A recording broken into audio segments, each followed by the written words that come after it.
Wait, so where are you going to? Yeah, who? What? What? Yeah, what team are we looking round at right one, now? Right?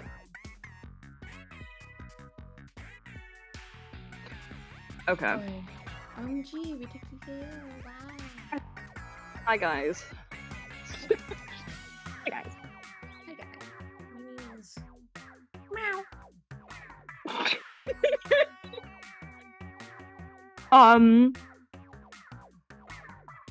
My name is. What is my name? My name is Ikar. That's my name. You're a car? Wow, Yeah, I'm a what car. type of car are you?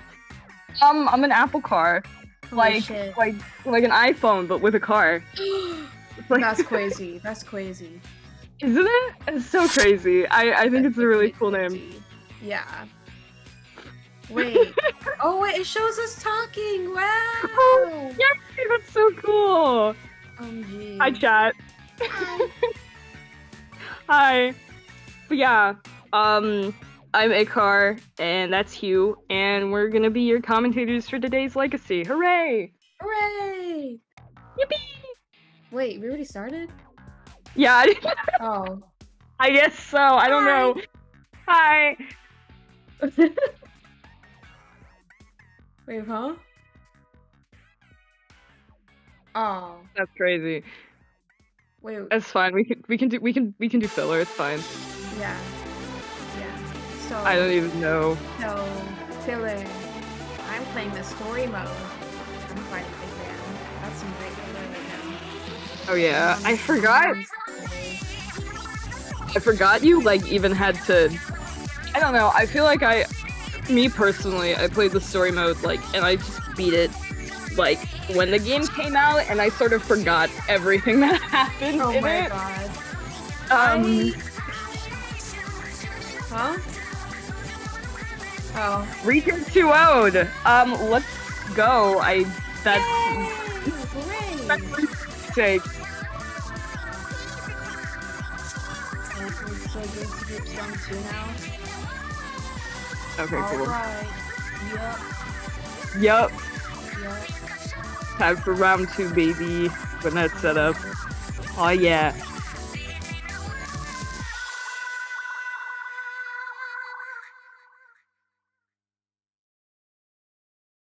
Huh? What? Wait, I need to make you louder. Uh-huh. G? Oh. Oh, that's cool. Oh, that's a fun idea. Yeah, okay. That's cool. So, Legacy's All-Stars, basically. Wow. Yeah. In November. Yeah, Legacy. That is gonna be exciting. Yeah. Yeah. Yeah, Yeah, maybe. sorry, chat. We're listening to our voices right Yeah, the voices are like so loud, but they're telling us that there's going to be a very big Legacy Invitational in November where the now. top Yeah. teams from each Legacy will be able to duke it out in a Yup. really cool tournament. So on Yup. stream right now, these are the teams that have already qualified. We can see some like pretty big names. Orca Balestra, who just had a really, really close Ludi set. That's really cool. Yup. Get Your Money Up, which is a fantastic name. Um, Yes. and then Galaxy Squid, which they've been like pretty consistent in like their tournament runs from what I've been seeing. And then Torrent, who personally I'm not familiar with, but they've already been invited, which means clearly they're cracked in some way. So Yup. I'm great. I'm great at the background noises to explaining everything. oh yeah, Yeah. yeah, Yeah. I'm so excited for round 2 to start. yeah. We've had like the way the groups are for this tournament is just a little bit strange. So like that's why we're kind of that's part of the reason why we're kind of starting a little bit late, but we will bring you guys some good action soon once round 2 starts. But I believe teams are still, some of them are probably still finishing their first game, so it's gonna be a hot minute. Yeah. One day. Yes, one day they'll finish. One day. It looks like I'm just taking a quick look at the battlefy. So we'll take a look at, if you want, we can talk about the like. Huh? Oh, okay. Oh. Let me. Okay, cool.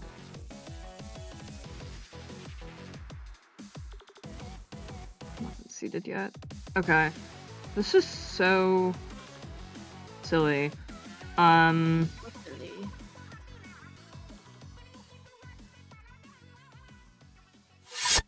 But yeah. It is going to be overtime versus Scarlet Ink. OMG. Oh, I have no idea who Scarlet Ink is, but I know overtime, and they've been around for a really long time. So I'm excited to see how they're gonna play here. yeah, for sure. Overtime, definitely like a more established team. Scarlet Ink, I feel like I've seen them around, but I'm not familiar with any of their members. But I know Overtime has like, I feel like that established team bonus maybe, where Maybe like, they're yeah, not coordinated. um, mhm. Yeah. Oh, all right. Well, yeah. Yeah. We're gonna go to groups round 2. It's gonna be Rainmaker on Crab Leg.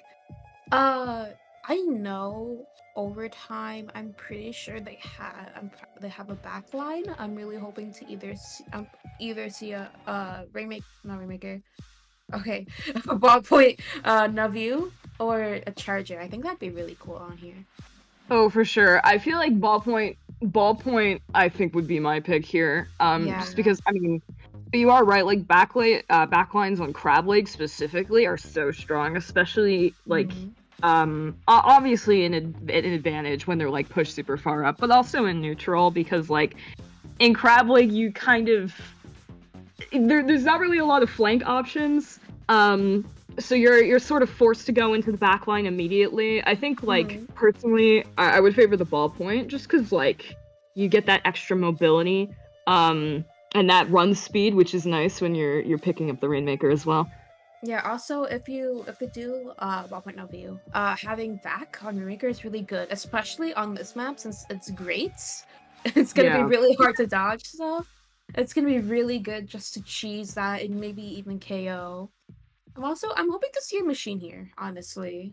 Oh From yeah. either teams. I love machine. Maybe the one with Zuka. I think that'd be really cool. Yeah, the one with Zuka here, I feel like point sensor is it's definitely the sub of all time, but the Yeah, Zuka obviously like Zuka in the current meta incredibly strong. Machine yeah, isn't like super quick to pump those out, but it can pump them out decently enough, and that's like especially when you're trying to push an area like Grades, Zook is a really, really strong special that like yeah, just clear the path almost instantly. That and Vac, like you mentioned earlier, where Vac can just kind of like cheese you forward a little. yeah. And like having a Zuka prepared for a push like that on top right would be really is also really good because it can just also just help clear out the way while the Rainmaker is running in with the Vac behind them. Mhm.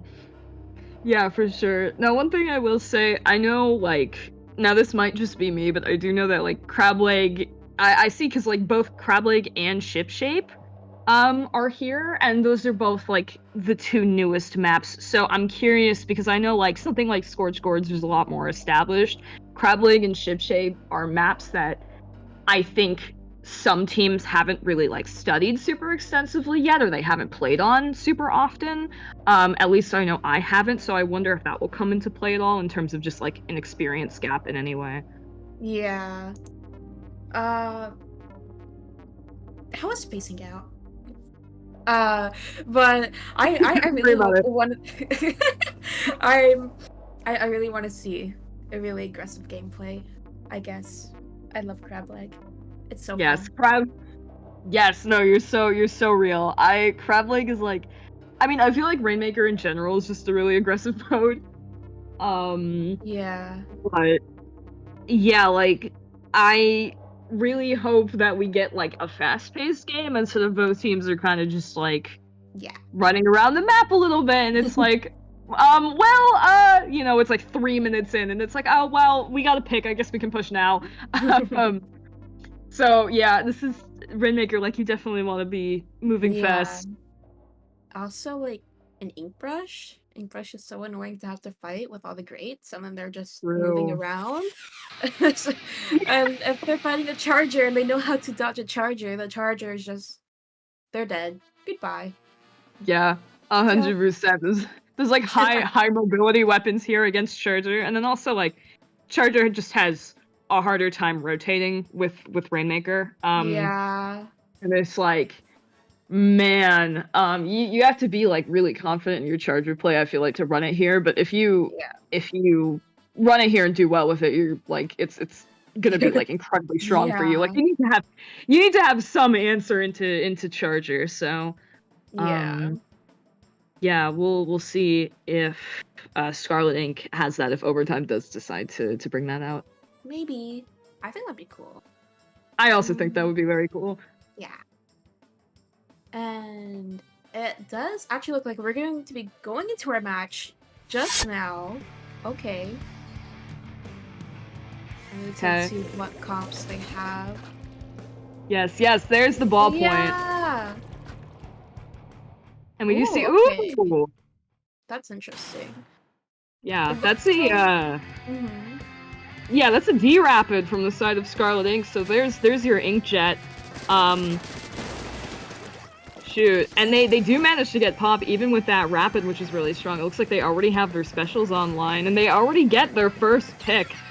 Two down now on Ooh. the side of Overtime. Yeah, it looks like Scarlet Ink is going to opt for the more aggressive comp. They're going to be playing very quickly, very aggressive here. One down on each team. They're probably going to be able to get that pedestal very soon. But it looks like the ballpoint is holding there. They got the Rainmaker. This is Overtime's chance to get back into mid. Yeah, 100%. There still is a lot of time left, but it is a very, very nice early push that is going to be setting the tone for the rest of this game. That ballpoint does have that back online, might be able to make some space if they want to use it for that, and it does look like Scarlet Ink is 2 down, which means that Overtime is going to start pushing up and vying for that Rainmaker. Ooh, one goes down on Scarlet Ink. It is now a 4v3. They have the numbers. They can get the pedestal. They opt for the wolf pedestal, which is a really nice early point. Now they're pushing into the Scarlet Ink's base. They might honestly be able to get in their court very soon. They bring it to Yeah, 50. oh! Ooh, oh my god. They got it all the way to 33. That was a really nice run from that Rainmaker. It looks like Scarlet Inc. is now pushing Overtime out of their base. They have their specials. They're going to be getting back into mid very soon. Yeah, 100%. Sangwoo here very, very close to the Ingzuka. We'll probably see that. There it is. They do manage to find a pick. That is going to be huge. Looks like a member of Overtime jumped out, but it looks like Overtime is...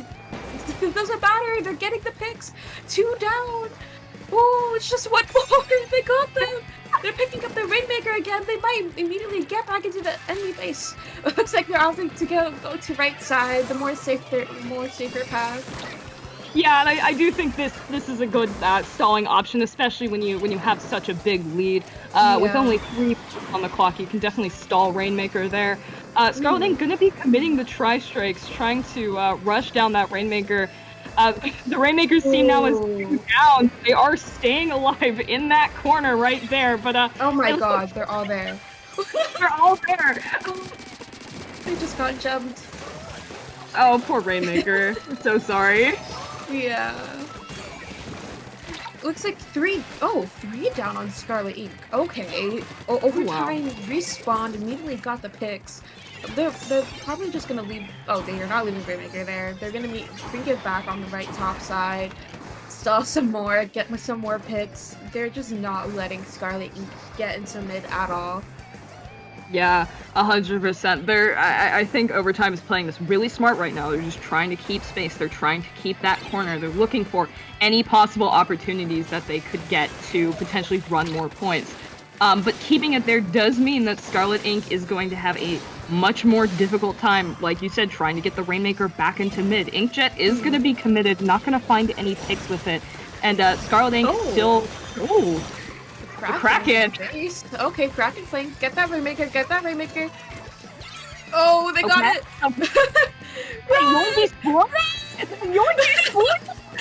Oh my god. Oh my god. Oh my, I love running, like, flanking and getting the Rainmaker like that. It's so fun. Yes, absolutely. they're just stalling top right now. They're gonna try and get that Rainmaker again. Oh my god! Oh, they got it to 7! Oh, that's so close. Super close, but with only a minute left on the clock, I think Scarlet Inc. is gonna have to pull off some kind of miracle to come back from that one. Overtime is just playing so aggressively right now. As soon as they die, they immediately get back in. Scarlet Inc. is not able to keep up with their speed. No, not at all. You can see now Scarlet Inc. Just trying to farm for specials. That pop point does have the vac up, and they are going to be positioned in mid once again. Even though they are 2 down, Overtime just... Oh my goodness. They still seem to me to have like decent mid control. Like you can see how much pain is there, especially with that Kraken pick. Oh my god. They're just getting pick after pick. They're not letting Scarlet Inc. do anything. I know. Yeah, and there's the Zuka just trying to... There we go! Finds the additional pick. That's going to be a huge stagger against Scarlet Inc. And now it looks like they're just going to back up and stall the Rainmaker as much as they can. And this is where those nice 96 walls come in. Oh my god. That was definitely a Rainmaker game. That definitely showed how Rainmaker is played a lot. Yeah. Well, you did say you wanted an aggressive game, and we did get an aggressive game. So that's true. My bad. Yep. It's okay. We forgive you. It was fun. It was a good game. And next, we're going to be going on Rainmaker Humpback Pump Track.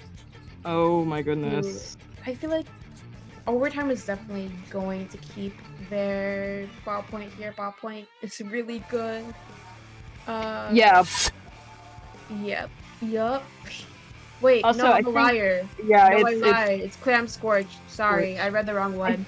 Oops. Whoopsie. Okay, so Clam Scorch. Yeah. What is Clam Scorch? Okay, I'm really good at reading. Yes. Okay. Well, ball point. Yeah, so it's gonna be really good here. I'm going to guess they're gonna keep the Tri-Sasher, because Tri-Sasher on mid tower is really good. It holds that area so well, and it'll like stop the other team of getting a hold of a really important part on that map. Yeah, 100%. I think. I mean, you mentioned earlier back like when you thought that it was Rainmaker Humpback, where it's like Uh, Overtime can kind of just keep doing what they were doing in that first game, and I feel like that applies here as well. Especially like yeah. a weapon like Try is really, really primed to just like run in and get like a trade or a really nice pick, and then like run out. Mm-hmm. um, and with scorched clams, I feel like that just kind of breaks through defenses really easily. And I Yeah. think that Scarlet Ink might have a difficult time keeping up with the aggression if they can't get their synergy on, if they don't have specials ready for that aggression. So especially, I mean, like, yeah, if we see the ballpoint again, that's yeah, no, I think you're totally right. Yeah. Also, Scarlet Ink can also do the same thing because also having a really aggressive comp also works. We're now getting into the game. Looks like Overtime has a carbon roller, and they got rid of their Ooh. ballpoint. It looks like Scarlet Ink sticks to the same comp. Okay. Okay. The Scouting obviously it's showing that they know how this comp works, so maybe they just had a bad game last time, but I do Hmm. think that Rapid here is very strong. The AoE very, very Yeah. good at poking around those corners.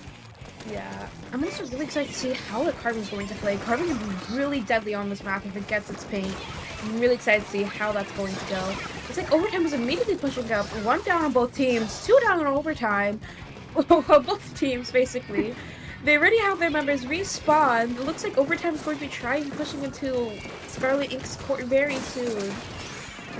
Yeah, absolutely. They already have they do have that Kraken ready to go. I wonder if Kraken Cheese is gonna end up being a big part of their Oh. strategy. Oh, their Super Clam Holder does die to a Splat Bomb. And Scarlet Ink now, the table's turning a little bit. Able to push out really well with those Tri-Strikes and that great defense. Yeah. It looks like they are being stalled by that carbon roller. They're just running in, forcing them back. And they have saved Overtime just a little bit more time. But it looks like Scarlet Ink is going to be scoring. Maybe. Yeah, Hopefully. it looks like it. There you That go. wall. Yeah, there we go. Once we break that wall, they do get the power clam in, and they do have some really good follow up. Right now, they are in Overtime's choke point, managing to get 2 down. But can they find any clams? Also, excuse me. That's... Yep. Yeah, Stinning's choke point. My bad. Colors. Yeah. There aren't many clams on the map right now, so Overtime's going to have to pass some clams around, try and make a ball, and try and stall with the clams that they have once they can get that basket open. But it looks like Scarlet Ink is not going to let them get anywhere near their ramp. They're making sure Overtime can't push. If they pop their Kraken, they pop their Zuka, they might get a jump in here. It looks like Oh no one yeah. is holding that ball. No one has the ball right now. Oh, they committed all of their Oh! specials and no one has the ball. They do get the wipeout though, which does mean they are gonna end up getting that super clan in, but not without a bit of hassle. Scarlet Ink now off of respawn, and Overtime kind of has all the time in the world to get clams in. And Oh. that shot though, dropping and managing to get a really critical double that is gonna allow Scarlet Ink to come back into this game. Yeah, Overtime run back to get their pity and jumped in, but now they don't have a ball or any clams, and Scarlet Ink has all the clams on the map, and they have a pity. They could still get this back.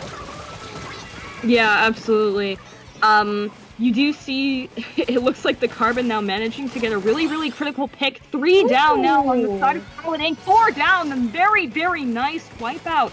So despite coming back into mid, and this is what I was talking about with the Tri-Slosher earlier, except now it's the Carbon doing it. It's just that aggression makes it so, so difficult to mount any sort of push. Overtime, already back in Scarlet Ink's face. Yeah, even if the Carbon can't get any picks, just its shooting just pressures so much. But the Carbon is just doing both. They're getting the picks, they're trading, they're pressuring them back. They're doing a really great job this game. Yeah, absolutely. Gonna bring that down now to a 31 lead, which is very, very nice. You can see that Overtime still does have possession of another clam, and they have really, really, really good mid control, managing to just put like consistent pressure into Scarlet Ink's choke. Right now, both teams just kind of waiting for specials. It looks like Scarlet Ink is going to be trying to get back into mid. They have a ball. This might be their chance to get a lead. Yeah. Oh! Oh no! Oh! Oh The no! DC from overtime is actually might be Scarlet Ink's chance. They have advantage here. They do have advantage. And they do have the clams. They are holding that super clam. I can see it. I Ooh. see the vision. Oh my They are god. 2 down. Oh my god. Wow. Okay, but overtime just coming back and just saying like, I don't care if you have a DC. Let's get this 3 down and yeah, let's just keep Yeah. going with it. They're not letting Scarlet Ink push up at all. They're playing too aggressively. They're getting their picks. They're not gonna let Scarlet Ink get that lead. Not at all. They're saying, hey, you know, teams get a DC, they play hyper defensive, not us. We're just gonna kill you if you try to come into us immediately, and then we're gonna push back out. You can see overtime. Again, they have control. No way. And it's just scored. Incredible. Absolutely incredible. What a team. Though that does give Scarlet Ink another ball, they still might be able to get this. Overtime has to hold a really good defense here. Maybe target the players with the ball so they might be able to win this. Yeah, absolutely. You can see overtime right now does not have any specials online, which is very, very, very scary. But it looks like Scarlet Ink right now just kind of biding their time, waiting for the perfect moment, but it's not going to be enough. Even with that DC, overtime just showed how well they can coordinate, how well they can hold and push and defend. They did a really great job that game. Yeah, absolutely. You're right, even with the DC, they did not bag up at all. They did not surrender any of their space. And especially like I think the mix up with the carbon as well is really huge because to me it didn't seem Scarlet Ink was really prepared for that. That carbon able to output a lot of aggression and get a lot of picks, and at the end there, that aggression managing to stall the entirety of overtime and secure them a win. Yeah, when the carbon can like move when they have the paint, it can be so deadly and so difficult to fight. Yeah, absolutely. So over time, these past 2 games just showcasing their incredible synergy. So yeah, and go ahead. I have a lot to say. There's a lot to analyze. Okay. I mean, I was gonna say that the second set is now over, but you can say what you're gonna say. Oh yeah, no, you're right, but it's like, oh my god, that was just like I'm tempted to say it was just like a masterclass a little bit, which is, you know, like big words, but I really do feel like that's what that was on overtime's part, where like they played that so confidently both games. Yeah, that Um, was really great. yeah, and I think Scarlet Ink's downfall might have just been like they just weren't prepared for how fast overtime was playing, and they just couldn't mount their pushes quickly enough in response. Mm-hmm. But I mean, Mm-hmm. yeah. I mean, regardless, like both teams played that really, really well. But I think that's a well-deserved win on overtime's part. Yeah. Also, Drapid is like super hot. Actually, I think more people should play it. Yeah. Also, I really like Rapid Pro. It's so fun. I love its kit. It works with Rapid so well. I know. I like vanilla RPD with like the VAC for for Rainmaker cheese. I just think it's so silly. It's so funny. Yeah, especially with how with the back buff it could like I'm so sad I don't see it as much. Like it can work so well. No. No, you're so right. I think it's just because like if I wonder if it's just because like it doesn't get VAC as often compared to like other VAC weapons, where it's like, okay, if we're gonna play this for VAC, we want it to get VAC like decently often. Yeah. I mean, like, I feel like you don't need VAC as often. But also, I just feel like the weapons with the VAC are just better. Like 96 point squelcher? I forgot. Yeah. Huh? No, it's Squelcher. It's the Jet Squelcher. Yay! Yay! But yeah, and I think like Drapid maybe has that problem where it's like, yeah, it has inkjet, but you're not going to be running it as like your primary inkjet weapon. So it's like you kind of can't rely on it to have like inkjets up for offense and defense when you need it to necessarily, which is not.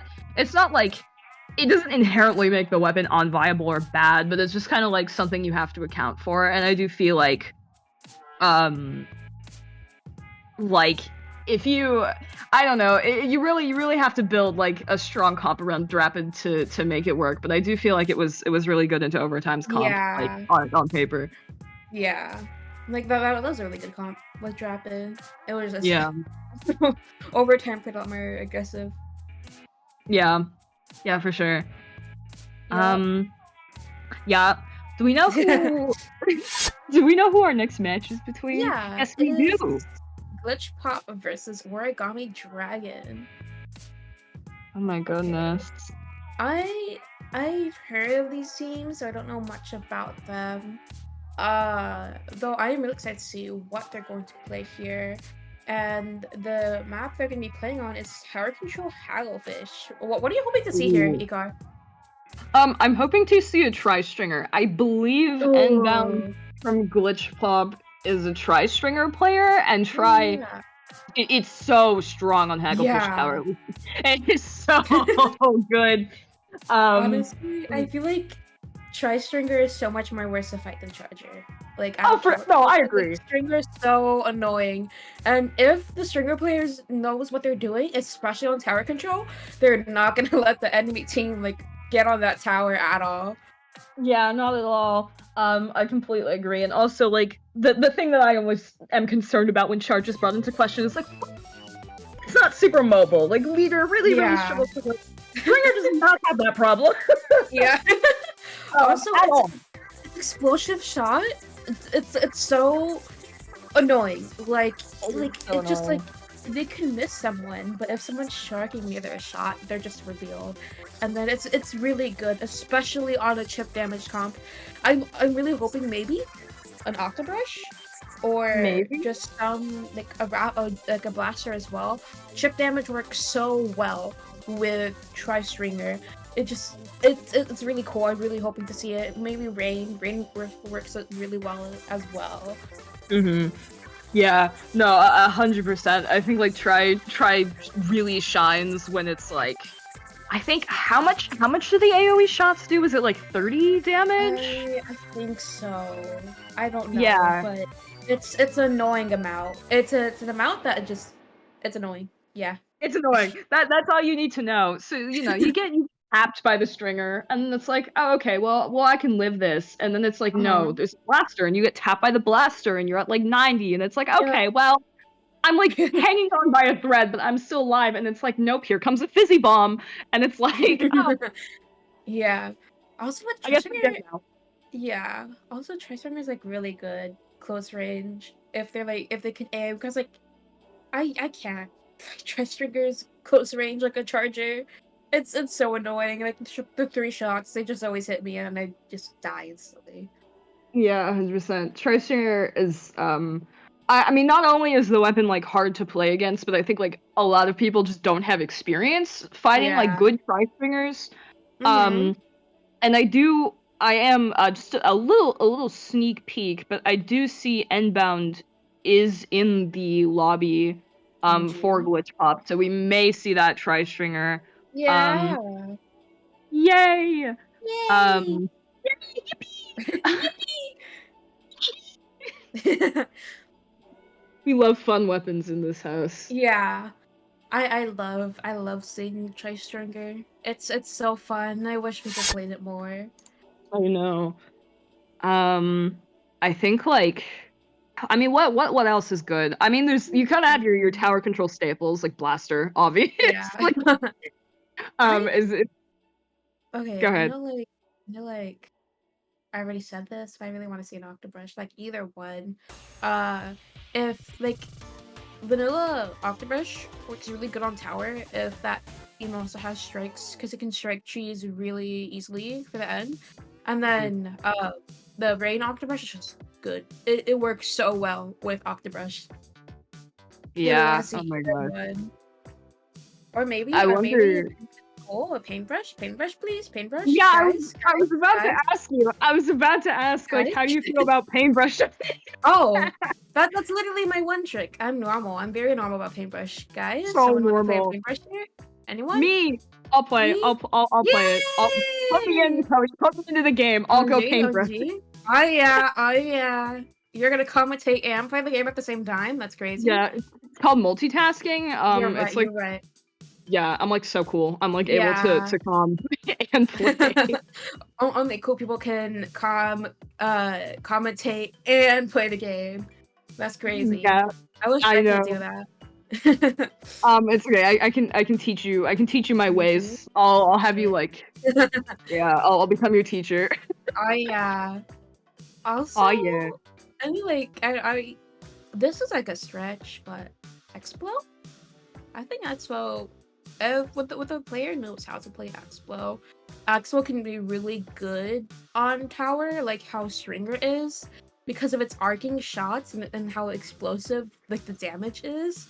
And if they understand the damage that Expo does, they're gonna be getting constant 90s on the tower. They're gonna immediately get the person really low. And I'm really hoping to see Expo here maybe. I think it's also Yeah. just good on Hagglefish because it can hit over the walls and then it has the range and it can paint really well. And Rain is also just really powerful. I'm really hoping to see it maybe. Just any Yeah. Rain weapon. I think that'd be cool. I don't think that's a stretch at all. Like, um I'm not sure if Glitch Pop has any Expo players, but Oregon Army Dragon like very well might. But like, it's not a stretch just because AoE, like you said, it's just very strong on tower because you can just Yeah. instantly force people off, and that's why I like, Mhm.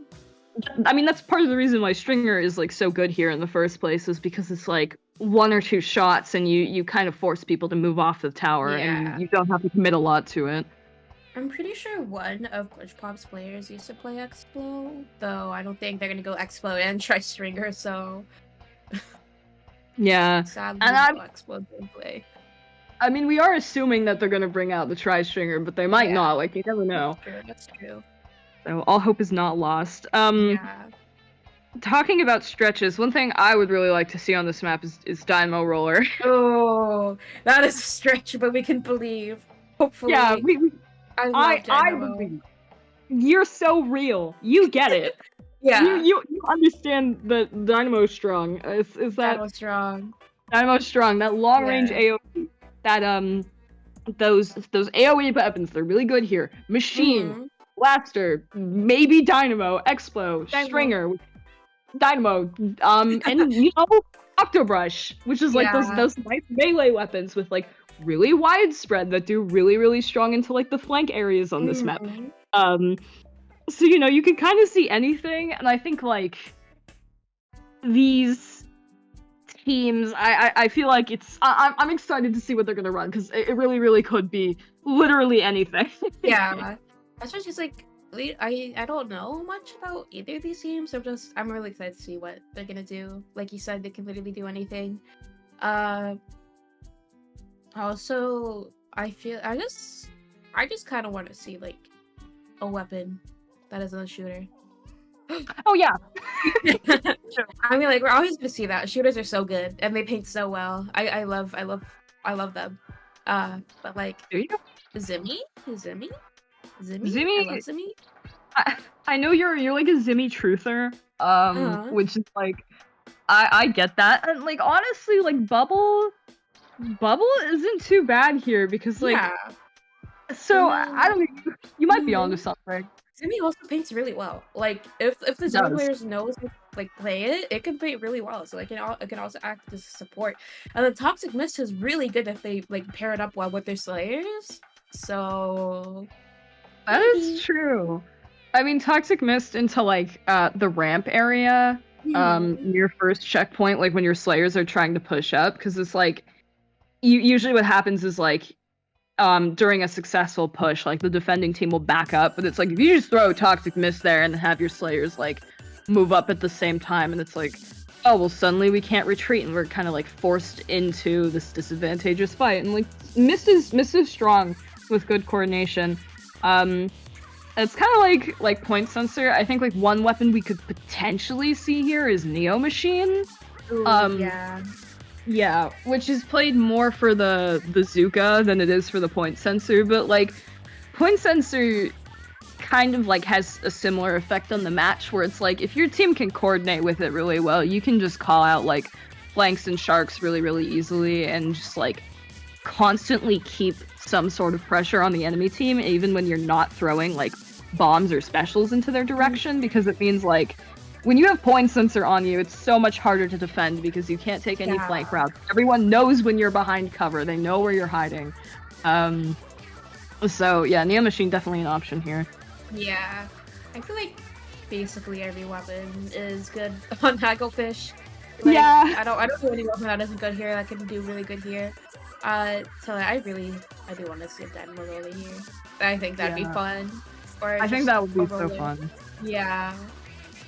Yeah. Yeah. Unfortunately, like Dynamo doesn't have the greatest matchup into Tri-Stringer, but it can work. Maybe. Um, now that you said that, I'm trying to think of like what weapons would we not see here? Like what are there like any weapons that are like mediocre on Hagglefish? Arrow spray. Arrow spray. No one plays it. It does not exist. Also, V Carbon. V Carbon. Oh, There's no point in playing it. Like, that's true. uh, There's literally no point. yeah. I mean, Sasha Deco, but it's just no one. I mean, it would work there, but no one ever plays it. It's Yeah, so sad. I love Sasha Deco. yeah. Slasher Deco is so silly. I remember, our back on Ink in the System, Velvet, who is our slosher, who was our slosher player, was like, man, I kind of want to like incorporate Slosher Deco into like some of our comps, and then he played it for like a couple of games, and he was like, man, and then our coach was like, yeah, never play this, like it's bad. He was like, it's bad. It was so sad. I mean, like, I feel like it could work better now since the caster got a buff. Yeah, maybe, but like line marker. Yeah, like line marker is good, but not on Slosher. It should have got like Not on burst Slosher. bomb. I mean, now we might get Soda Slosher with burst bomb, so That's true. I really do hope like I really actually, do hope that. we Sorry, might go not ahead. get we might not get burst bomb since it has line marker. Damn. Ah, Fizzy bomb it's still maybe. nice. Fizzy bomb Fizzy maybe. Soda Slosher. I think. Soda, Yeah. Oh.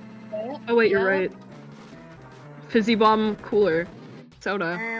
Actually, the Trice Washer has soda. Wait, no, it has it has Fizzy as well. Never mind. Yeah, give it Burst Bar or something. I don't know. Yeah. Maybe. Yeah. Other weapons aren't good there. Undercover.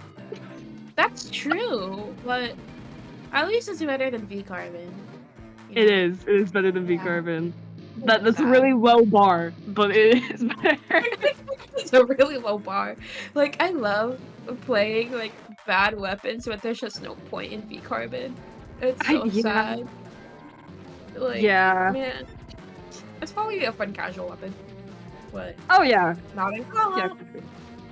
Definitely not in comp. I remember when like V Carbon, when like Carbon Deco didn't exist, and like that was definitely like a time period in this game where like no weapon had their second kits, and people were stuck with like awful weapons. It was so sad because I literally have a friend who's a Carbon main, and they were struggling. Yeah, yeah, so do I. And they were like, man, Autobomb Zipcaster just is not working for this weapon. No, I feel like Zipcaster could work if it had Burst Bomb, if it could throw its Burst Bomb during the Zipcaster. Yeah. Wait, no, I think it would work without the Burst during Zipcaster, but it would work only if it had Burst Bomb, and no other Carbon kit will ever work if it does not have Burst Bomb. Yeah, that's kind of like it's so weird. Like Carbon is one of the most kit dependent weapons in the game because it's like if the kit doesn't have burst bomb, the weapon like struggles to function. It's kind Yeah. of sad, Like in a way. I don't like giving weapons the same like I'm glad weapons don't get the same sub for multiple kits, but like I feel like Carbon deserves burst bomb for every single kit. Cause Oh, I it's agree. because the Carbon mains can only play one weapon for years and never play anything else because it just the other kits don't work and it's so sad. I know. That's why like I kind of I I don't know. I feel like burst bomb is kind of that like evergreen sub where it's like it makes I think like I can't think of a weapon that would be like worse if it had burst bomb on it. Yeah. I mean I like burst bomb, but some weapons don't deserve it. Like flash. E-liter. Yeah, literally, like, well, okay, I love E-liter, but why do people want E-liter on, like, burst E-liter? Like, it's not a front line. Don't give it burst bomb. Give it, like, probably give it to like spot charger. Like, people were saying like burst Yeah. bomb, Kraken, E-liter. Like, no. Like, I No. love K-scope. K-scope was so fun. I want burst bomb, Kraken, spot charger. That would be so fun. Or That maybe would be with so Squiffer. awesome. Yeah. Oh, true, Squiffer. Yeah, Squiffer Squiffer. second Ooh, kit. I'm so excited for its second kit. It's so fun. Every time I feel so bad for Squiffer mains because they've been playing with vanilla Squiffer Yeah. for like I over a year at mean, this point. at least it's like at least it can kind of work. Like bubble, especially after the bubble buff, it's good. Hmm. But like Yeah, it's this. yeah. I really hope they can get a second kit soon. That's so sad. Maybe I Zipcaster. know. Zipcaster would be really cool. But I think Kraken would be really fun on it. I think Kraken would be so fun on it. I think like Yeah. it deserves like an aggressive special. Yeah. I hate fighting Swiffer, but like it deserves it. It deserves a fun kit like that. I think that'd be so fun. That'd be so Yeah, cool. yeah. Honestly, No, 100%. Swiffer is hard. Like actually getting good at it is so hard because you have to because like it has the fast charge and you have to like be really good at aiming at really close range and then you have to have really good movement so you don't just die immediately. And I think they deserve that the Kraken burst or Yeah, Zipcast. nah, 100% agreed. Yeah. Swiffer is like it's one of those weapons where it's like because it has such close range and like it does have a charge time, you just get like hard punished if you like Yeah. miss your first shot or two, and that's why it's like you have to have like really consistent aim as Yeah. opposed to like a lot of other chargers which can afford to miss their shots because they're so far back. Yeah. Um, it's like that, and I think also like GooTuber. Oh yeah. Like I feel like the Gootuber also has its tap shots. Like it can kill with only half its charge. So I feel like Gootuber. I mean, the main weapon is good, but the charge time is too slow. I wish Gootuber was Yeah. good. If it had a good kit. I mean, it does have a good kit, but its main weapon isn't that good.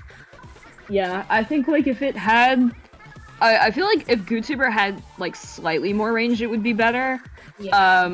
Or like, but I feel like if you gave it less charge time, then it just feels like too similar to Swiffer. So like, I understand why the charge time is the way it is, but Yeah. Also, like yeah, with Swiffer, with what you said, with how you have to have consistent aim, and like with how hard it is because you have to charge up every single time.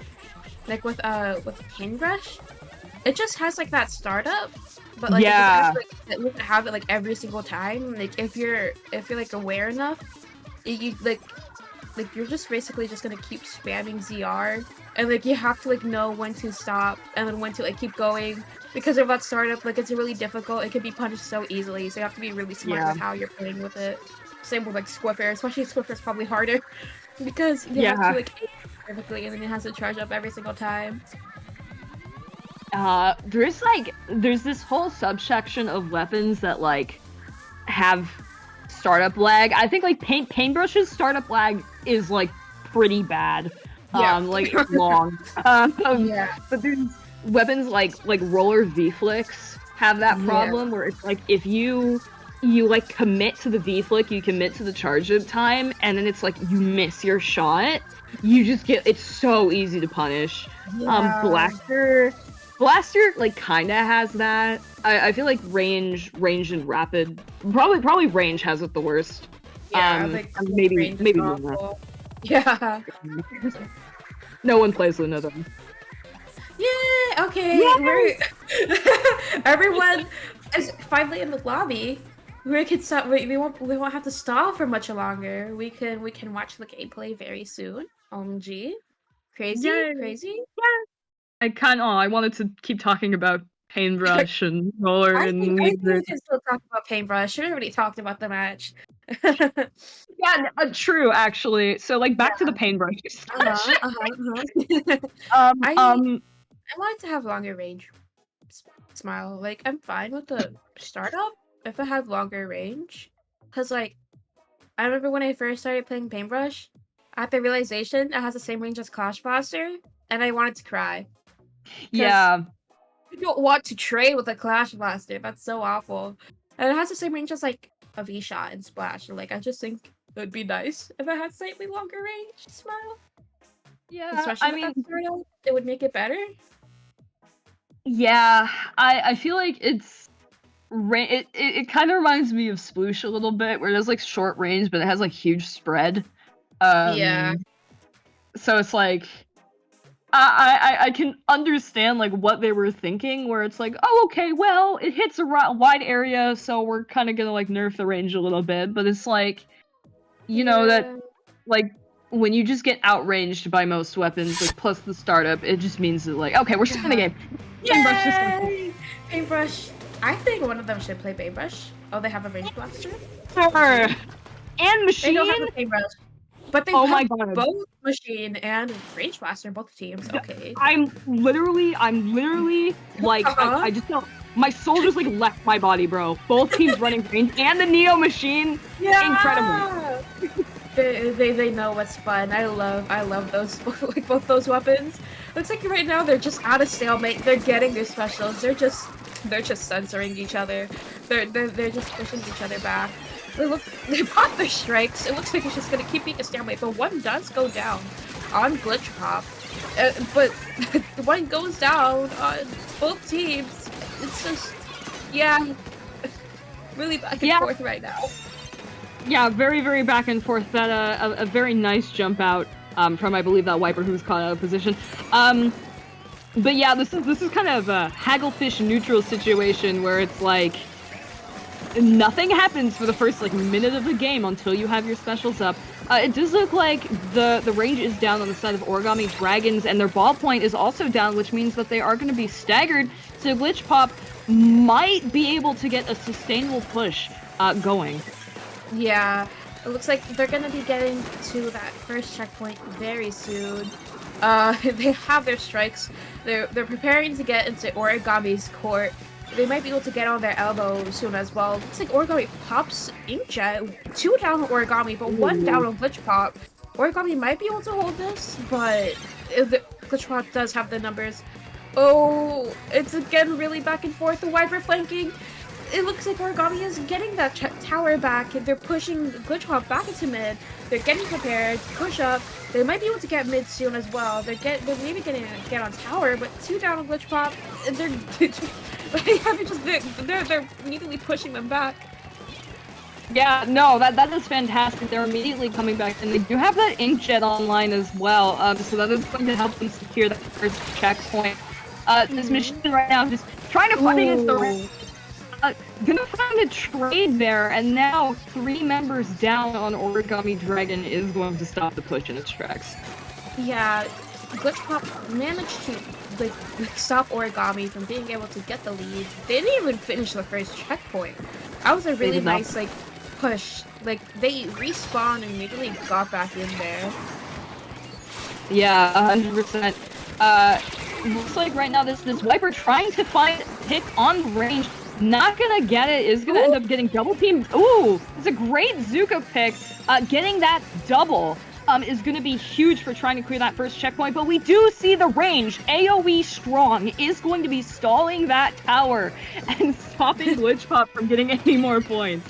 Yeah, This match is just really back and forth. As soon as I get to that first checkpoint, the enemy team is just pushing them back immediately. And this is definitely going to be a long match. One does go back down to that bomb. That's so unfortunate. Yeah, but I will say Glitch Pop's lead on this map is not super big, so they really cannot afford to give Origami Dragon any space to work with. Right now, they're doing a really, really good job of shutting down their specials. That Inkjet going to be killed almost immediately after it was popped. And now Glitch Pop is back on the tower, heading to that second checkpoint. But unfortunately, the pencil is going to get killed mid tower ride.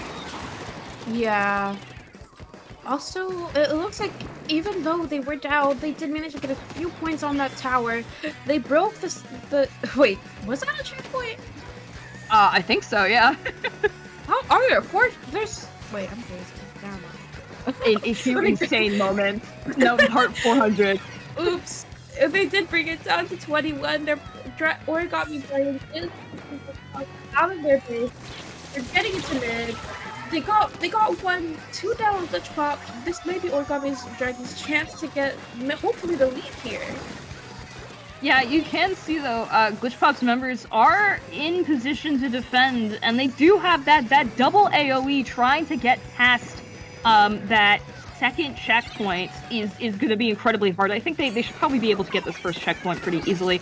Or maybe not. Here come the tri-strikes. Looks like those are just trying to stall for time. But it really is going to be a battle of Origami Dragons versus that double AoE, just trying to stay on tower and get points. Yeah, it looks like they did manage to break the first checkpoint. Origami Dragons does oh, never mind. They don't have a chance of getting a lead here. Only 3 seconds left. 3 were down. It looks like Glitch Pop does get that first round. Yeah. And here we can see, and I will keep talking about this because I cannot stress this enough, but that double AoE, the blaster and the machine, stall towers so incredibly well. Like, my prediction was that they were gonna like break first check and then like get to second check and you know, then they're gonna struggle. But that machine just completely like helping to deny, and the entirety of Glitch Pop just saying like, actually, we don't even want you to get that far. We're just gonna like stall the tower right now. But you can see in the replay, the machine and the blaster taking that similar positioning just to make sure that nobody can stay on tower for any prolonged period of time.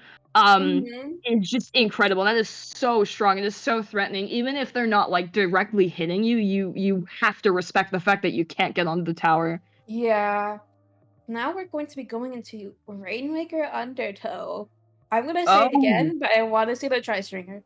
I'm gonna keep saying it. I'm gonna hope maybe they do it. If they don't, that's fine. But maybe, hopefully, they should. Glitch Pop, are you listening? You would make Hugh so happy. Yeah, I'll be like so happy. Happy.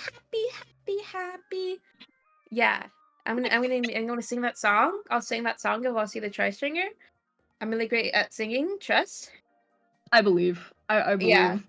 But, yeah, as much as I would like to see the tri-stringer, I'm not sure. Like that and pencil, I feel like Rainmaker is probably one of their weaker modes, especially on like Undertow, where it's just really easy to get rushed outside of mid. Yep. I mean, might be.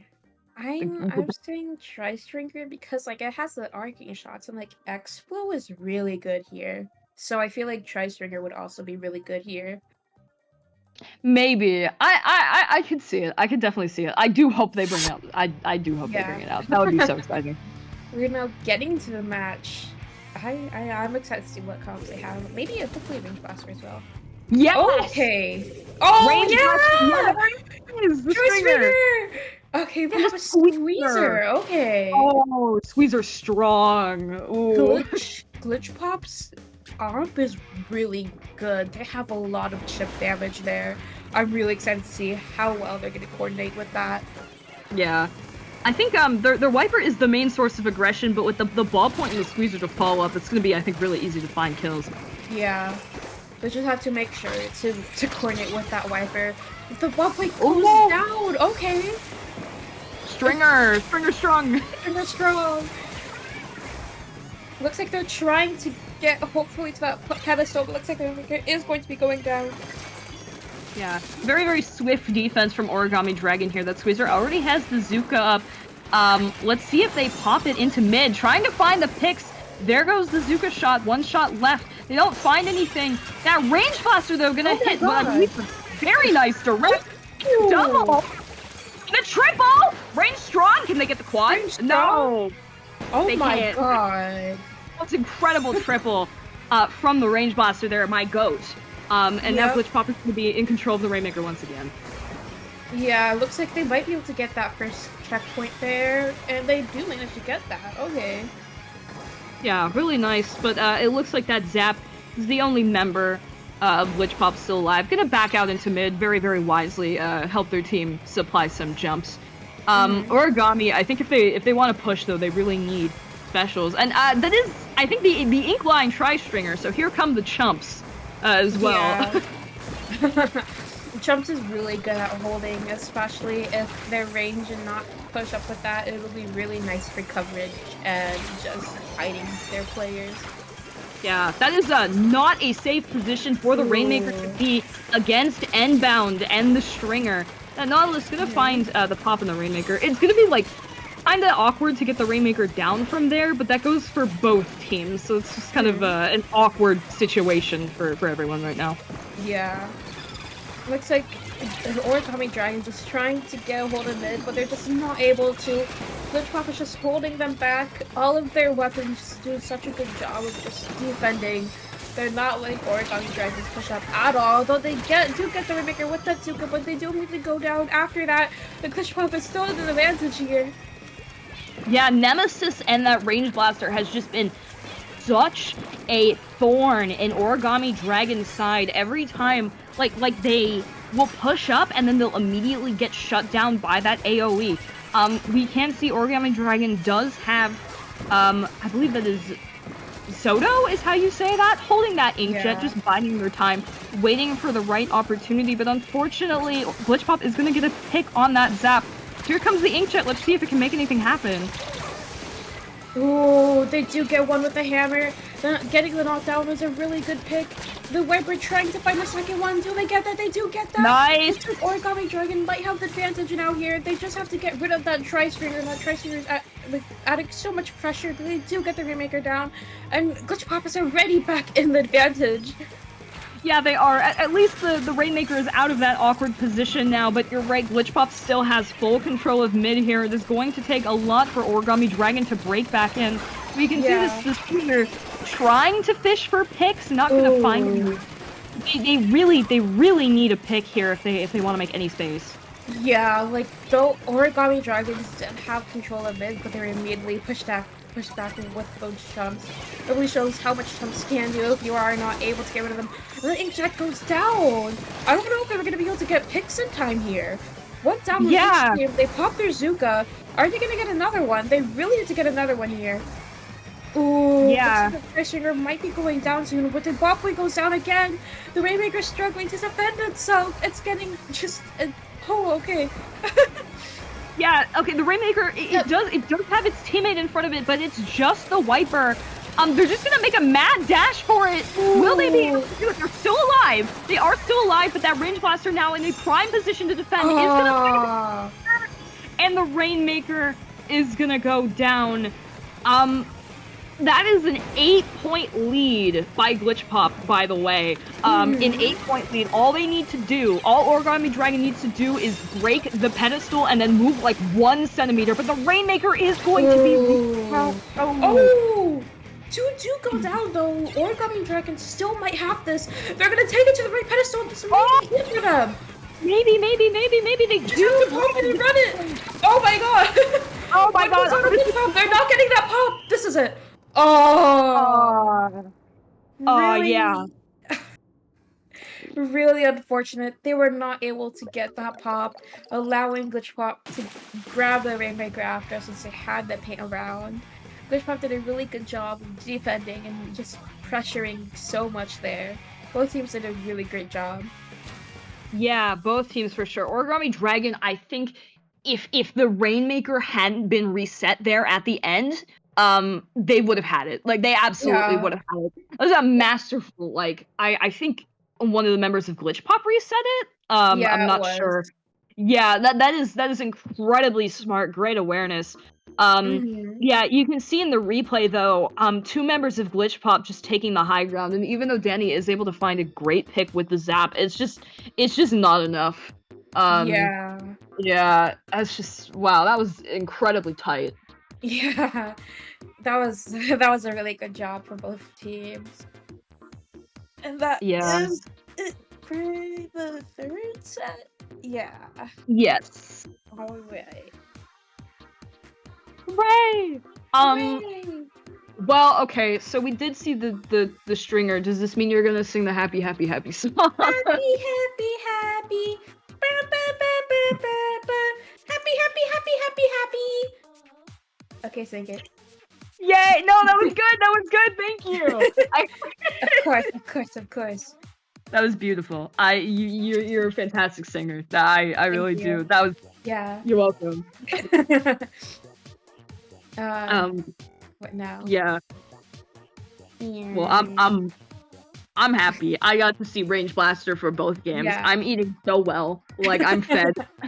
Nom, I'm nom, nom, full. nom, nom, nom, nom. Num num num.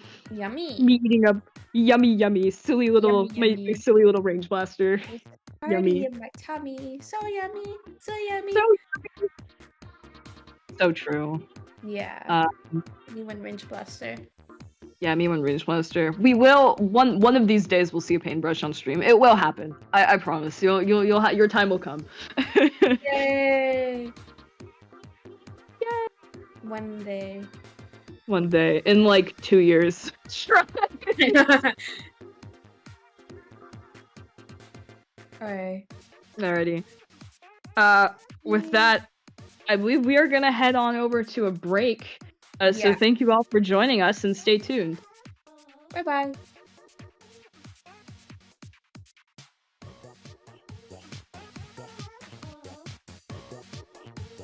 The teams that will be fighting will be 8K Ping versus Jelly Squids. Wow. Oh. Wow! Yahoo! I know. Yeah. It's gonna be on Splatzone's Barnacle and Dive. That's interesting. Okay. Definitely interesting. That's definitely the map. Another stretch. Map of all Paintbrush. No, okay, no. Paintbrush, I think you're paintbrush. actually. I think you're cooking. You're cooking. Yeah, Because like, it's good on Barnacle. I was literally just playing X Rank with one of the Jelly Squids member. I saw you play Octobrush, play Paintbrush. I believe in you. Wait. Didn't you guys lose that game? Yes, but Paintbrush. Wait, did we lose that game? Where are they on the other team? I don't remember, but I don't remember either. at least I think they should at least play Octobrush. I love Brush. They should play Brush. That'd be silly. Yeah. I do know. I mean, the Jelly Squids is like, oh my god, they've been around for forever. Yeah. And it's like it's weird because I feel like I don't know their roster, but something in my brain is telling me that they have like an Octobrush player. Beside like, but it's not the fact that you like said that you just played with them, but it's like that has nothing to do with it. Irrelevant. But there's just something tugging at the back of my brain where it's like, you know, honestly, they might actually play Octobrush this game. I mean, like, in LTC, there was an Octobrush play, but I don't know if their roster changed. I'm not caught up, but Okay, yeah. I think they should play Octobrush. My unbiased commentating, they should play Octobrush. And it does look like the match is starting. I think they should be on Octobrush. Yeah! Ah! Hey! Woohoo! Hooray! Hooray! Blobber? Okay. Oh my god. That's What are hard they zone stall. That's Yeah. what they're cooking. Zone stall. Yeah, it looks like the Octobrush has a lot of paint. They're gonna be able to move around. so it looks like one is gonna try and immediately flank on the left side. But they do get one down. The Octopus is on zone, probably gonna try and push on their plat. They're being pushed back by the Zuka.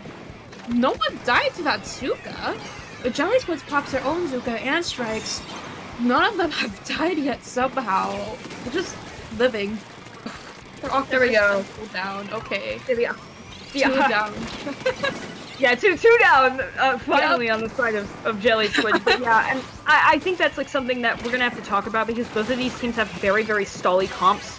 But I feel like no matter if you have the zone, like it won't matter. You need the other team to like be down to like really hold that zone for like any extended period of time. You can see right now it's just being extremely contested. Those tri-strikes trying to make some space, but not managing to find a pick, and you can see that the zone is just in hard contention.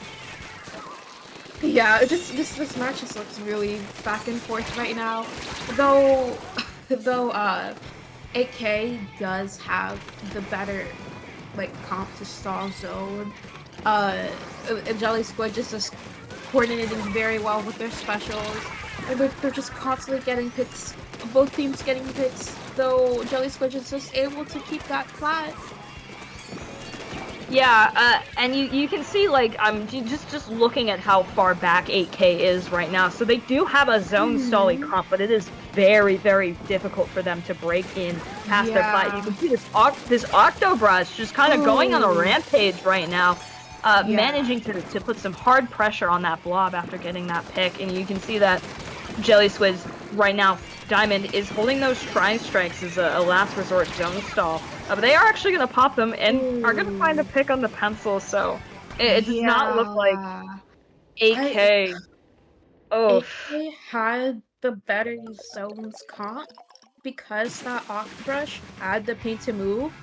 It was just their playground. Like, Octobrush is so difficult to punish when they have the paint that they need.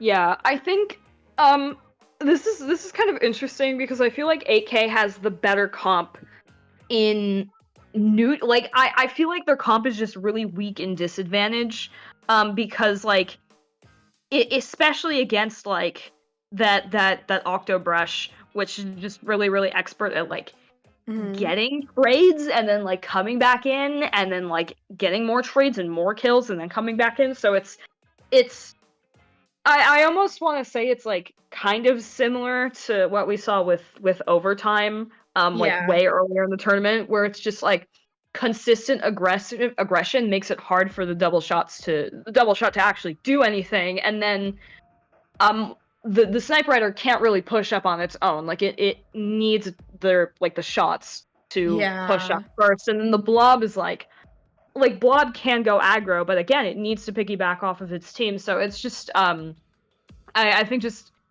kind of a potentially a hole in that comp that Jelly Squid was able to exploit really, really well, just by staggering their specials, but also just by like going aggressive with that Octobrush. Yeah. And next we're going to be going on Tower Control Ship-Shaped Cargo.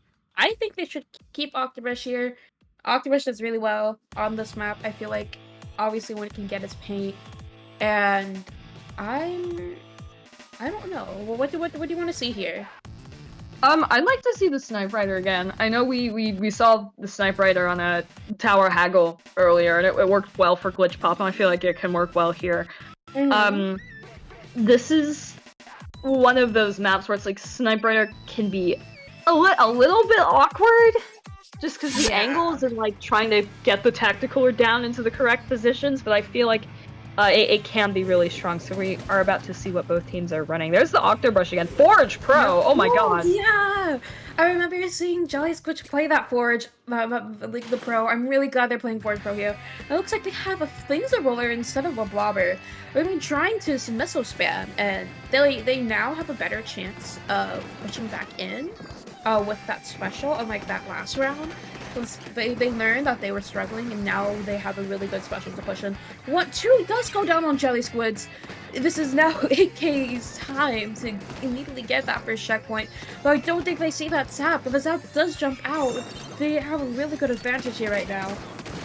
Yeah, X-Men with that Snipe Rider, and here's what I was talking about earlier, you just have such a great vantage point from that tower, and now, because the tower is in AK's control, they are able to just, like, consistently get their specials up. You can see Jelly Squids now, just got wiped out, Ooh.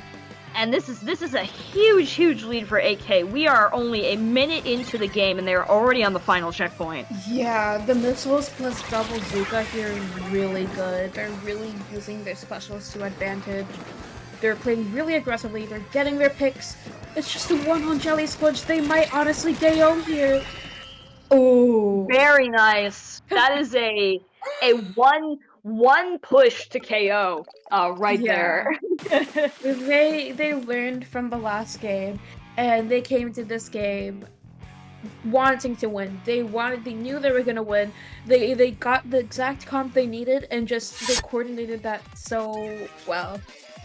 Yeah, 100%. I think you mentioned this. I really like the Fling Slide adaptation here. Yeah. Because that is a weapon that it has like supportive capabilities in the same way Blob does, but unlike Blob, it's capable of going like aggressive when it needs to, and getting picks and getting trades, and it also has those missiles for like consistent displacement. So I think that's a great weapon pick from AK King.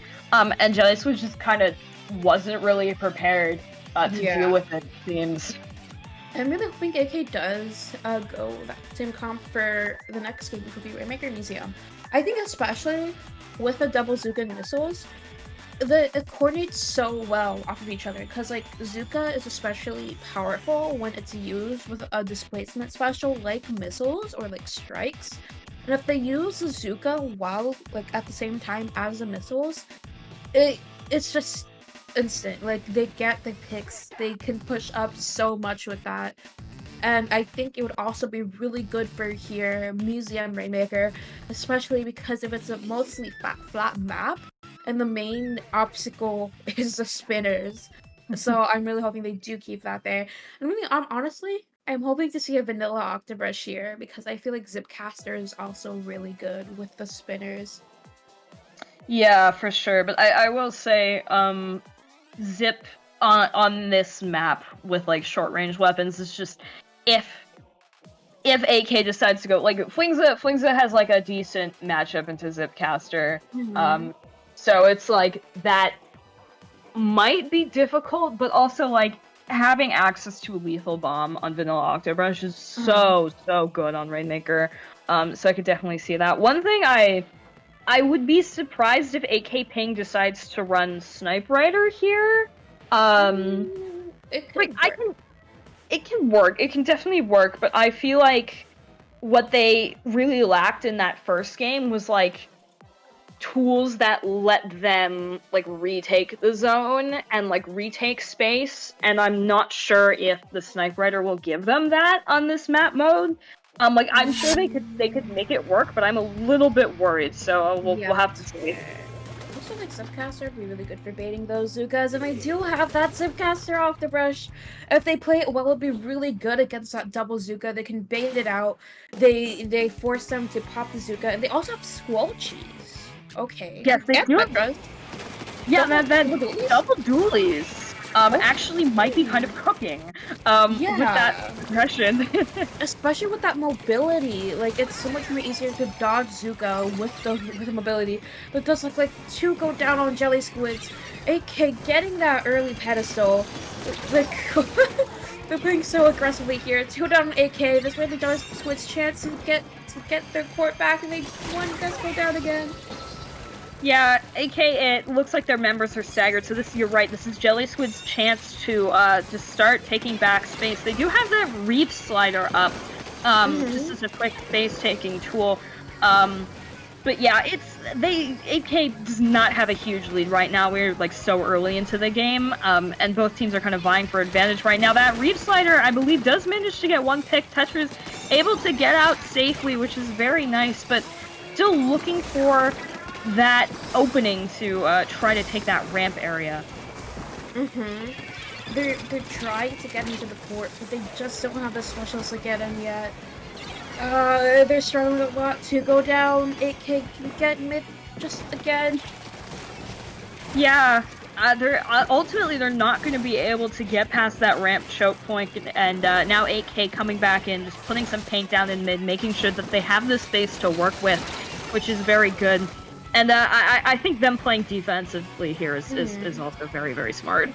Yeah, Jelly Squid is struggling a lot right now since they don't have like a special to push up with. The only way they can really push up is if they coordinate the Reef Sider, Wavebreaker, and Zipcaster at the same time. But they really have to benefit off that one push if they do that. Yeah, they really the Tetris and the Brush really need to be working together, I think, to clear some space. Yeah. Yeah. Like, Tetris and Brush can work so well with each other. They just really have to make sure to coordinate. Yeah, 100%. Well, speaking of Zipcaster, here comes the Zipcaster. This Flames, though, is gonna... trying to get the rollover, doesn't find it, but I respect it. They tried. They tried. I love you for that. You're my goat. But that Rainmaker ultimately is going to be reset, and mid still in contention here. One down on each team. The Octopus is trying to get another pick, but they were not able to get that. There's still all teams back in the game. It's just whoever can get the pick first. Yeah, 100%. And I think... Oh my god. Oh! Wow, yeah. Here comes the Zipcaster. That Brush doing a really good job of making some space, but it looks like the Rainmaker from Jelly Squid is also gonna make it to the first pedestal. Doesn't manage to find it, but that does put 8K's lead in a bit of jeopardy. The Reef Slider just barely missing the Rainmaker. This Tetris now kind of in an awkward position. But Jelly Squid still doesn't have a lot of space to work with, and they have the 3 down, so they're gonna try to get that pedestal again. Yeah, they're really trying here. They just have to like get that pedestal, move it just a couple points so they can get the lead. Yeah, it's a very nice Gabman, I believe, coming and doing some nice things with shot, but is going to ultimately get punished by the Prush, who subsequently gets punished by the Rainmaker pop. So AK Ping going to be able to get that Rainmaker hopefully into a more favorable position. Yeah, they immediately dropped it down. Top right. They're having a really, really good spot to stall for them right now. Yeah, absolutely. It looks like Multi is just taking pot shots with the Rainmaker, which is good. Their entire team is down, so they're just trying to move it forward, which is correct. But this might be Jelly Squid's chance to start making something happen. Oh, the Reef Slider, no! Oh my god. Oh my goodness. If that Reef Slider worked, they probably would have been able to get that shot with Bazooka. But just really unfortunate, Reef Slider is not a good special. Yeah. Those Rainmaker doing everything they can to stay alive right now, but they are backed into that corner and not making any space just yet. So, Rainmaker dying to missiles, but they might be able to get this. They have the numbers, but the Octopus goes down. Zipcaster doesn't want to work, and they die to the Zuka. It's so close right now. They just have to push it slightly past the pedestal. Yeah, if they can get pop and then play patient here, they do not need to get far at all. With the way things are going right now, both teams trying to fight for top, and it is going to go to 8K Ping. Jelly Squid's not able to get the rank. They might are gonna get to overtime. Oh, no, they can't. No. The Brush is trying. Yeah. They're trying. They're not gonna be able to. That was so unfortunate. Like, yeah, Jelly Squid did not have the specials for that, but it could still work. They just have to really work with the picks that they got. They have to push up like they have to be really coordinated with the comp like that. But they sadly were not able to get the Rainmaker past the check. Yeah, and I will say, 8K Ping, I'm sorry. I did not believe in your comp. I did not think it would be good here. I owe you guys a formal apology. It worked, and I will say the double dualies into that comp, I think is like I don't want to say it's like bad. I think it's a debatable adaptation because I feel like it could have worked if they had specials. Maybe, but also it's like Tetras, Octobrush, like Tetras and Octobrush really rely on like they're distraction tools, right? Like but Yeah. it's like 8K ping's comp is like basically just a wall. Like you have a Flingza, which punishes weapons for running into it, and then Mhm. you have the Sniper, which is like a good zoning tool, and Mhm. it just makes it really, really difficult for Dualies and Brush to push forward Yeah. consistently. And it's like even if one of them can move forward, like there needs to be follow up, and because there's just like so much defense, like such a hard to break through wall, I think it just gets difficult. Yeah, I feel like they could have possibly got that comp to work. It was Octobash Navu, Light Tetras, and the other Scorches I don't remember the name of, CDS with the chumps. Yeah. Because they'd have rain and chumps, they would have an easier time to push up with that. Yeah, they really, you are right, they really didn't have the greatest specials. I think, Mm-hmm. like, Zipcaster, again, Zipcaster, like, really requires its team to really, like, make it work. It needs some sort of follow-up, Yeah. for it to be, like, a consistent special that clears space. And then, like, Storm is good, but you need, like, And follow-up you, from that. yeah. Reef Slider is just so easy to punish. I mean, I feel like, yeah, like, if you use rain and chumps at the same time, Tetras could, like, pop their Zipcaster. It would have, like, probably break there. Yeah, that's true. Yeah, Yeah. I think you're right at the end of the day. Like, it could have worked, and I like how they played that game. Like, Mm-hmm. ultimately, it was really close. Yeah, that was really unfortunate. They weren't able Yeah, to like benefit off of the picks. It was so sad. I know. The Zuka spam came in clutch. True, that double, I think, we can't not talk about the double shot in the Zuka cycling, because, man, that just makes it so hard to move past. One of the key differences, I think, between these two teams is, like, one of them took the Rainmaker, like, through the jump in mid, and the other one, like, tried to force the ramp and choke, which just, like, kept getting shut down by Zuka. Yeah. So, yeah, I think, like, there's just a lot of different ways to approach this matchup, because it's hard. Fighting double Zuka is difficult and annoying, and it is what it is, though, at the end of the day. Yeah.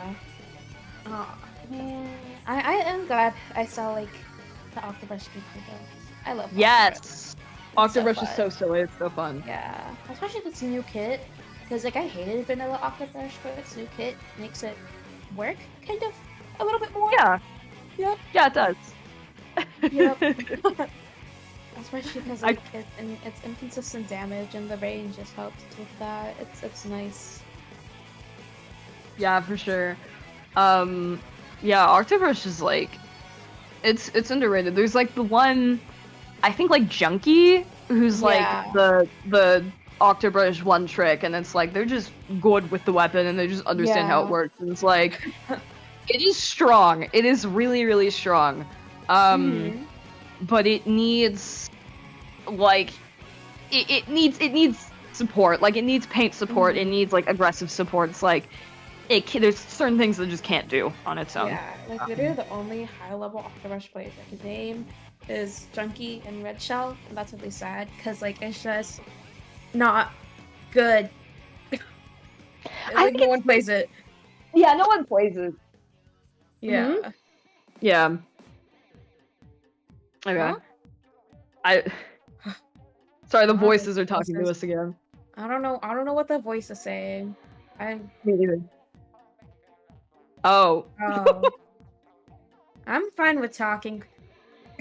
Yeah, I'm chill. I want to talk about Brush more. So Yeah, like brush I do it.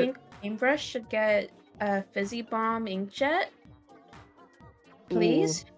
I'd be so happy. That's I would be happy for you, but I feel like I would hate fighting against that I like a mean, lot. like, no one plays Paintbrush. So, like, the only other Paintbrush player I can name is Arashi. And Arashi doesn't even play that much. And then I don't play that much. So, you'll be fine. No It, one's it's gonna play it.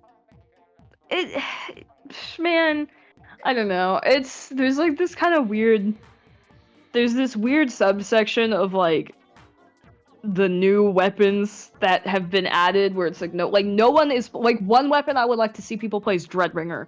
No one Yes. is playing Dreadringer. I Literally. tried to play it, but I hate how slow it is. Like, I it's love worse it. than Paintbrush. Like, I literally play like a weapon that's like not good because of its like it's whatever startup recoil.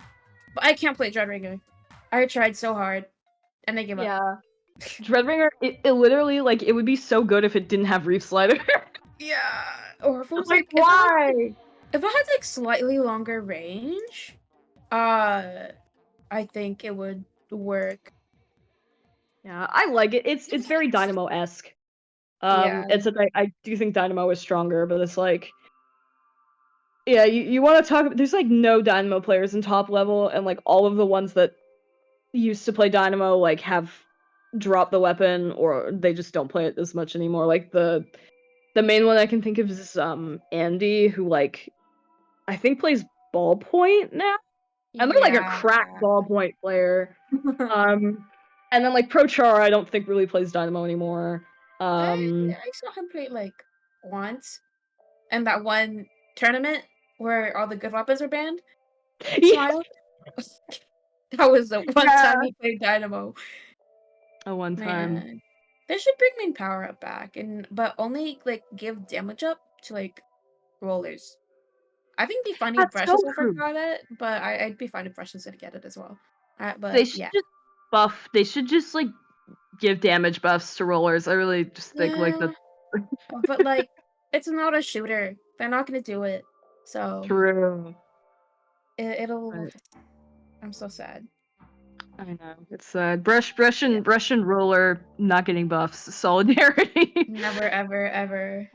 It will never happen. Nope. It's so fake. uh, I what if Dynamo got a third kit? What do you want on it? Burst bombing storm. That's That my would dream be kit. so hot. Oh my god. Oh, I can now imagine that. That'd be because it also help with it's awful damage. Yeah, Ooh, it's that'd be just good. so yeah. Like I just think like Dynamo like people is like, yay, I want like burst bomb on Dynamo, but then like I've seen people like, hey, my dream Dynamo kit, and it's like Dynamo Ink Vac, and it's like, what are you talking about? What? That was like someone's kit that I saw was like, yeah, I want this on Dynamo, and it's like, are you insane? Jump scare. Jump Just play scare Jet. Play Jet or Gal or for Rapid. real. People want to play Rapid. SMH. Yeah, play Rapid. Yeah. Okay. It's like the same Also, weapon as Dynamo. I really like burst dynamo. I think that'd be good because like I really really wanted a burst dynamo. I know like the chubs can like help with the damage, but like I feel like rain is more would like help more consistently. So Yeah, Rain is just because it can't get, you're right. It's more consistent because it can't get like destroyed easily. Like yeah. it's not destroyed at all. Also Um, like this gold kit isn't even that good. So I think yeah, a rain burst would be a good set. Like just pretend gold dynamo didn't exist and just make the burst rain its second kit. It only has 2 kits in the game. Uh-huh. yeah, Yeah. yeah. No, yeah. I Yeah. agree. I agree. We don't need to talk about gold dynamo. We're gonna pretend it was never in like the game's files for like over a year. Nope, Uh wasn't yeah, real. gold dynamo doesn't exist. Everyone's just going crazy. Yeah, I just Yeah. like I just needed it to have like a better special. That's it. That's all it. I please. Yeah. Why does I'm just gonna come out and say it. I just do not think chumps are that good on it. Like I really Yeah. don't. Like it would work if I had burst, Yeah. but it has splat Like bomb. So yeah, exactly. like Burst would be great. I liked gold dynamo in Splatoon 2 because I had like armor. But chumps. Ugh. Yeah. And like the main reason armor like was good for it. I mean, first of all, just because like from a meta perspective, it was a good like secondary armor weapon if you it had like Yeah. a weird niche. But also because like A, it was selfish. It was able to use armor selfishly, where it's like A, you get an Yeah. ink tank refill, and then B, like it lets you survive damage, so you have like a tool into like the charger matchups, or like if you want to find another roller, you can pop armor and then go in, or it's like Mhm. like one-shot weapons that Dynamo might normally like struggle against. Like it has a tool against that now, but it's Yeah. like, and then the bomb was like just I don't know, set like displacement, and like that's Mhm. fine, you know. Yeah. I mean, I also But it's like. I like Splatoon 3's vanilla kit, but everything is better that has cooler, so there's like not really a point. Yeah, And yeah, I mean, it has the same kit as Sniper Rider. oh yeah, it does. I didn't think Yeah, about and that. yeah, a Uh, lot of people don't, and it's like the kit. It's just the problem is it's like Sniper Rider does not have as many, but like Dynamo just has like a lot of instant like auto lose jumps that like Sniper Rider doesn't have. I think that's like why it's better. Um, mhm. where it's like God forbid if you're running like Dynamo as like your primary cooler weapon and the other team has leader, you are not doing anything that game. Yeah. Like I feel like um okay, I feel like Vanilla Demo's kit would be good if the damage was like if the damage was consistent. It would be like a that good, too. aggressive soda weapon. And it has mobility with the sprinkler. And then like if you're a fighter leader, just like put Ninja Squid on or something. It can work, kind of. Yeah. Yeah, Yep. for sure. Like Dynamo it likes to be Oh, selfish. has Yes. a little Yeah. voice in my head. Hello, the voice that you have to face the bottom left corner now. Like just me. What? Oh, Look at his name. hi Dorian. Yeah, this is the Hi. voice that we were conversing Hi. with earlier. Hi. Yeah. Sorry with Hi. all the delays, but now we have a matchup. Naturally. What? Yeah, we have a match. What That's the kind of crazy, isn't What it? the? Yeah. What the? What the heck? Okay. Are we still are we No, you're still No. going on for one more round. Well, Yeah. okay? Wow. It's payback versus Super Team 5. What about Super Ooh. Team 3? What happened to them? Super Team I wanna 3. Yeah, what What? do you They mean? got What happened? eliminated. They got eliminated like back in 1987 or something. No! By 1987. Damn, that means Super Team 4 has been going on for a while. They must be old. They must be crazy. Grandpa. Yeah, that's Yeah. crazy. Also, like, can I talk? Because like I hear about like payback because like payback has been like in the Splatoon news, so to speak, because they're Ludi set. But can we like talk about their roster for a second? Because like What about Swift, them? Lappy, and Okimi, like oh my god, they're so Mhm. cracked. I mean, I wouldn't. I don't want to say. I hope they lag, but it'll also be funny. Uh, Payback. You do whatever you want, but um, but the first round we're actually gonna go into is it's a best of 5. Best of 5. Clambut's Macomart. Sculptures Ah, and Carbon especially are good there. So yeah, for yeah. sure. Carbon, I feel like Carbon is basically a given. I really do not. There's like no reason not to run Carbon here. Yeah. I think. Um, this is Mega Mart Clams is kind of one of those you can almost run like anything here. Yeah, I feel like literally And anything it'll could work. go here. Besides Dynamo Roller, because Dynamo No, doesn't Dynamo's work. great here actually. Dynamo's Yeah, great. but it doesn't work. No, it does. Yeah, it does. Oh, I got a damage up back? No, like it just OMG! no Yeah, no I no no know. no no no no. I mean, like, I was talking because, like, I feel like, because, like, it's, like, fall off. It's, like, it's sometimes just not inconsistent. And then here, it's, like, just a lot of fall off for Dynamo. So, Yeah, I don't know. In my experience, like I think there are ways that you can like make yeah. Dynamo fall off more consistent, like if you angle your shots correctly and like aim them Yeah. right. So it's like I most like I haven't met like a Dynamo player that has had like significant problems on this map. It's usually just like the usual stuff where like the donut hitbox, but it's like that happens on every map, you know. I have problems on this map. I'm not good at the Marole. So I can no wait. I'm not good at no. I was not. I'm not. Like I don't play it anymore. I played in Splatoon 2 and I don't play anymore. Yeah, So that's real. That's good. yeah, I and don't know why I still play it. I had damage up in Splatoon 2. So Yeah, everything yeah. was easier. Yeah.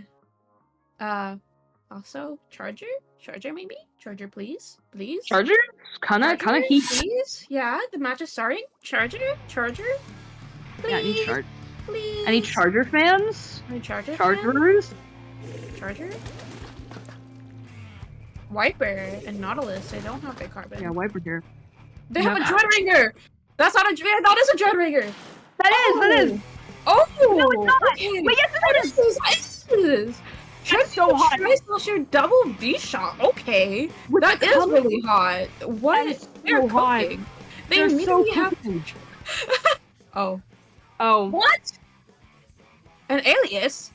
Oh. Who Guys, did can it? we not use aliases, guys, please? Um.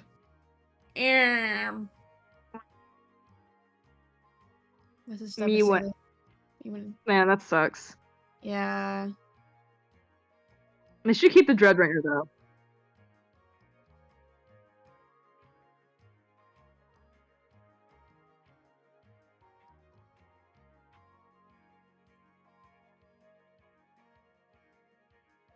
Okay.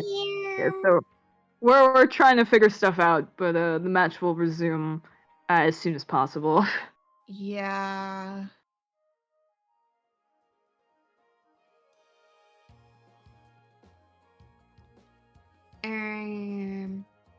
So Dreadringer. It's fun. It really is. I love Dreadringer. I give up on it. I hope that they keep Dreadringer on here because I feel like Dreadringer can be good on Mako because like its fall off is consistent and it can add a lot of pressure, but it's also really slow. So they have to coordinate really well with one of their teammates. Yeah. Like benefit off of that. I think the thing is like double shot Tri-Slasher is a really fast comp, which I feel like compensates a lot for Dreadringer being slow. Because it's like you have it's like if you need help for any reason, like it's very easy for your team to rotate to you. And it's like you have that like the V shot plus the Tri-Slasher, which is just like hyper aggressive and like can make space for you while you support them with chip damage. Like I see the vision. Yeah, I'm really excited to see how they play. Yay! Yay! Hooray! Yippee! Hooray! Yahoo! Only it's Dreadringer time. The last game is really sad because they immediately got a hold of it, but the game ended. Let's see. Yes. Maybe they can do that again. I think they can, yeah. Yeah. Also, Dreadringer is good at clearing space. Okay, cool. I was about to say one of Super Team 5's members was like stuck in sponsor, but I was scared. Dreadringer immediately going to go down after trying to take stacks though, and that Nautilus immediately going to be pushing up, getting the pick on the try, and that's a lot of space immediately for payback. Yeah, they learned from the first time. They're not letting the other team get like any sort of advantage in the beginning there. Super Team 5. Yeah, that is. Oh, 3 down on payback. This Super Team's 5. Look, I'm gonna call it Super. This is Super's time to get a hold of mid, get clams. They might have to score soon. They just have to get their specials in order to do that. Yeah, 100%. Yeah, and speaking of specials, here comes the Zuka and the Tactical, where it looks like the Tri-Slasher does have 7 clams up, and here comes the Power Clam into the basket. Payback, though, with a really nice defense. They have their missiles coming out, managing to almost get a full wipeout onto Team 5, which is very nice defense on their part. It was just a 2v2 on the end part there. Though the last two on Super was still respawning. The V-Shot gets one. That was a really nice pick from that shot. Another one goes down. The Tri-Slosher. It's still just currently a 3v3. The Nautilus gets one. They're back their ring. They might be able to get back and maybe score again. Yeah, swag on that Nautilus is so scary, especially for Team 5's comp, which is just not great into Nautilus. And now Team 5, 2 down, they are gonna have to back up a little bit. But that Dreadringer doing a good job of playing defense and managing to hold their space pretty well. Yeah, that Dreadringer did a really good job of just like playing aggressively. They held well, they used their weapon well, like they know how to play Dreadringer, and it really shows that they know their weapon. Yeah, 100%. Now it looks like both teams are vying for mid. Payback is gonna start coming in here. Neither team really has any super impactful specials up right now, except right as I say that. The shot from Team 5 is going to have their Zuga online. We'll have to see if they use that, especially now that one member of Payback is dead. Ooh, looks like Payback did score, but that might have not been a great idea, because now Super Team will have 3 balls on the map. They can easily get a lead from this. Yeah, you can see all of that power, all of those power clams now. That's gonna come out. 1 there, 2 there. They just need a few more clams. I don't think they're gonna go back for that penny, but they can still easily get the lead here. But 2 are down. Yeah, Oh you can see God. that Dreadringer behind the basket, but they don't have clams with them, so they are gonna go back and get the lead just barely. Trying to use the respawner to get out, but are gonna get punished for it. So Team 5 is in the lead, but again, just barely, and with them being 3 down, this is basically a free mid retake for Payback, so... Yeah. Super did such an amazing job there. They got 3 down, just leaving the Nautilus, and they were able to get just a few more clams they needed to get lead, but looks like Payback is preparing for another push. They might be scoring soon. Just depends if Super can keep up with this. Yeah, 100%. Here comes the Zuka. We'll see if Super can survive. And it looks like they do. That power clam not going to be scored today. Team 5 in very nice defensive positions. Payback does manage to get the clam in, but they immediately get wiped right after. So that's a free pity clam for Team 5. Oh. Woof! Wipeout. Super's playing so aggressively. They know as soon as they got that wipeout, they had to immediately get on their court. But it looks like 2 are down. They're gonna have to immediately push back again. Both these teams are playing so quickly. They know how to play their comps. They're doing such a great job here. Yeah, 100%. A lot of a lot of these fights have been absolutely devastating. With I just need that one. Ooh. Ooh. One more cam. One more! Can they do it? Can they do it? Can they do it? Come on! There we go. Very, very nice. Dreadringer better? Dreadringer strong. Dreadringer strong. That was, yeah. Both teams played so well there. Though, just Super Team 5 were able to get those picks when it was really important. Yeah, 100%. Yeah, there goes the Super Clam in slow motion. Yeah. That's just it there. Mango going in, you can see both the shots just sacrificing themselves to get more clams in. Absolutely. Man, yeah, both teams, it's every single fight you would look at the HUD and it would be both teams would have 2 or 3 down, and it's oh my god. Yeah. Wow. A very aggressive, very fast-paced match, which is gonna set the tone for the rest of this set. Yeah. The next match will actually be Zones on Manta. I don't know how Dreadringer is on there. I feel like Reefsider isn't the greatest, but it can be okay if played well. And I don't really know how Dreadringer's main weapon is on there. I feel like the Dreadringer is gonna have to hug that pillar in mid a lot for it to really benefit and when they can get a hold of mid, they're gonna have to like stay on that bunker wall of the enemy team. But I don't really know if they're going to keep a Dreadringer here. I don't really see it, honestly. I do. I think because this is another case of like Dreadbringer is just really strong at like stalling the zone and then like stalling the zone from plat. It's just so good, and it really punishes people who are trying to rush it because of the range. Yeah. So it's like I could see it. But also it is a lot. Yeah, they have to coordinate it really well. Yeah, But and it's like Team 5 can do it.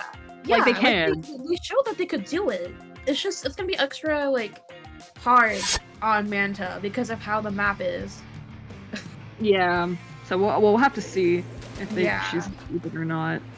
We're now getting back to the game. Payback keeps their same comp, I think, and they keep Dreadfinger. Okay. Good. Yeah. Okay, I like good. it. I like it. Yeah. I'm really curious to see how they're gonna play. Yeah. Though the alias was enough, so yippee! It looks like they both have their own zones. If they popped missiles, Payback will probably be able to get that other zone, but Team 5 is just not letting them push up into their core at all. One is trying to flank. The choice of Shrews were there, and they did get them. 2 were down. They're gonna get the zone. They have an early good lead. They just have to get rid of those. The knot is adding a lot of pressure right here right now. Yeah, not doing a really good job of just keeping people at bay, and that try making it almost impossible to push bunker with that fall off. Yeah. The knot is so good on this map. They have to make sure that the knot can't move or that they keep the knot down. Yeah, 100%. Nobi, I believe is how you say that, does have that Zuka up. And yeah, there goes the Reef Slider, and here's the Zuka. Looks like Team 5 trying to take back the zone. Okay. And they do manage to do it. Almost get the wipeout, but not quite. But they do now have full control of mid. The team now pushed up into Payback's bunker. Team 5 is doing a really good job with coordination.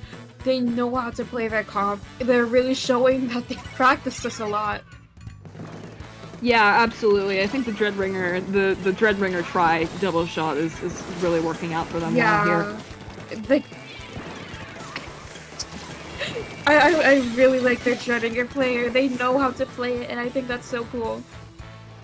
Yeah, double shot helps with that a lot. You can see like Team 5 just pumping out Zukas, doing a really good job of Zuka cycling, and that is just helping them both keep the zone and also take the zone when they need to. But that knot up on those grades, deadly. That not getting on the grades is really good for them. Yeah, absolutely, and that's I think that's going to be the key. That knot now set up in bunker going to make it incredibly difficult for any of prospective Team 5 members who might want to push that area. You can see Payback just doing a really good job of holding that bunker. The knot unfortunately does go down. I believe that was to a Zuka shot, so now it's Team 5's chance to push back into zone. Yeah, even though Payback popped their missiles, they immediately pushed up when realistically you'd expect them to back up. When they popped their Zukas, they were prepared for that. And now they might get that zone back soon. They just have to hold for just like a couple seconds so they can probably get the lead there. Yeah, oh, nice! Does not survive the Reef Slider. Very nice play from Meekog on that Red Ringer. And once again, holding that bunk. Here comes the Zuka from the shot, just trying to nip any prospective pushers in the bud. Payback really needs to get some specials online here because they're about to lose the lead. Yeah, like, Team 5 is just holding very well. They have a really good comp to hold. The Wipers trying to get in there, but they couldn't get one. They died. They might get that zone, but they couldn't. They're constantly being pressured, pushed back with the double Zuka, and then just a Reef Slider coming out of nowhere. They're doing a great job of just holding here. Yeah, and this is the squid bag. Oh, the bag bomb death. That's great. That's Wait. Yeah. Yeah. Uh-huh. That's my response to that match. yeah. That's definitely. I think like the double Zuka there, because Zuka kind of did everything for Team 5. To be honest, Yeah. like you can, um, The double and then Zuka also, Zuka comp.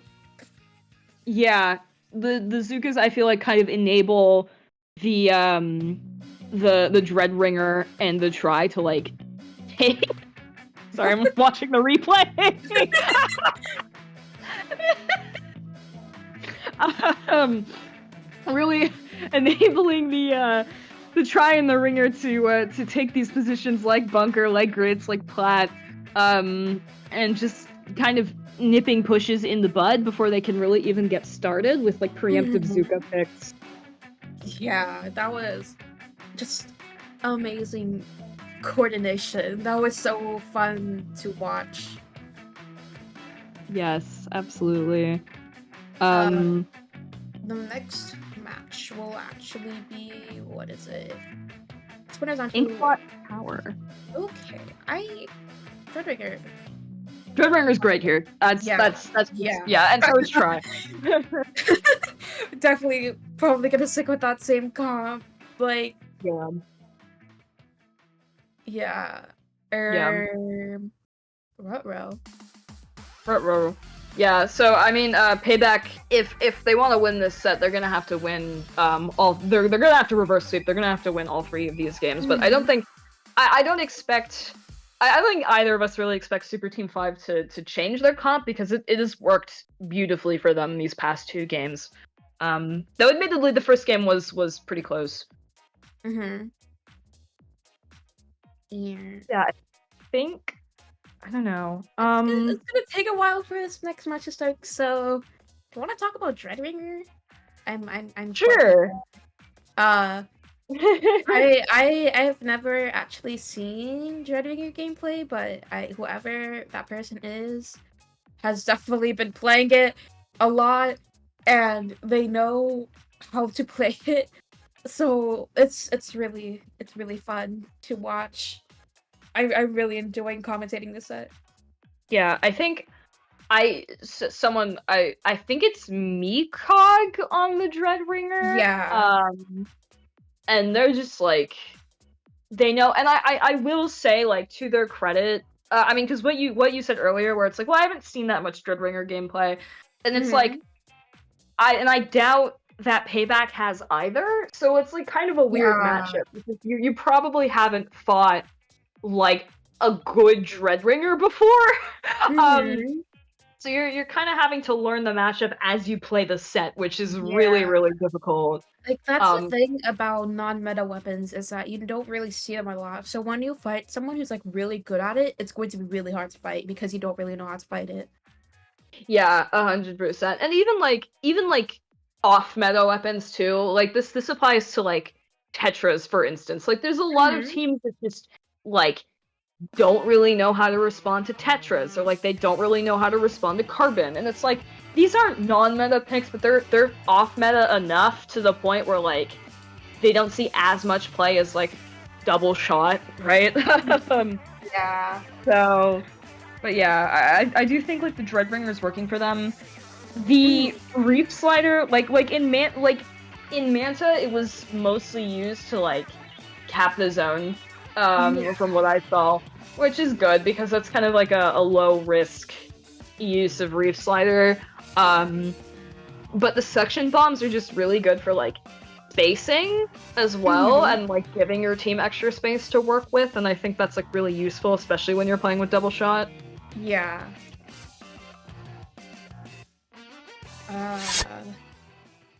But yay! Oh. Yay!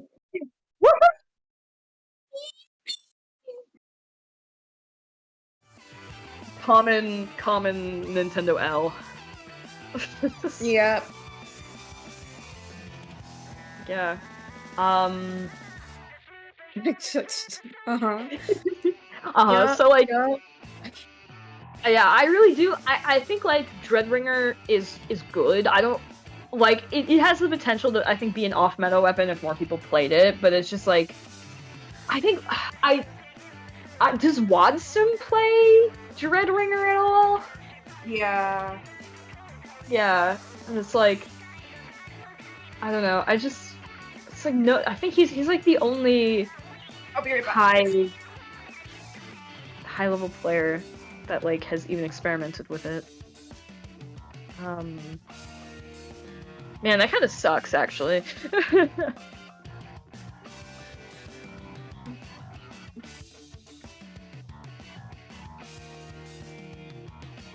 Okay. Let's see. Okay, yeah, Mikog is the Dreadringer player. I just checked.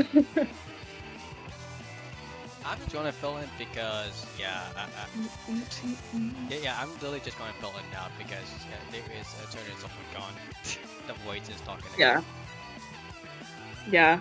The hello voice. Hello. The voice is so nice of you. The voice in my head to join this this stream. So funny as we waiting for them though as they really try to get into the room again. This has been taking like 15 minutes already. There's already semi-final match. Okay, and the voice is gonna be gone. Bye. Okay, goodbye. Hi, Bye. Joy. Bye. Hi. Hello. Welcome back. Hi. Hello. Hello. What was being talked about? I was smiley face. I was just like, just nothing that you like. It just Dreadringer. That's literally it. Oh yeah. But I feel like I don't know Dreadringer. I don't really have anything else to say about it to be perfectly honest with you because I feel like it kind of needs. There's a lot of weapons that can get enabled by the double shot, and I feel like that's kind of the main reason it's able to work. For them, like obviously Mikog is a good player, but it's like that combined with the double shot just means that like the Dreadringer is able to be so much more flexible. Yeah. So it's like that's why I just think it's a solid comp.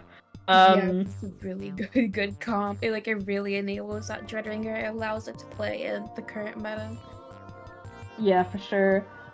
And then I'm trying to think of like possible like if you're payback, like how do you respond? Because you're down 2 games, Yeah. and it's like, well, because I feel like the Nautilus seems to be working well for them, but I wonder.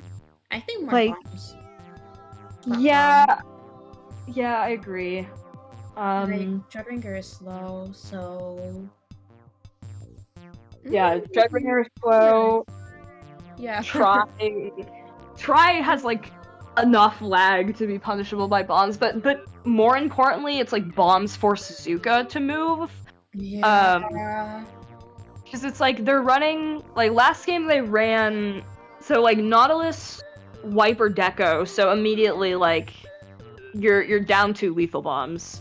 And then the shot which has suction, and then I think was it Zap? Yeah, so that's like double suction. I would. Yeah. I wonder. I would commit to more bombs. I think you're right. Yeah. Yeah, I feel like double section is okay, especially it's gonna be tower. But I don't think the splat bombs will work that well on tower. I feel like for sure. they're gonna have to 6-7 suction for this, so they can't really like bomb them out as like effectively.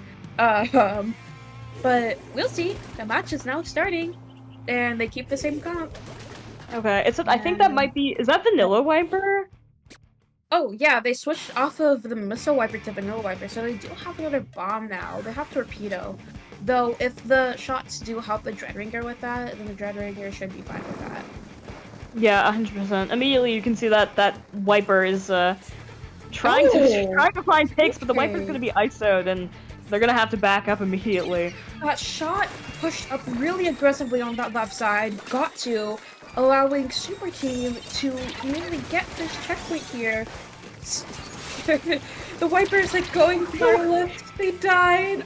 They're like no, Timmy! here. Super Team is doing a really nice pressuring job, but the treasure does die to the bomb in the back. So I don't know if we'll be able to keep this up. Yeah, for sure. And you can see, and again, there's Bazooka getting that final pick there. Yeah. Which is just huge. Interestingly, it's gonna be the Tri-Slosher on the tower instead of the Dreadringer. But yeah, God, you can see that Team 5 just is... They're just... Wow, they're just like kind of... They're beating them up! This is bullying! They are! Oh my God! They're Damn! They're just... Amazing coordination. Okay. Yeah, that was a great defense. It was messy, but it was a great defense. Oh, the Dreadringer, man. Yeah. Okay. Payback is back in the game. There we go. Our team only got to 5th, so Payback still has this. Like, they can still get that. Yeah. That shot, not long for this world with all that pressure on it. And there we go, both of those shots are down. I think if you're Payback, now's the time to take the tower. It looks like, here goes the Reef Slider, is gonna manage to find one pick, but the Dreadringer, a little bit out of position. Just like trying to pick fights with the Nautilus, but ultimately, not really gonna be able to like find any crucial picks there. Yeah. It looks like Payback might be able to get the first checkpoint here. They got the picks. They're only one is in bats. They need to have support in bats. Yeah, there's two there now. Yeah. Well, they both do go down. They both die. This looks like it's the end of Payback's push here. Yeah, it's the Nautilus manages to find a really nice pick on bats, and that might actually be enough to keep the push alive for a little bit longer. But unfortunately, 2 members of Payback going to go down. They still have this. Oh my God, yeah, no, they absolutely have this. This is lead for them right here. Though Super Team got the really strong opening, Payback is just coordinating well enough. They're getting the picks. They're using their specials. Bazooka does go down. It's currently a 3v3. They need to get them off the tower. This is a really bad spot for Super Team right now. Yeah, Payback just doing a really good job of surviving the Zookas when they come out. You can see that Zap just fighting behind the tower until the Zooka wears off, and this is going to allow them to get past that 3rd checkpoint. They're so close to KOing, and they do it. They do find the KO, so Payback is back in this game. They are definitely back. Super Team had that amazing opening, but when they got 2 down, when it was just a Zap and Not left on the tower on first checkpoint, they were not able to push because the Not was just pressuring so well. So Payback does have another chance. They might still win this. It's just Super Team just needs to like the way they played in the beginning of the match. Have to do that for the entire game, and they could still win the next match. The next one will actually be Rainmaker Scorchforge. Ooh, this is. I feel like if you're Payback, you are riding the momentum, but this is also like still really scary because it's like really easy to lose space quickly. I feel like Reef Slider's good on Rainmaker, especially with the checkpoints. So Super Team is gonna still be good there with their comp. They're not gonna have to change it anytime soon. Yeah, no, for sure. I think I like the torpedoes. The torpedoes are better. Yeah, it's just I think like missiles are strong, but I feel like the more consistent pressure of torps is just a lot better. And I also think like Wiper here is pretty strong. It kind of like I feel like Wiper struggles with the Dreadringer matchup a little bit, but I think with team support, it can like kind of. I mean, you saw it was like the Wiper that was the one like starting the push on bats for Payback last game, and I feel like that coupled with like consistent bomb pressure just means that like Wiper is going to be able to hopefully clear space easily and then hold space easily. Yeah.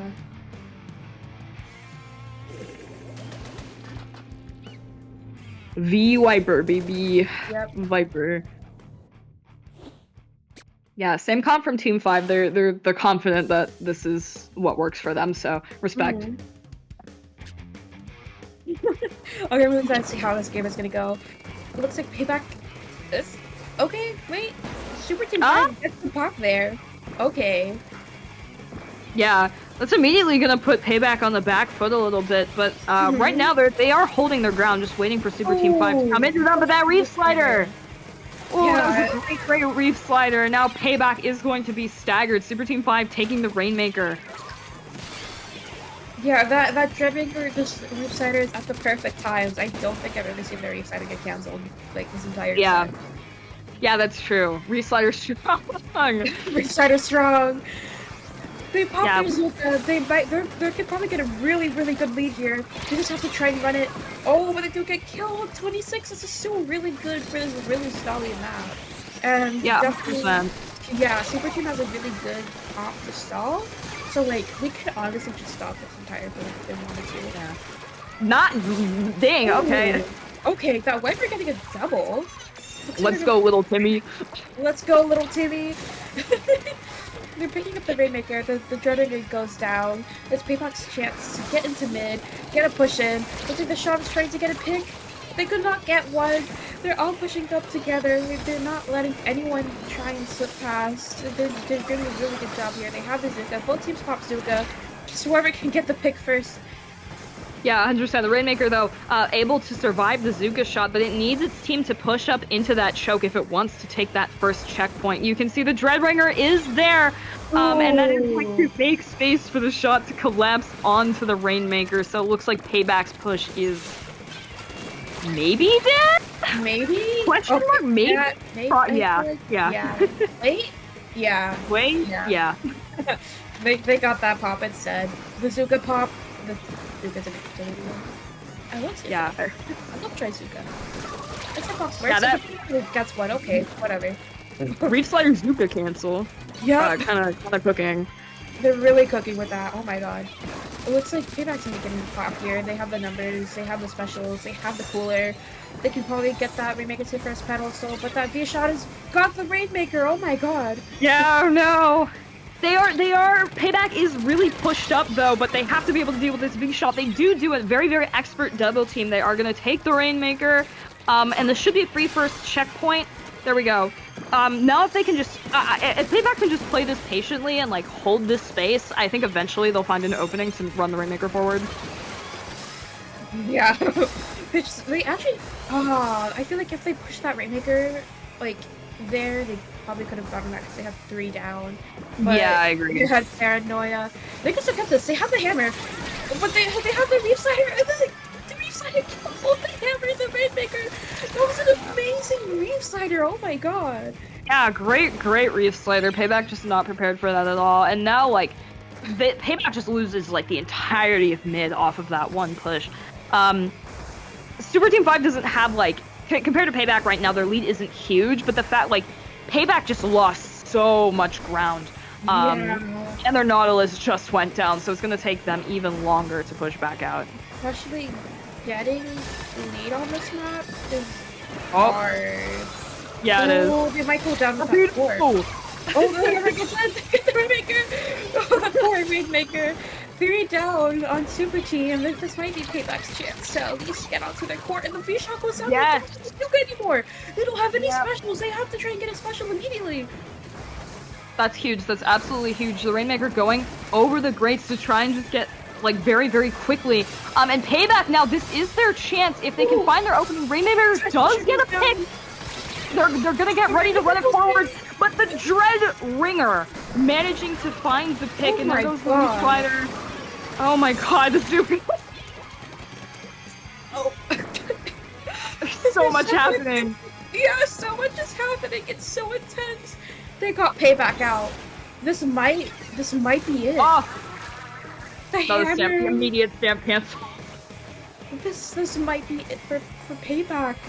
They're just gonna try and run it. They're gonna try and run it. They get as far as they can.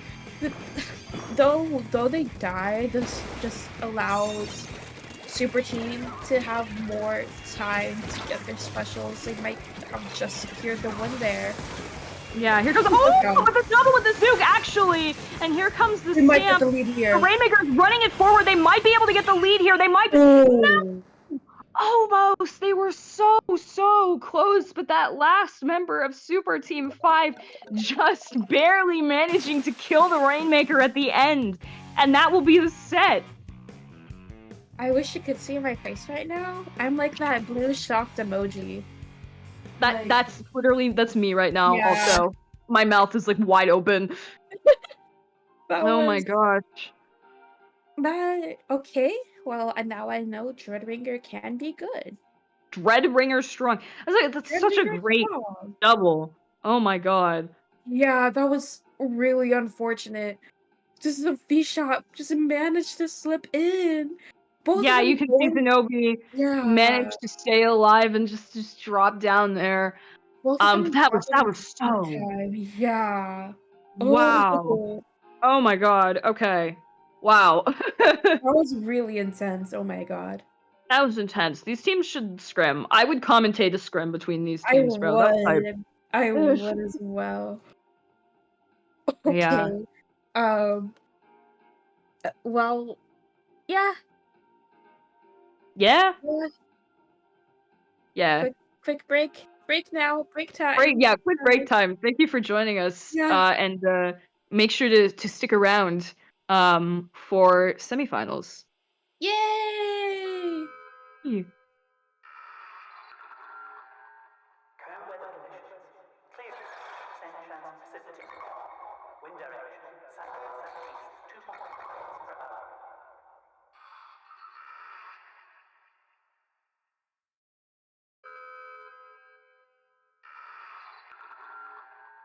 We are T-minus 12.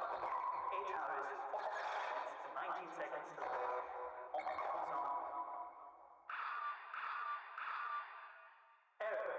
Anomaly. Within track. System rebooted.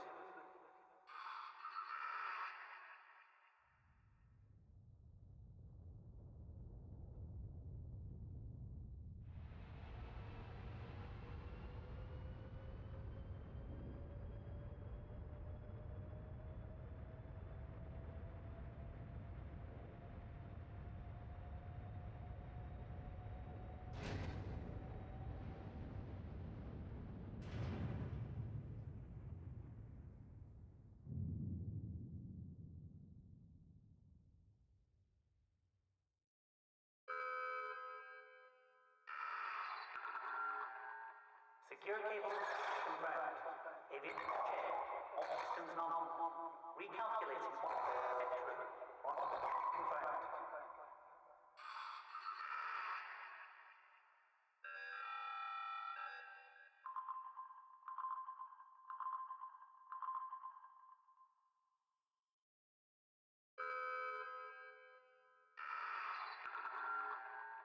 Navigation back to charging. Dynamic stability is currently minus 0 to 1.33. All values normal performance.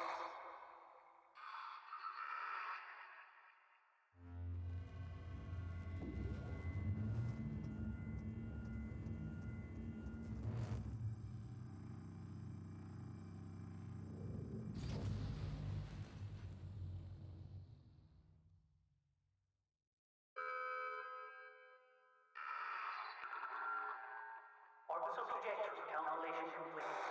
Resetting lock. Commence shut. Cooling.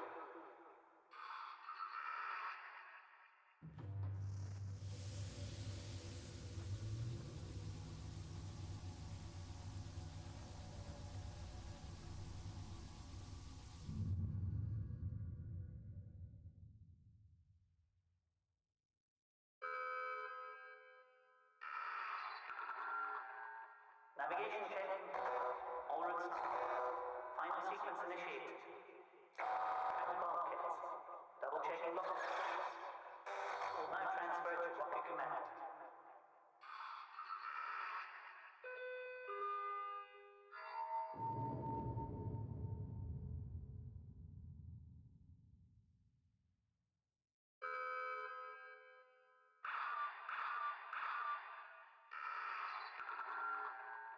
Control system has encountered a bug. Flight plan not recognized.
Hey guys. Hello. Oops. Hello and welcome back. We are at semifinals, right? Yes, this is Yeah, semifinal. semifinals.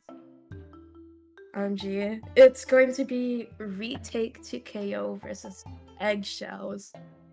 I am personally. Oh wait, no, you can talk. You can talk. No, I was just gonna say because I'm like looking at P Okay. leader. P-Leader! Yeah, I'm actually really familiar with both teams and P-Leader. I know like both teams are really strong. I have known both of them for a really long time. I feel like at least a few of their members, like P-Leader and the Kame and Div. But I'm really excited to see them play against each other, and I think it's gonna be really cool. The first map is actually going to be I lost it. Uh, uh, uh, winners Make finals zones. spot. No, that's the last one. We're doing spot zones on Hagglefish. It's winners finals to Yar? Yup. Okay. Spot zones Wait, Hagglefish. wait. Then the map list on Wait, stream is wrong. that is wrong. Wait, no. What? What? This is so strange. This It's is so weird and it's kooky. winners round 3, but I think I'm crazy then. Wasn't it just spot zones Mako for the first one? It was Clamlets Mako. Oh, okay, guys, I'm dumb. Okay, it's spot zones Mako Mart. It's okay, Shane. I love you. Thank you. You're welcome. But yeah, Yeah. Mako Zones is like, again, it's kind of like Clam Zones, where it's like one of those evergreen maps. I think like you could kind of almost run anything on this map and get away with it as long as you can spot 100%. zone. Yeah. You do need a little bit of paint. A little bit of paint. Yeah, as long as you have. Yeah, I know both teams have. I don't they have like 2 shooters. Both I think teams. R2K runs double shot, I think. But I'm Yeah. not sure. I am very Yeah. familiar with the team Eggshells, though. BB is an Ooh. insanely good squeezer.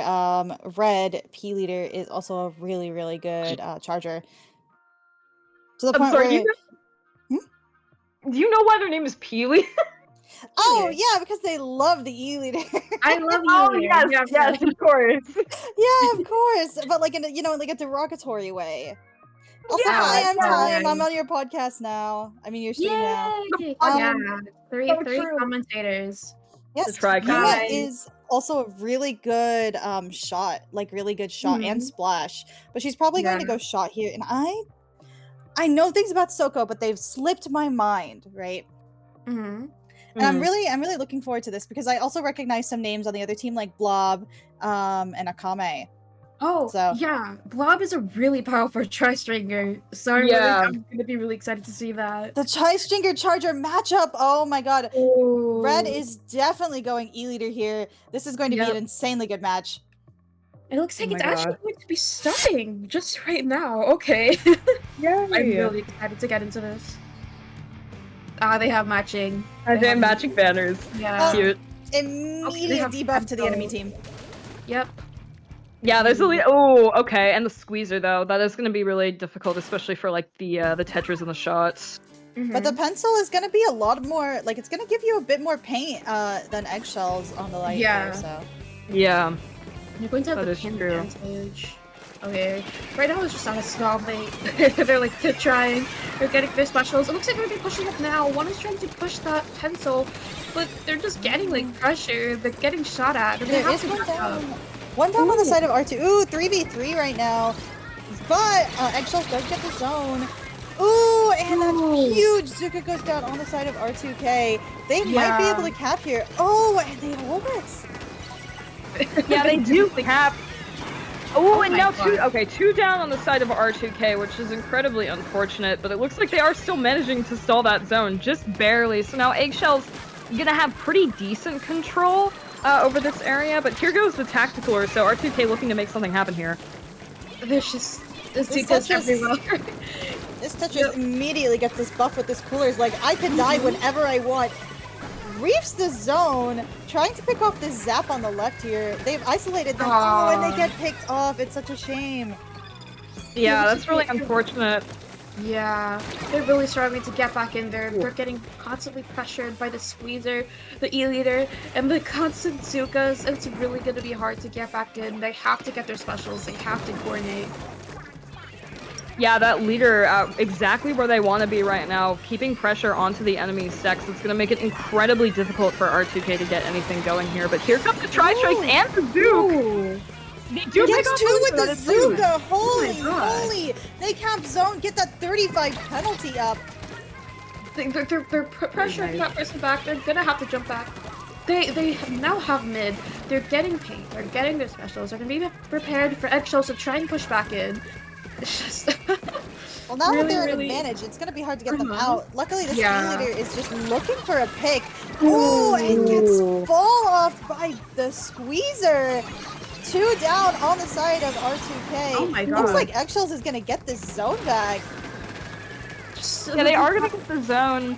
But R2K does have their cooler up, plus that Tetris and double shot, meaning that they can come back in almost immediately whenever they're ready. We can see that the cooler just went off, so... and now Eggshells doesn't really have any specials for defense. Yeah, this might be RTKO's chance to get back in. They got the Reef Sire. They couldn't get a pick though. The Tetris is now on the right stack. They're distracting them. This is RTKO's chance to get a couple picks in. It looks like BB is just trying to hold down this right side with the squeezer, just disrupting this zone, trying to get this Snipe Rider to look at them. They end up getting them off the stack. Ooh, and the shot that pressured them got pincered out. However, they did knock down the timer by 1 second. This is a close game right now. 5-9, basically. Yeah. Yeah, and Ren's gonna get this very critical double, which allows them to pop that Zook. So R2K zone back in their favor, but it is really, really close right now. There's almost anybody's game. Looks Right? like they're trying to play, but they couldn't get the kill. Literally anyone's game as 3 get down on the side. 2 go down on the side of Eggshells, 2 goes down on the side of R2K. This is Yuma popping off right now, I believe. Very nice. Oh, here we go. Yuma extending really far, getting a very, very nice kill with that Zuka right there. And now Eggshells are exactly where R2K does not want them to be, and that is in their spawn. This is basically lockout right here. Oh, Yuma's that's Soko, actually. Yeah, here comes the Tri-Strike trying to take back that stack. Oh, they have to paint the zone, but there's also someone behind them. Oh, and they got pincered. Oh, and the reef side, I didn't zone cheese correctly. Oh, hey, that's game for Eggshells. What an insane lockout that was. Yeah, very nice. It was over the moment the shot managed to get into the R2K spawn. Like it was just, and then the leader went onto their stacks, and it's like, okay, well now R2K has to commit specials to getting rid of the leader, which means they're not committing specials to getting the zone, and it's just a great lockout scenario for Eggshells. Yeah, like that was such a back and forth match. I'm really excited to see how this set is going to be. And the next map we're actually going to be going to is Tower Control on Inkblot. Ooh, yeah, like Soko that last game was just insane, like getting up on that lockout, like picking on, like getting that reef slider to pop their slider at the wrong time was also huge in getting them to win. Like no matter what R2K did, they popped strikes, they popped their specials, they had to go, and even if like literally they were being chased from behind as they were running into the zone, like there's nothing that they could do. Yeah. That's the thing about Mako zones. It's really weird and back and forth like that, especially when two teams that are that good. I'm excited to see what they're gonna do here. I'm really hoping they switch to the tri-stringer, but it might be hard against an E leader. I'm not sure though. I feel like on paper, I think Stringer has like the slightest of advantages over leader, maybe. But you're right, like it's just so, you have to consider a lot of things, right? Like Snipe Rider Pencil is an insane cooler generator, and that's what they brought for Mako, because they were thinking, oh hey, we just have to pressure this leader out, and then Red is like, what if I just wasn't pressured? Yeah. What if I just pushed up and killed you? Like, what are you gonna do about that? And Leader has the insane range. Little did everybody know, the most range in the game right now. So what a great weapon. But I think it really comes down to like how R2K wants to approach the leader matchup. Because it's like the cooler strategy, like it works. I think it's just like, for another thing you have to consider is that like zones is leader's strongest mode by like a large margin. And it's like tower is still strong for it, but it's like not nearly as oppressive as it is on zones. Yeah, I feel like we have to go for the more aggressive comp. But we're now getting into the cave. Let's see what they have. And they have a ball point. Give a Wiper. No. Okay. Squeezer versus Squeezer matchup, but with the Jet, like, what are you going to do with the Jet? The Squeezer can pick you and the leader can pick you. And then also you have to worry about Azuka. I'm just really worried about this Jet over here. Yeah, they might. But they do have missiles. That's true. They maybe get their missiles. Everyone's getting tracked. This might be a really good push for retake to KO. Two go down. Ooh. Yeah, really nice. And I think missiles are obviously a great anti-leader adaptation, so I definitely agree with this pick. Yeah. Looks like they're going to be trying to get that left side. They're probably going to try and get their ramp very soon. The Wiper is farming for missiles. They're going to be able to push up really soon. Looks like, even though Azuka comes out on the side of Eggshells. Oh, I was about to say they didn't pick anyone, and there goes the pick.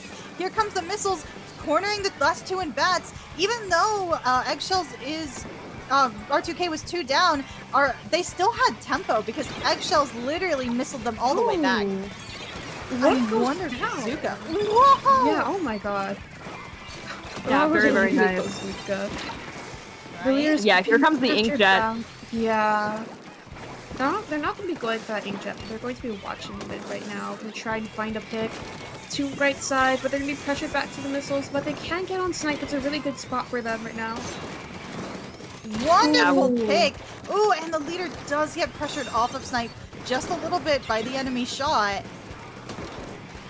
Yeah, this leader right now just kind of fishing for picks to help its team take back mid more quickly. I think like R2K just has like decent mid control in terms of paint power.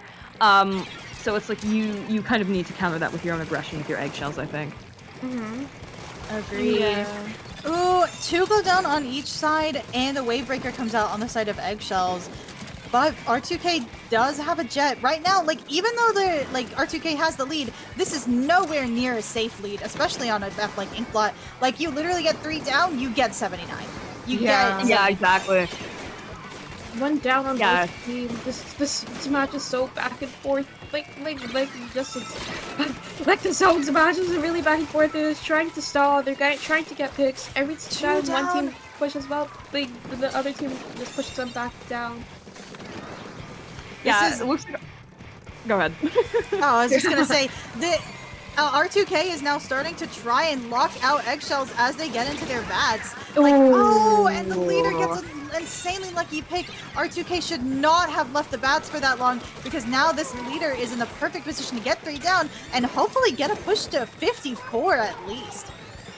Yeah, absolutely. And now leader is just in like prime position now for a lockout if he can stay on tower. Not able to, unfortunately, but that's exactly where you want to be, right? That's the win condition if you're eggshells. Like this, see, this is the thing about the leader, right? Oh my god, I was about to like talk about like leader being mobile is bad for R2K, but eggshells just goes 3 down, and then Zuka's out the leader. R2K's Zuka was just very well timed. Now they're definitely getting past 55, maybe even to that breaking that next checkpoint. Oh, absolutely. Yeah. They just have to get into the bats. The Zap is going for the tower. The Zap dies. Oh, and they have to get a control of that bats to get the leader out of there. The leader is a really big problem. It looks like the wiper goes down. They might be able to stop RTKO's push right here. They do manage to stop it, but 21 is a pretty safe lead for Inkblot, as opposed to a 55. So this is going to be really difficult to come back from. Soko's leader comes out as they're trying to just pressure back R2K, get back mid-control. Zap goes down on the side of Eggshells, though. We're really just wanting to see Eggshells get control, push everybody out, and obviously this isn't happening with these missiles on the field. Yeah. Yeah, 100%. Every time RTKO gets pushed back, they get the picks, they don't die, they're just stalling. They're probably just gonna be stalling this entire game. Yeah, and I mean, that's kind of what you need to do, especially against like Leader and Squeezer, where it's like if you just don't give them the picks that they're looking for, they really like have no consistent tools that let them take space. Yeah. Wow, that's oh my god, the Zap down with Cooler is huge. Eggshell's gonna have barely any time to retake, probably less than 10 seconds as the Zap has to build back that Cooler. This honestly might be a game. If they can't get the picks that they need, they can't get back on the tower. R2K does not even need to ride tower. Like, this is insane. Missiles are about to come out. Zuka's about to come out. Oh my god. This looks like game to me. Oh my god. Yeah. Oh my god. The very, very, like, I think that was pretty convincing from R2K. Like, that was a great game. Right? This evens out the score, so. It does. That is. So yeah, I think I know. Okay, so I'm like friends with a lot of R2K, and I know Div is like Tetras and Shot. I think the wiper. This might be like day one wiper coming out from Div. Like I'm not. I've never seen Div play wiper. Yeah, that is really interesting. But I think like the missiles just like work so well from them for them here, and it's like missiles are still very strong. Like Splatoon 2 meta is real and alive. Okay. Unfortunately, yeah. Oh, and guess what? What's the next Splatoon 2 meta? It's gonna be Rainmaker on Halfback. Even better for spamming. Oh my god. Q, why do you have to say this to me? My bad. We're going back to Switzerland 2 with the missile spam. We're gonna have Stingray as well. And No. armor. And then Yeah. Clams Museum? Bro! What game are we playing? Hello? This is crazy. I don't even know. How would you guys remember like Stingray on like Humpback and there's just Oh, like that was nothing you can awful. do about it, bro. Yeah. There's just nothing you can do. It's like Stingray- wow. Oh, it was a little bit unfair, maybe? A little bit? Maybe? Yeah. A little? Just a little. Little? The K-Shot Wars of 2019. K-Shot's literally V-Shot? Literally V-Shot? No. Okay, listen, right? I think a lot of people overreact with the V-Shot. They're like, Yeah, oh I my god, agree. it's unreactable. Oh my god, it is reactable. Yeah. You know in your mind how long it takes to get a special with Zuka with a little bit of special charge. Like in your mind, like Yeah. it takes 15 to 30 seconds, right? Mm-hmm. And you know, if you don't confused. see a Zuka in that time and you see the shot hasn't gone down, it's pretty likely that they're gonna Zuka. And if you can find the shot and just like walk away from them, yeah, it's I don't know, man. Like I just think a lot of people are overreacting about the Zuka. Yeah, I just like to call Okay, it V-Shot because it just spams Zuka. I think it's I have to know, are you a V-Shot player? No. Okay. What? 'Cause What? I don't know. I think it's like you I walk play away. T-Tech and I play Zap. You play Ah, T-Tech. okay. T-Tech player W. Actually, T-Tech is so fun. Yeah. Handshake! Yeah, big handshake. I love that weapon so much. I think like Zook is like, it's kind of just like where do you go? Like what cover do you hide behind? Yeah. Oh boy. They're playing Ooh, V-Scope. K-Shot, all right. They're playing K-Shot this game. No, that's Visha. no. They're playing I'm not K-Shot. remembering that. We do have the cooler coming out and a vac on the side of eggshells. No vac on the side of retake. Like cooler and vac are two of the specials you want the most on Rainmaker, and you also want one or two specials to help you push, and that's where the Zukas come in. Oh, wait, I just Yeah, realized absolutely. they don't have a cooler this game. For V-Tech to They do have those really missiles though. careful. but- Yeah, that's true. Oh, insane pick from Akame as they get that first pick of the game. Oh my god, and the other Oh my Zuka God. comes out, gets the slosher on the side of Eggshells. This is not looking good for Eggshells, but R2K is a little slow to push forward. That means Eggshells hasn't a chance, and they just picked them off! Oh my, this is... Every game this is gonna be so back and forth. They pop their missiles. I think this is a great time to...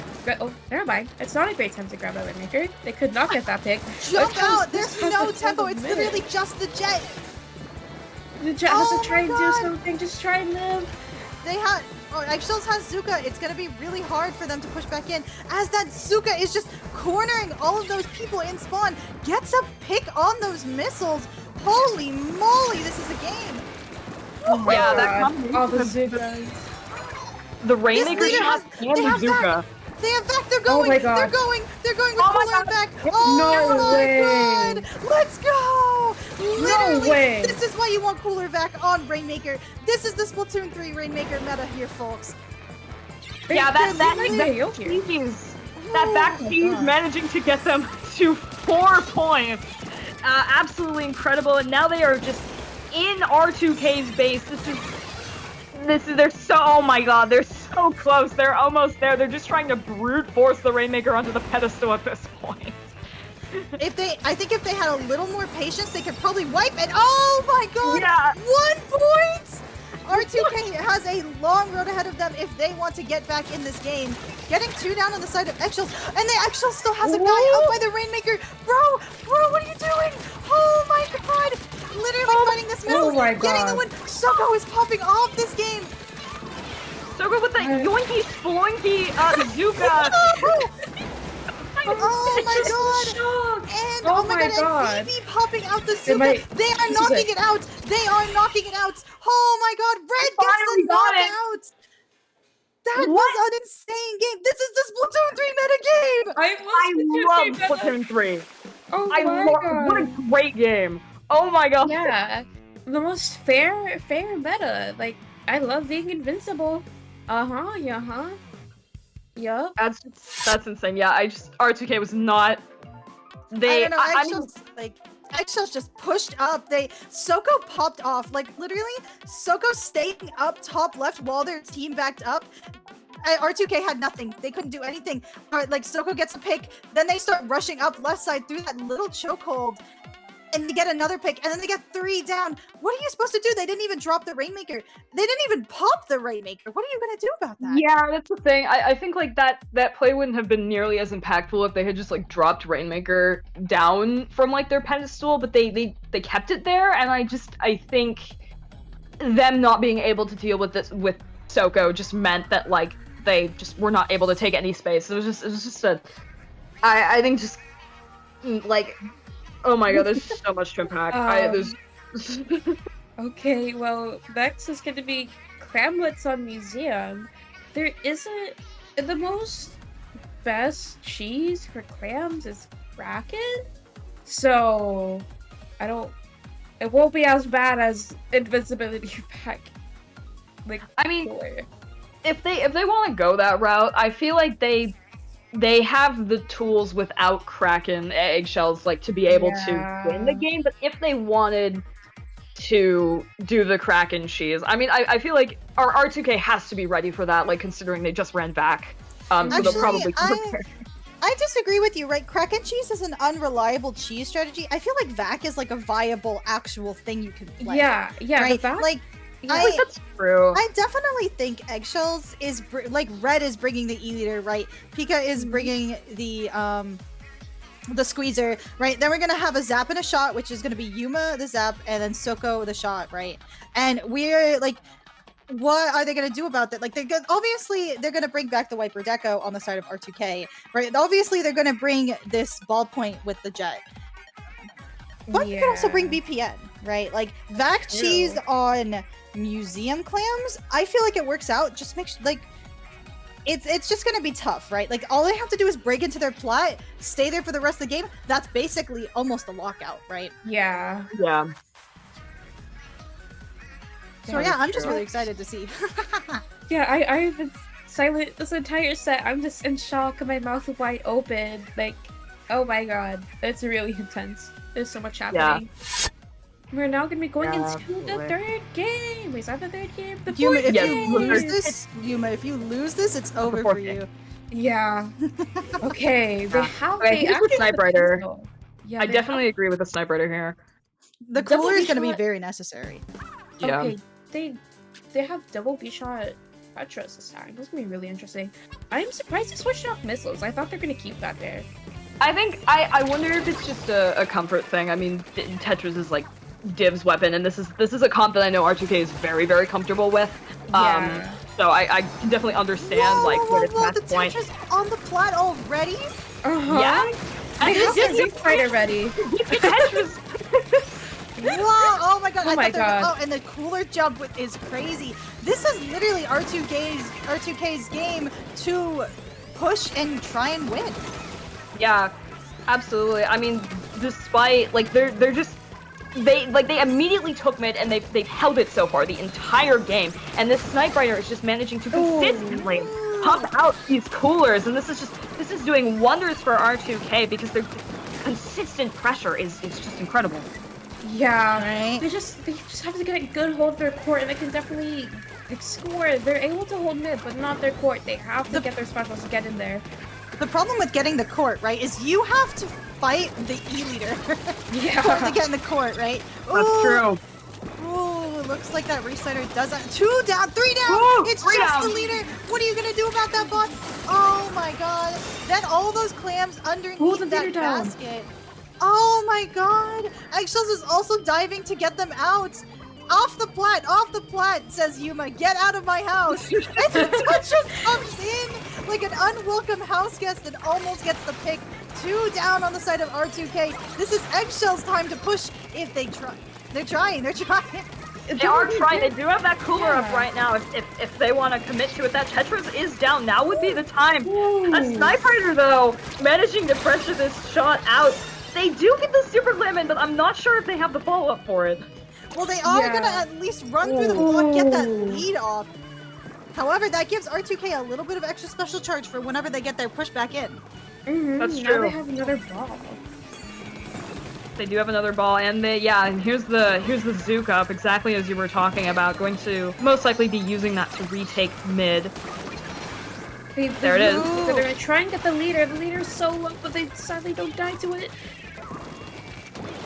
Red is just trying to get these guys, keep these guys off of top mid, keep these guys away from her team. It looks like they're go down. Articuno's already on this plat. Like, oh, this is my house, and Eggshell said, "Wrong, buddy. Get out of my plat." Out. There goes the squeezer. Goes down to Div. This is basically an even game right now. Yeah. Oh yeah.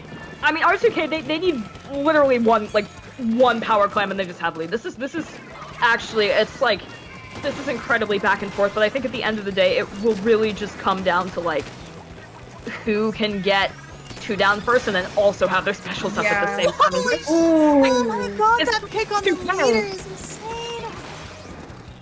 Like, this set is just who can kill more. They died through the wall! More bloodshed! Oh my god.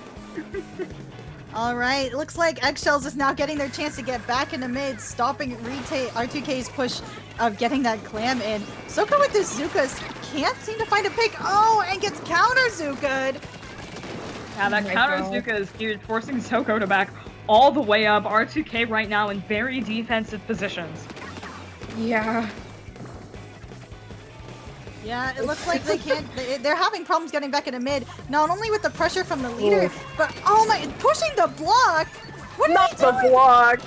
Not the block. Not the block, bro. Oh, might be spawn. Oh, but you were just barely able to say that they still have 2 balls in the game. They might be able to get a really good lead here.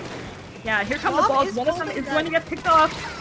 Right? Blom is holding that crucial defense position on the top left side of their basket. And however, Eggshell still ends up to be a little sneaky guy. Gets that basket open, gets a clam in, 1 down. Yuma comes in with the support clams, keep that thing open.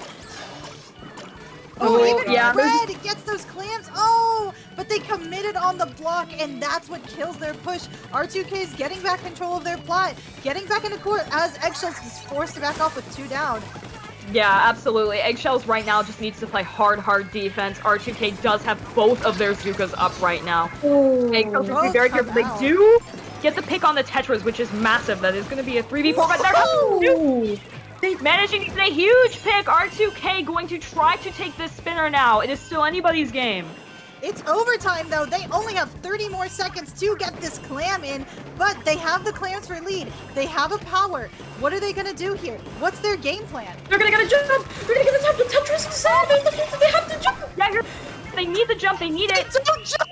But you're crazy! They don't jump! Oh, they didn't jump in God. time. Oh no! Crazy so set for Eggshells here. Oh wow! That was a great win from Eggshells. That was. Oh my god, those last 2 games were so close. Well, not the last. The last game was definitely something, but like this whole set has been close. I'm just so impressed. I'm like flabbergasted right now because like, oh they almost had that, but they just couldn't get the jump in time, and it's like, but even if they did, would they have had the follow up to be able to take lead? Is kind of, you know. If they had like a second ball, maybe. They did have 2 balls. They did have 2 balls. You see those 2 balls? Yeah, you see the 2 balls on the replay. Yeah, they had pity. They did have pity. And they jumped in too late. I just saw the replay. Literally, just a frame too late. That's crazy. They needed to get there a little bit earlier. That Tetris needed to say, "Hey, I'm fighting under basket. Jump to me." But obviously, in a high stakes situation, like sometimes you're just gonna have to find these things. And well, Eggshells couldn't clear them, but R2K couldn't jump fast enough. So, unstoppable force meets immovable object. Yeah, exactly. I think that's a good way to characterize this set. Yeah, wow. I think like I can definitely respect like R2K going with the comfort comp. But I think like I don't know if Eggshells was like necessarily prepared to really deal with that, but they seem like, for the most part, they seem like pretty comfortable the entire game. Even when there were like moments where it looked like R2K was kind of kicking their butts, they still seem like in control for the most part. I do think that Eggshells is not like short of powerhouses on their team. Like literally they have Red and Spica, and Red is like arguably one of the better E-Leader players I know. Spica is obviously like literally I've played against Spica, they are terrifying. Like you think you're safe? Absolutely not. And Soko, like, just proving, like, with the pure mechanical skill diff triple on Humpback, that they're nothing to be messed with either. Like, literally, even if Eggshells is not prepared for something, I feel like sometimes they can just power their way through it and they'll just win because they're just better. Yeah. Yeah, but they do get tripped up a lot. They constantly go down, so there's no shortage of opportunity windows to push back in and get them. Yeah. Yeah, I think it really does come down to like, I mean, first obviously recognizing that you have the opportunity, and I think like where R2K might struggle is just the execution. And it's like that is like I in that Rainmaker game, for instance, where they were like on opening where there was the chance for them to push Rainmaker and they like kind of backed off a little bit. Where it's like I'm not sure if that was the correct response. And there's just like a lot of little things, right? Like not jumping fast enough, and that was the main thing. And then I don't know. It seemed it's just like a lot of little mistakes end up like compounding into a loss at the end of the day. Where like not being able to capitalize off the opportunities presented. Yeah. Splatoon is a very fast-paced game. Oh, it is. Oh, absolutely. Yeah. It's like if you can't. That's why. Yeah. If you can't respond fast enough, then you're gonna fall. Yeah. But that's why we play it. At least I barely play this game anymore. I mean, neither. Well, Splatoon, Splatoon is a very fast-paced metagame. Like, you're gonna have to be, like, moving fast. You have to be able to pick up on things extremely quickly. Like, this is not Splatoon 2 where, like, everything was just slow to a crawl, right? This is not like Splatoon 1 where everything was still really experimental. Like, even with, like, zombie strategies, like, it still is not as fast of a metagame as Splatoon 3 because we know everything, right?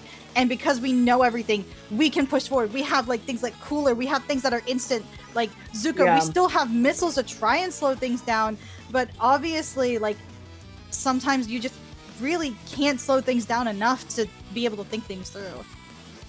Yeah, that's very true. It's fast, but it's like you also can't really skip steps, you know? Like you kind of have to like how would I put this? You kind of have to like go back to the fundamentals also, where it's like, hey, we have advantage, but we have to make sure that we take this area first, so that way we don't get dropped on. You know, just little stuff like that, where it's like looking back on it, it seems so obvious, but then in the moment, it's like you're playing so fast and your mind is moving so fast that you kind of just forget about it. I think that's part of what makes Splatoon 3 such a difficult game to play. It's just so easy to like forget fundamentals and forget easy things when you're in the heat of battle. Yeah, it's really fun. Yeah, it is. I 100% agree. Like, it's a fun game. It's like so unique. Like, there's no other game out there that's like Splatoon, like at all. Yeah. Except maybe Foam Stars, but oh my god, Foam Stars! I haven't actually played it yet, so. Yeah, like really, like it looks really different and it plays differently. I'm pretty sure, because like especially the weapons look weaker.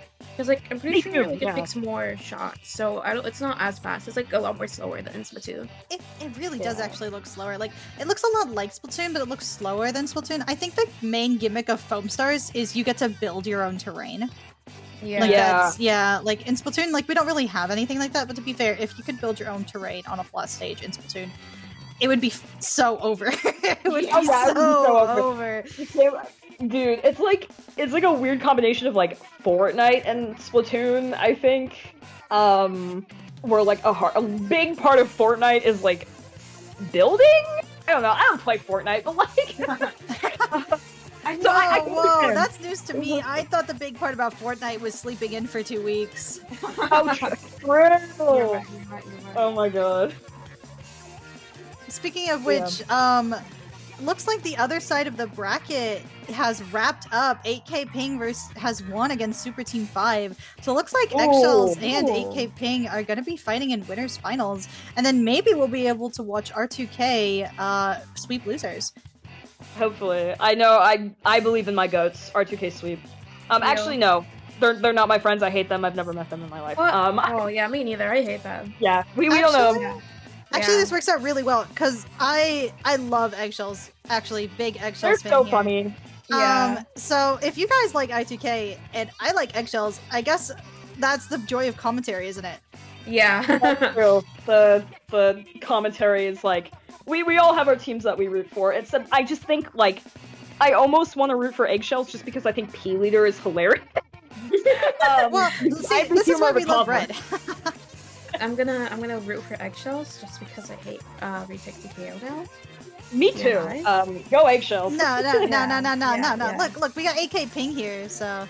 Yeah, AK Ping, coming off of like a huge set win that we just commentated where, oh my god, both of these teams are like really cracked. I don't really have, oh man, I don't know who to root for anymore. I know I just said I would root for Eggshells, but now I don't know. I'm rooting for Eggshells now. I love them. Okay, then I'll go AK Ping. I don't know. I'm a big fan. both of them. I'm kind of a fan of like some of these names. You got like X-Man, Gay Man, Psycho, Carl Gay Man. Octo, and Multi V8K. Wait, that's Gav not Gay Man. Man. That's Gav Man. Oh, that's Gap. No. Oh. I thought it was Gay Man to it first. Don't worry. Gav Man can be Gay Man in my heart. Me too. Yeah. Yeah. It's like, I don't know. I don't know. Like I'm not a fan of like forcing that kind of stuff onto people. I don't know him. If I knew him, maybe I'd be more comfortable with it. But I don't know this That's guy. fair. That's fair. That's fair. Mm-hmm. I'd say I really like 8K Psycho. Like that's just so like.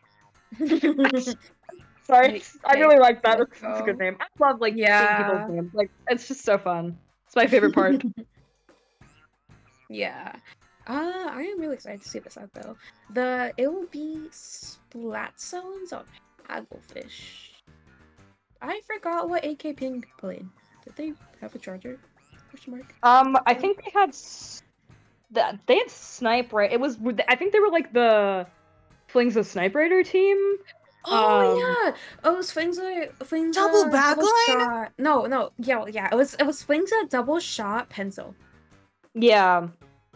That was Flings. They were playing it like more aggressively. Yeah, so it wasn't So like a double midline backline. basically. That's still crazy though. Like Flingza? I don't know. I don't see it like beating out like Speak of Splat Walls.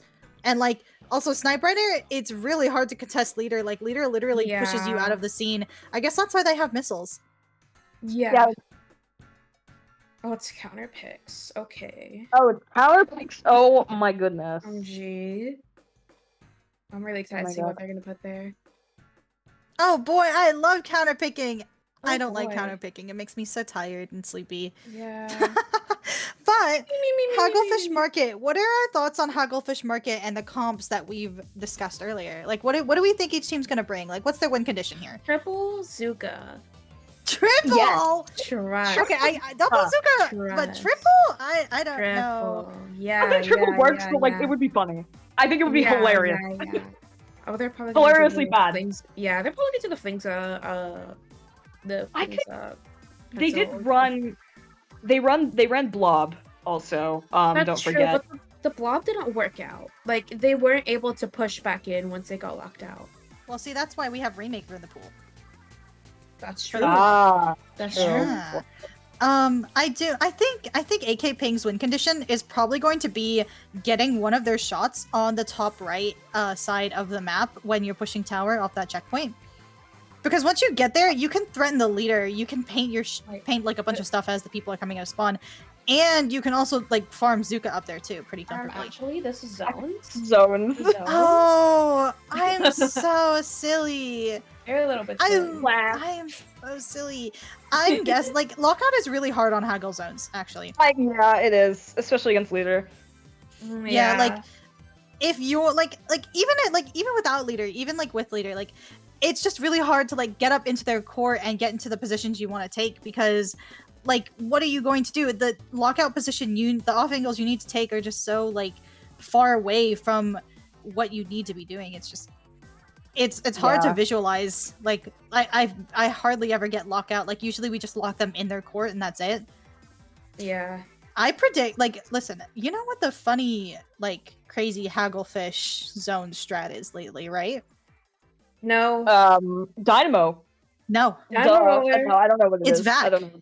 If you get a fully charged Vac with some special power up, you cap zone like instantly. It's like a reset, yeah. but better. Oh, yeah. Yeah, that makes sense. I've seen it used a few times and it's actually crazy. And I'm wondering if either team is going to bring something like that. Yeah, I wouldn't be surprised if we saw like a V scope again, which I think is what Eggshells ran. I think it was V scope on Rainmaker Humpback. Oh, like I wouldn't be terribly surprised. But leader is just so strong here. Maybe like all point Nova. I'm not. That's like a possibility, but oh, no. yeah. Man, I'm so excited to take a nap. You've been commentating this whole tournament. That's true. Oh, but don't forget, you still have to go through losers, finals, and then grands. Hello. Yay! I'm gonna play Duel Link today. Oh my god. Oh, that sounds so fun. In parentheses, good luck. Thank you. I just got off my Ludi set, so. MG. Yo, how'd it go? Yeah. We lost 5-0. Oh, it happens to the best of us. I feel you. It sure happens. It definitely happens. But you know, as long as you're having fun, I think it's okay. Yeah. It's true. Now, whether or not I was actually having fun during the set, that's my secret. Yeah. You want to reveal your secrets? No. Yes. No. No, I'm not feeling it. Sorry. Oh man. Sorry, I don't feel like it. Yeah, sorry. I don't know. I'll reveal my secret. Are you ready? Are you ready? What's your secret? Meow. Oh my god, you're a cat? Yeah. Oh I'm a my god, cat. no My way! bad. Yeah. Yeah. Meow. You know that one picture of the cat that says "guh guh"? That's me. Hugh. That's me. I know exactly what you're talking about. Hugh, I have to let you know. What if I told you it was actually hamster? You're a hamster? Are you that gif of the hamster running away? Yeah, I'm that one. Oh That's me. God. That's literally me. That's literally me. Whoa, that's crazy. That's crazy. Oh my god. That's literally crazy. That's literally so That's crazy. literally so crazy. Oh my Speaking god. of which, it looks like this match is actually going to start in a few. All the players are in the lobby, and there are a few seconds left on the countdown timer. What are we feeling for Hagglefish? Like, what's the game plan? Yeah, leader get pick, leader set up in front of zone, leader win. Leader win! Yeah. Well, we don't know that yet. Like, you know, their snipe rider the enemy team snipe rider or backline could be rushing forward. Oh. C Junior, not a V Junior. Wait, No, they're hold kind on. of cooking. Hold Not a on, they're V kind Junior, of 'cause cooking. I can see V Junior working out, right? Like really Yeah. well. But C Junior, this The is torp spam. You don't get it. It's torp spam. Oh, the immediately V-shot one goes of the members down. of AK Ping goes down. This is crazy. Cooler comes out on the side of Eggshells as they're zuking zone. They're gonna hold this position because of just how much overwhelming paint they have. Yeah. Yeah, it looks like AK Ping just have two members on the side, but I believe both of them are going to be picked down, and so now AK is going to be forced back. Yeah, and you know, like that, like once you get locked out or like pushed out by an E-leader, it's really hard to get back in for a reason. Yeah, this is the leader takes zone, leader push up in front of zone win. This is what is happening right now. We can't see one of the shots though going for a flank. But they are they get one. Oh my god, this is huge! Two down on the side of Eggshells. They can cap this zone. Cap it! Don't be afraid. Go! You can do it. I believe they can do it. Oh my god, this Zap narrowly surviving. just throwing bombs into zone, trying their best to keep control. Oh, but here comes Azuka out on eggshells, looking for a pick. One goes down. Oh my god, this is huge. All AK Ping needs to do is just stall out this zone until everybody gets back. They have their way back. But the God. Zap pushes too far forward. They get too crazy with it, and it looks like AK Ping is now setting up for their Sniper Rider push up. You don't get zone GG. This leader said no thank you. Oh my god. Yeah, the leader gonna pick them off, and I think that is kind of indicative of you kind of gotta make sure that that leader is completely dealt with first before you start pushing up. Otherwise, you're just gonna get picked off. Now, one thing I will say is that AK Ping, I think in general, has more painting power, but Eggshells definitely has the much more aggressive comp, and I think right now that's just working in their favor, like, so well. The leader goes down on the side of Eggshells, though. This is huge. 2 down. And Soko goes down, too. The Zap is trying to solo paint zone, taking a very aggressive position. Oh, here they come. Oh my god. The Zap is getting pushed out with Cooler, nonetheless.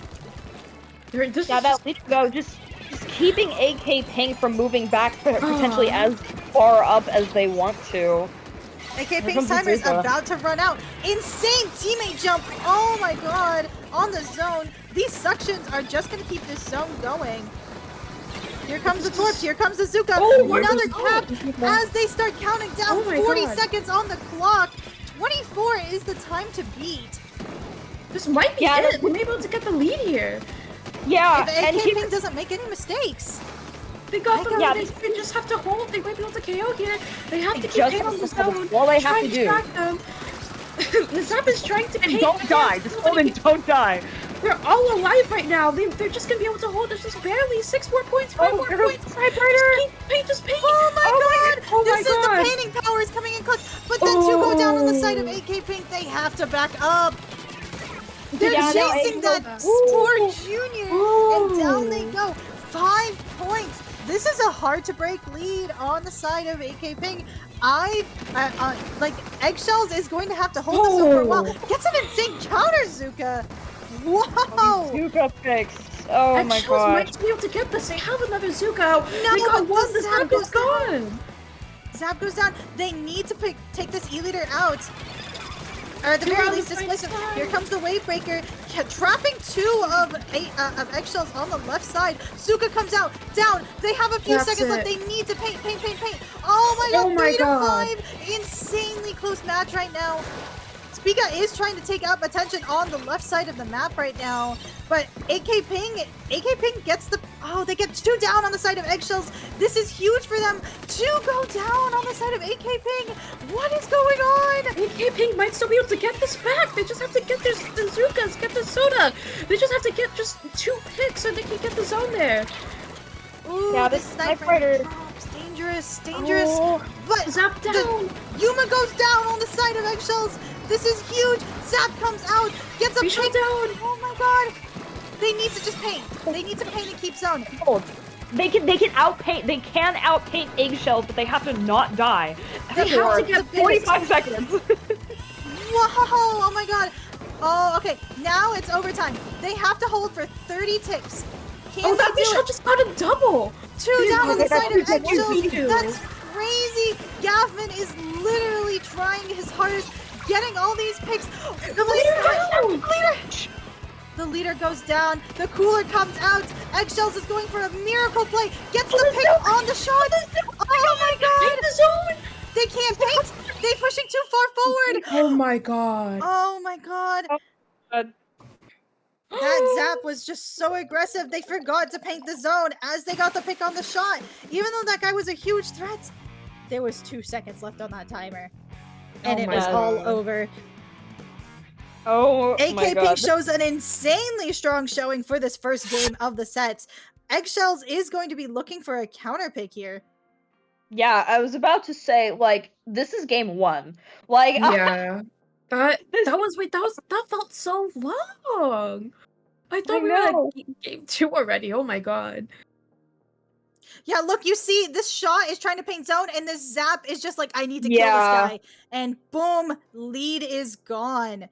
Yeah. Yeah, I think that the Zap probably assumed that like their team had gotten the zone, but I think like that's just a question of like But Yuma is a Zap. priority.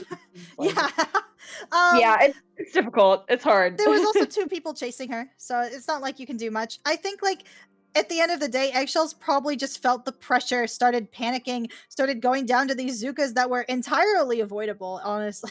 Yeah. Okay, well, Uh-huh. I think something that happened to them is actually Red got into a very bad position. Well, not a bad position, but like a position where it was very easy to pick her off with the leader, with the Zuka, and she went Mhm. down twice on that retake push that they tried to do. And I think that leader on Hagglefish is just something that you need to push back in, right? Like this is just Yeah, the baseline. that's kind of Yeah.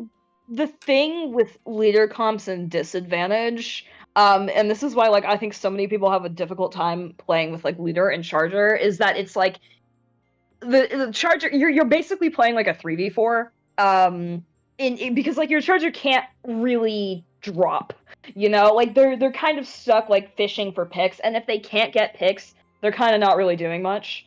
And it's just unfortunate, and it's just how the weapon plays in disadvantage. But it is something that you have to account for when you're playing with it. And then going down twice in the same position just makes that like 10 times more difficult, and it gives the enemy team so much space to work with, especially because like as we pointed out before, AK Ping just had a very pain heavy comp. Yeah. Right. However, if zones is where 8K Ping excels, the Eggshells might be able to get an edge over on Clamblitz Museum. We're seeing the double shot flings of Snipe Rider you guys were talking about in 8K Ping. Yes. Well, we have Eggshells with a very similar comp here in this game. Yeah, I mean the double shot flings has been working for them so far. So, and again, those missiles are very very annoying. We saw with the R2K game that the missiles from the Weka were very annoying to deal with for eggshells. So let's see if that comes into play again. Zuka Trey. 3v3 right now. Oh my god. Oh. 3 down on the side of AK Ping. It's literally just this Snipe Rider. They're just throwing everything they have at it, and down they go. Looks like Eggshells now solidly gets the enemy team's plat. All they need to do is have a little patience and try to hold that. Oh, and the Zap gets caught out by the missiles. Looks like Eggshells is going to have to run back. Red barely makes the jump out. This is crazy. All of them have to jump back to spawn now. Luckily, AK Ping doesn't push up far enough to get their plat, so it looks like they still have a chance to hold this mid. Yeah, AK Ping, however, yeah. get their specials, get the kills. They do get 1, 2 down with just a V-shot. They have a chance to push here. Oh my That is a God. wipe on the side of AK Ping. Eggshells immediately taking the advantage. They're like, thank you very much. 60 points in 30. Yeah, 40 points in that basket as it's just the Zap. And the Zap is just, we know Yuma is very aggressive. And she overstays her welcome in the enemy team spawn. Yeah. Yeah. It's hard to do anything when you're getting double team. 8K Ping, though, to their credit, is immediately pushed back into mid. Already have both of their Zukas online right now, just waiting for their critical pick. These trades, though, the leader going down might be huge. We'll have to see if 8K Ping decides to play with that advantage. Looks like AK Ping is going to try and push into their plat. They do have it. They got one with the Zuka. Insane pick from AK Ping. They just need a little bit of patience, a little bit of time. They can get this plat. Like, all they need to do is just wait for their teams to get picks. Yeah, absolutely. And there we go. That Zap, unfortunately, dropping down and dying because of that. 2v2. Yeah, a 2v2, but AK Ping's still trying to force their way through this ramp. Yeah. Yes. AK Ping's tempo is a little bit off as Eggshells is already all of them back on the field. Probably ready to push mid as AK Ping has so kindly given them a ton of space to work with, abandoning mid.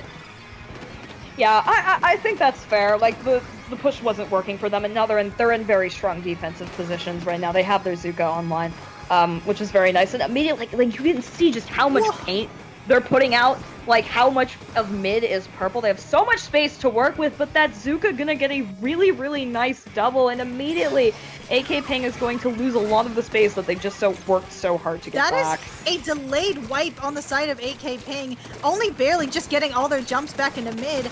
Eggshells did not camp those jumps, so it looks like all of them are just literally back in their defensive positions.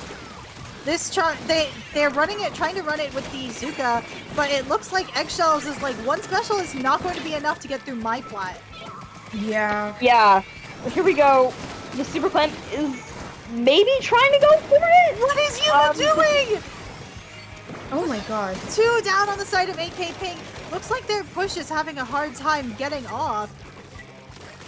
Yeah, I think they're just not able to force their way through that choke point, I think, as well as they would like to. I think if I maybe like try pushing from mid.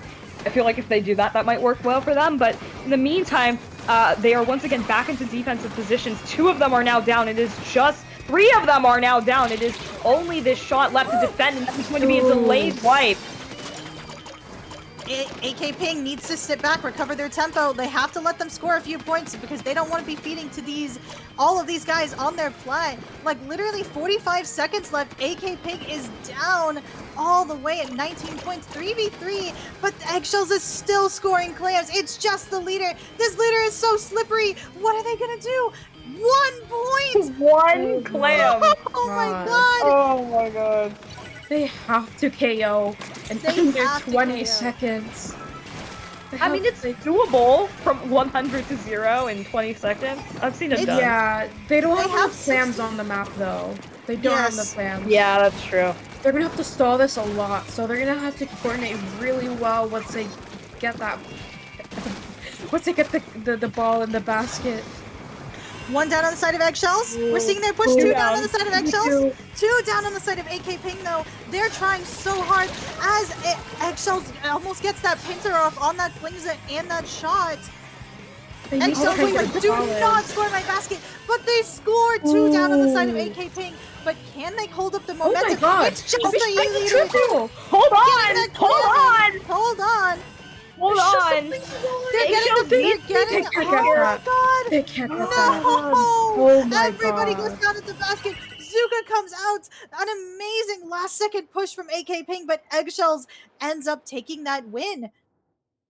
Yeah, I think like, oh man, they just AK Ping just could not get past that ramp area when they needed to. They just like were not committing to pushing past that point, and then in overtime, when they really needed to, you could see like, oh yeah, like they did it. They did it successfully. They just did not have enough time. And I think like, if AK Ping can just play with a little bit more confidence in the next game, I think they can. I think they can take it back. But also, Eggshells is so scary. Like their defenses are very, very consistent. They have the squeezer with the wall. They have the leader. These things are so difficult to break past. And then they have the shot and the zap with just like consistent aggression. They're always pushing, and it's just, it can get very overwhelming. Yeah. But it is 1-1 right now. So that game felt dominant, it looked dominant from Eggshells, but we do know that AK Ping is capable of bringing this back. But I'm really excited to see what they're going to counter pick. I feel like they're gonna pick a map that's really good for the double shot missiles. It looks like, because it does really well. Or maybe they might try and bring back the Siege Owner. The Siege Owner also did really well. I was thinking about that because they seem like I think zones is a strong mode for them just because like double shot sniper rider is a good core, and then you can kind of run like whatever you want in that 4th slot, and that's just gonna be like. It's consistent, but it's Rainmaker Humpback. Okay, I take everything I just said back. That is but to be fair, this is a bad leader map. This is a bad it is a very bad leader map. But you know, if I know Red at all, Red says, okay, I'm just gonna go Charger anyway. Because she's just better with Charger than anything else. Yeah. And she hits what, 60 to 70% of her shots? That's insane. Like as a Charger, like that's what makes a good Charger. Like last time they played Rainmaker Comeback, they did literally go V-Scope, and there it is, the V-Scope. Yeah, there's the V-Scope. So I guess we'll have to see if this is gonna be a repeat of the R2K set. Yeah. The cooler vac is really good. However, it looks like 8K Ping is probably going to get pop here. Never mind! Oh my As god. Eggshells gets that early pop, pushing through mid. They're trying to get this cooler. Actually, cooler already comes out, but one goes down to Azuka on the side of Eggshells. This looks like 8K's Ping's mid's taken hold. 8K Ping has a lot of paint on mid right now. They have a good control. Psycho's popping off! Psycho's getting a triple! Psycho gets Yo, going down! triple! Holy It's shit! It's just the charger. They have Let's And go, the missiles come Psycho! out! First check down! Oh my Wow. god. Psycho literally getting that first checkpoint, basically with this insane triple. Vac comes out. They're missiling. They're zooking the Vac. Oh my god. Everything's happening. One down and two down on the side of 8K Ping. Eggshells needs to get this checkpoint, but this Snipe Rider says, no, you are not touching that. Yeah, you are not going to get past that checkpoint if I have anything to say about it. Here comes the core getting allowing its team to push back in. The Snipe Rider now getting 2 critical picks, but ultimately gonna go down to the Zuka. 8K Ping now 2 members down, but Eggshell's also kind of struggling to get that Rainmaker to that first check.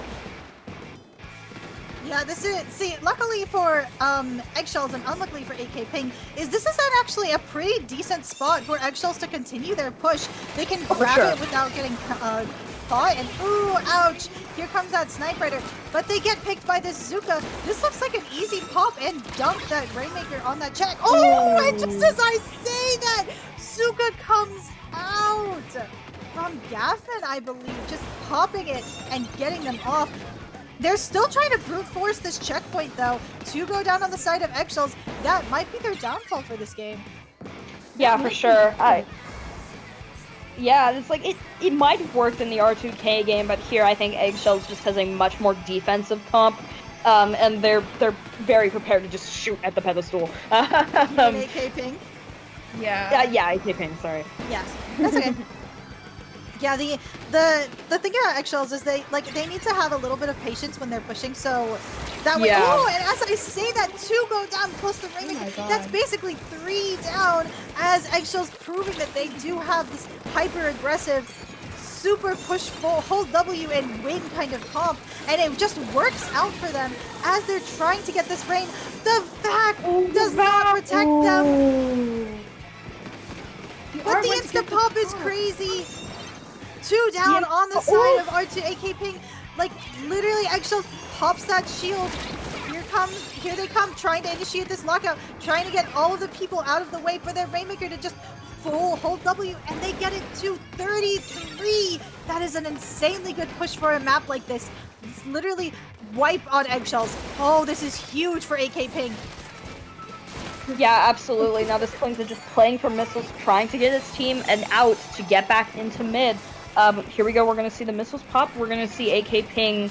Actually, looks like the Flings is kind of going for this flank route, which I think is smart. Just making sure that its Rainmaker has some paint to move up with. Yeah. I agree. Like this top right area is actually a really good spot for splatlings. Really good. Oh my God! Zuka comes out from Spica, like literally getting this insane pick, popping this Rainmaker. They are not letting AK Ping push it past their elbow. Yeah. Yeah, not at all. They're not letting them get any more points on the board. They're gonna keep it at 60, and they're not gonna get anything under that. This is big for AK Ping though, as a lot of the members of Eggshells are kind of pushed a little far back, but all Eggshells needs to do for this game is just defend, because they're not getting this knockout. They're not. Yeah, not at all. Like you said, 33s, or I don't know. Sorry, I can't really see what number they're at, but the number that they're 32 at. to 53. Okay, yeah, 32 is a huge lead here. And you're right. Like Eggshells right now, they have numbers. All they have to do is just stay here and defend. Like that's literally it. That's their win condition.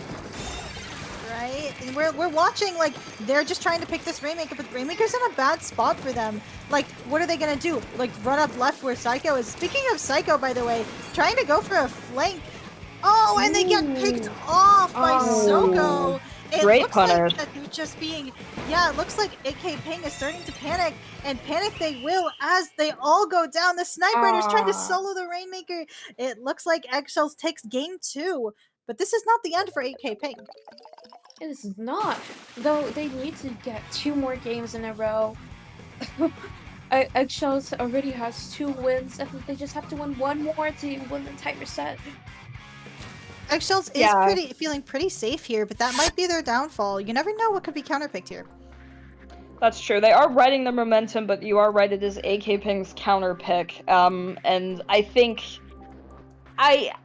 sometimes like with these sets, with best of 3s, for instance, you don't really know your opponent that well. But when you've been playing them now for 3 games, I think you have a better idea of what to counterpick and what your comps are going to be strong on.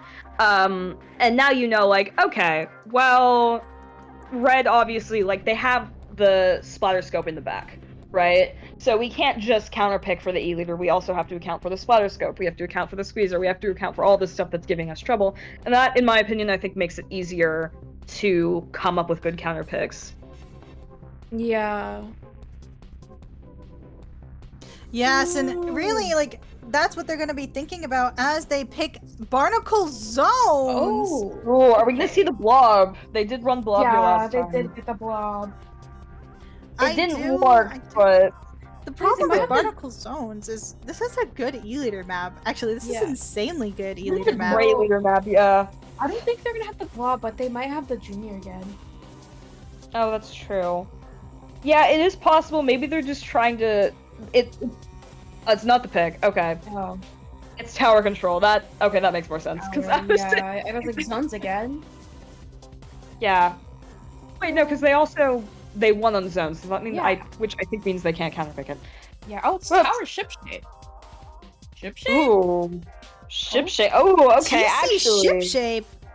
They did kind of earlier in the last set we commentated. They did kind of they like dominated. They dominated. Yeah, they like one push to KO the other team. So I mean, I think this might just be like a comfort pick for them. I think that's my guess.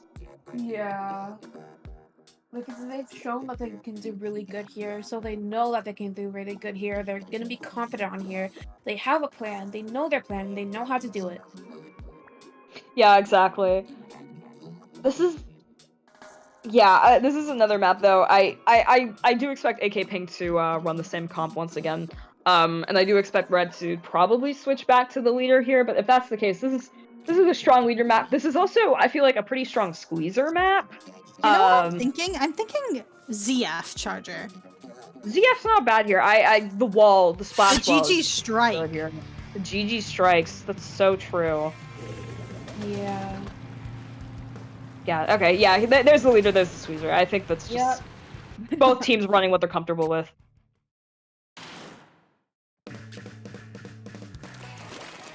Alright, and we're seeing the same comps from both teams, except Red is on leader this time, which is to be expected. One goes down early on the side of AK Ping to that leader, though. Zuka is ready to go. Alright. Yeah, Zuka versus Zuka. Insane picks, but both of the shots on AK Ping go down. Eggshells is in a very strong position right now. Yeah. Yeah, absolutely. That's Snipe Rider though.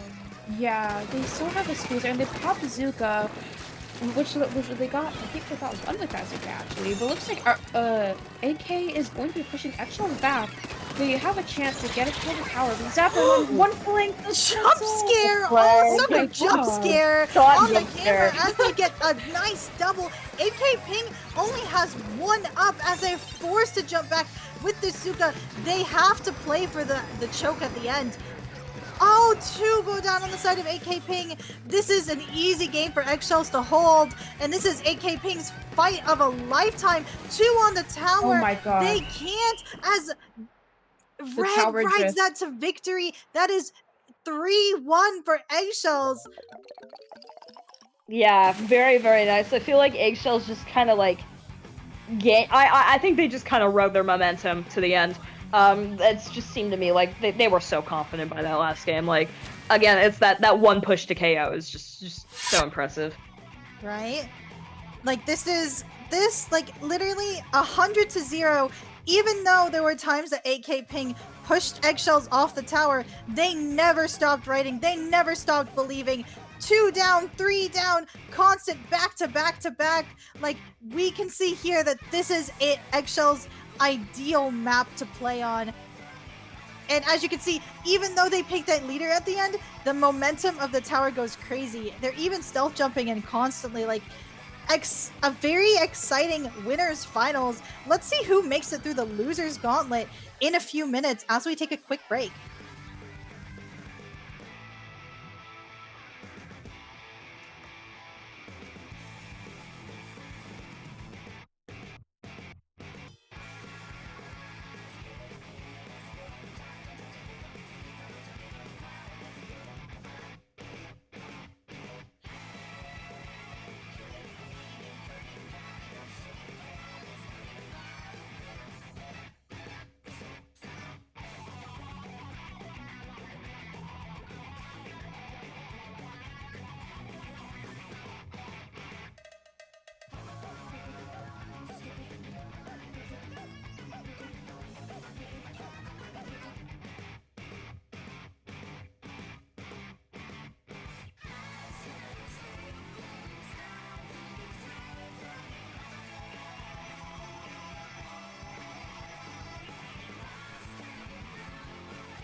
gets a rematch against Eggshells. Yes. It's a very exciting matchup though, because we're gonna be seeing that double shot flings Snipe Rider versus whatever AK Ping has to handle that. That's true. I feel like AK is probably going to stick with the comp that they stuck to last time, the double shot missile. But though I don't know much about Cuba, the Kubata Euros, I'm really excited to see what they do. This is probably a stretch. I said this before, I'm gonna say it again. I'm really hoping we see an Explo. I love Explo. Oh, the secret diehard Explo fan? Yeah, I'm a secret diehard Explos. I'm actually married to Explo. Really? Yeah, we're married. But I thought you were in love with another weapon. Who? I thought you liked like a shooter or something or a Oh, slasher. Aerospray? The Aerospray. Aerospray is dead. What? Yeah. It doesn't have curling bomb rush anymore. Sorry. Secret Rush was everything to me. Yeah. That being said, it looks like everybody is in, so we're about to start this next match. AK Ping is a little cold, while Cubata might have an advantage because they just came off a big win. That's true. I really, honestly, also we might see a Wiper here. I'm really hoping. Wiper can be really good here, especially on that ledge. Anything that can ledge camp on the left side is really, really good. Because getting a hold of top left is basically like zone cap win. You can basically win getting a hold of that.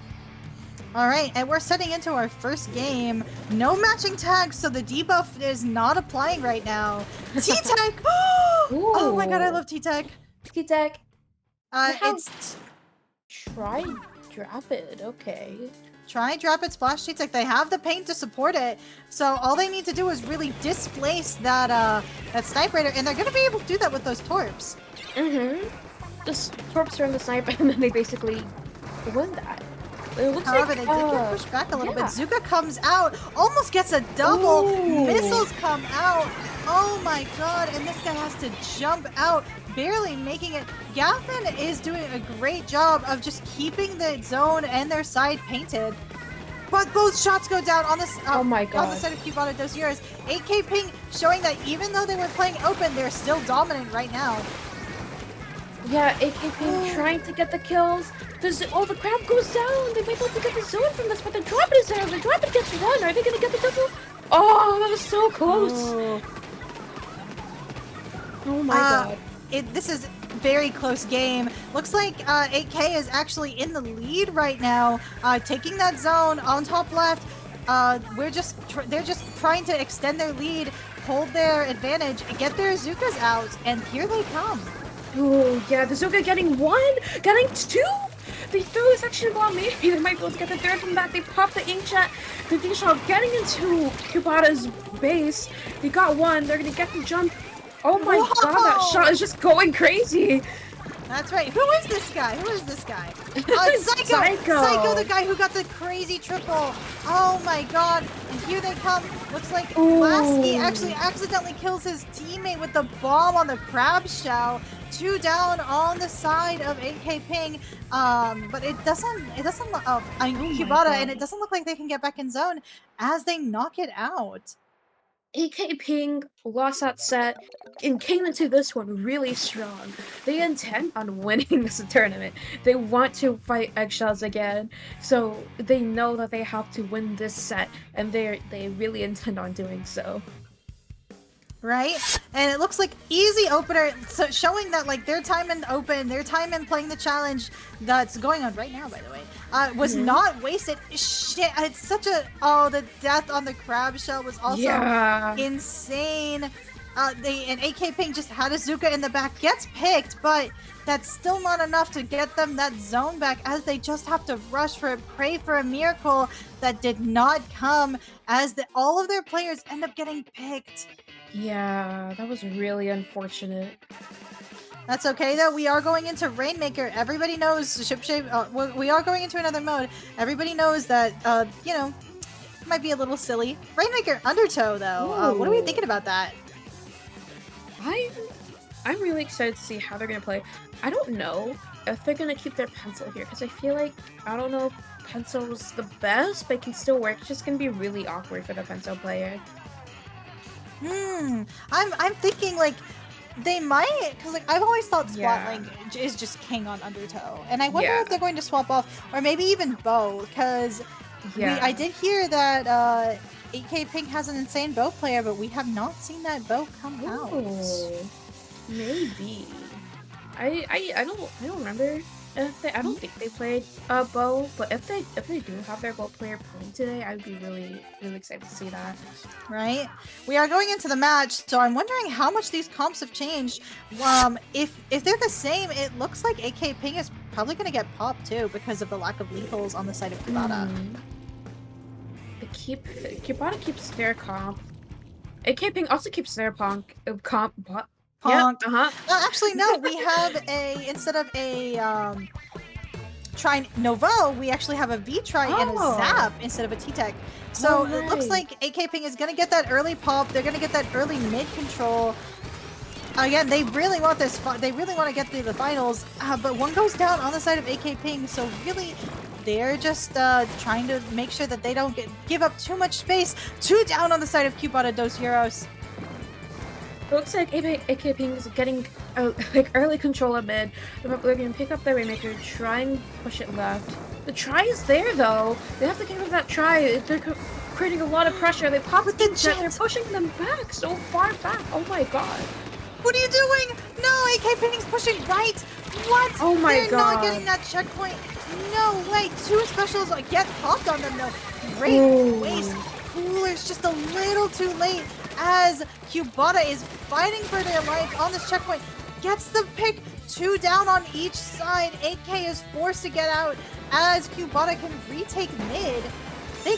Yeah. So it looks like now they're going to be trying to push left. The Jet comes out on right, trying to get a few picks on this Flingza, trying to get this checkpoint.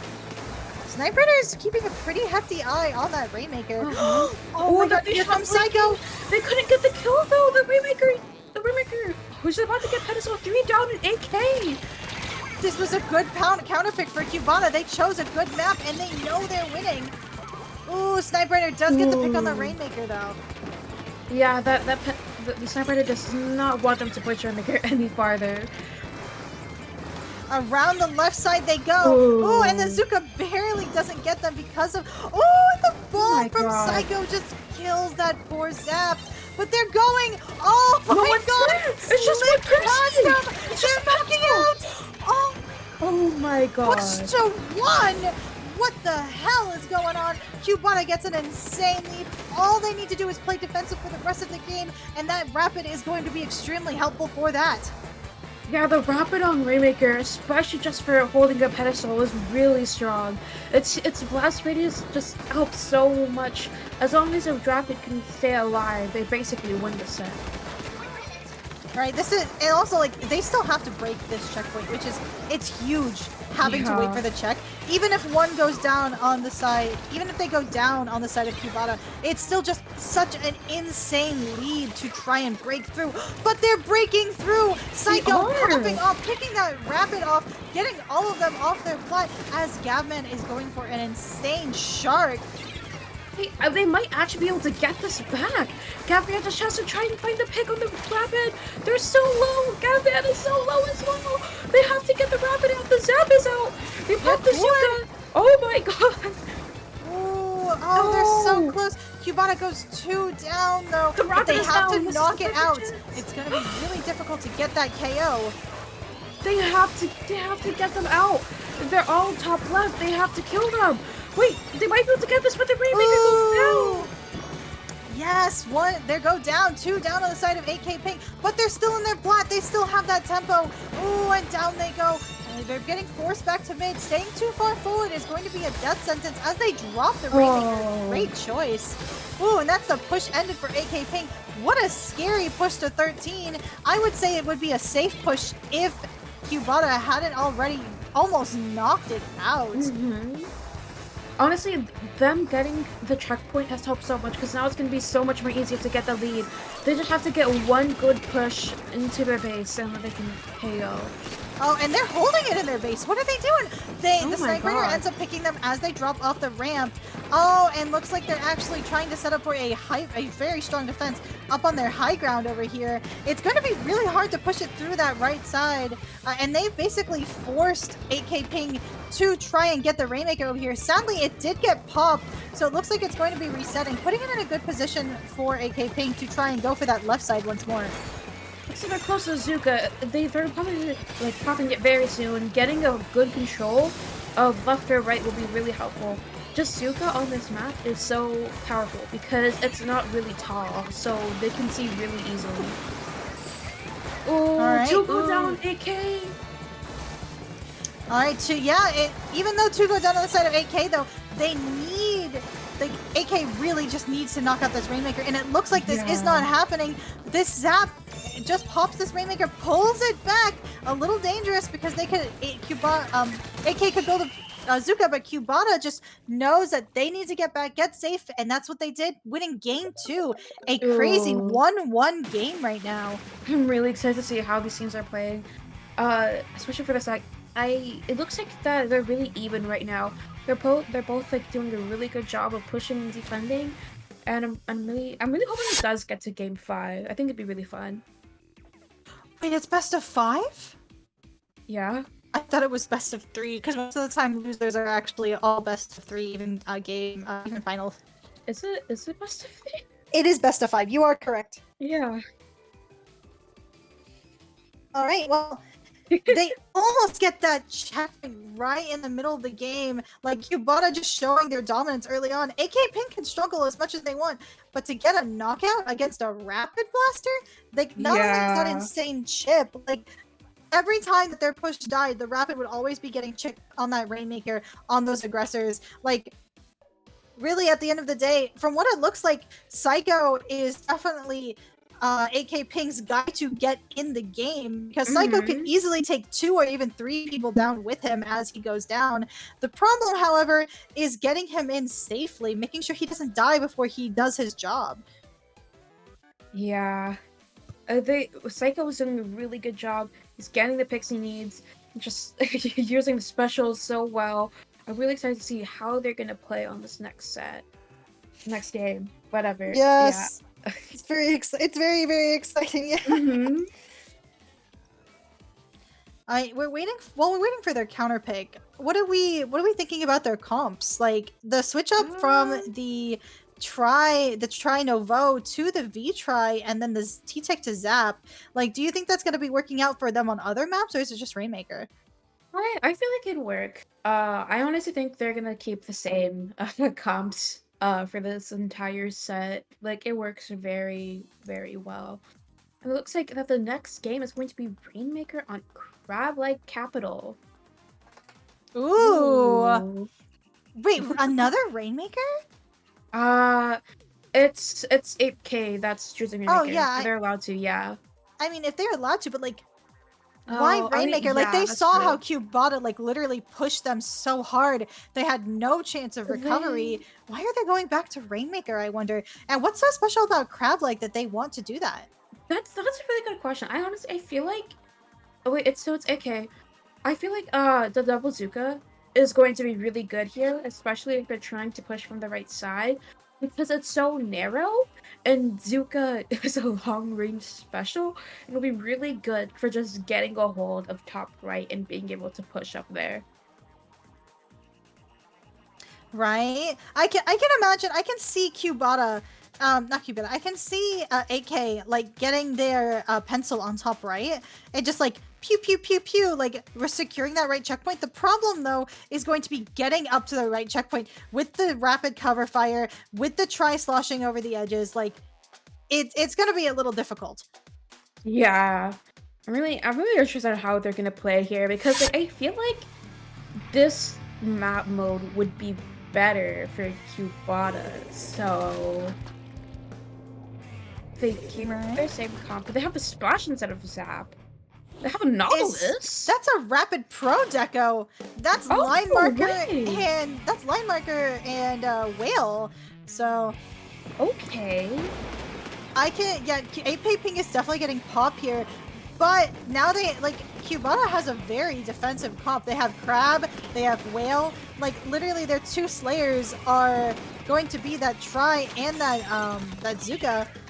Ooh, and early 8K trying to push it to the right side. Getting pushed back by the Zuka, though. Ooh, Zuka almost gets a pick as the shot goes down. They're gonna be getting this checkpoint.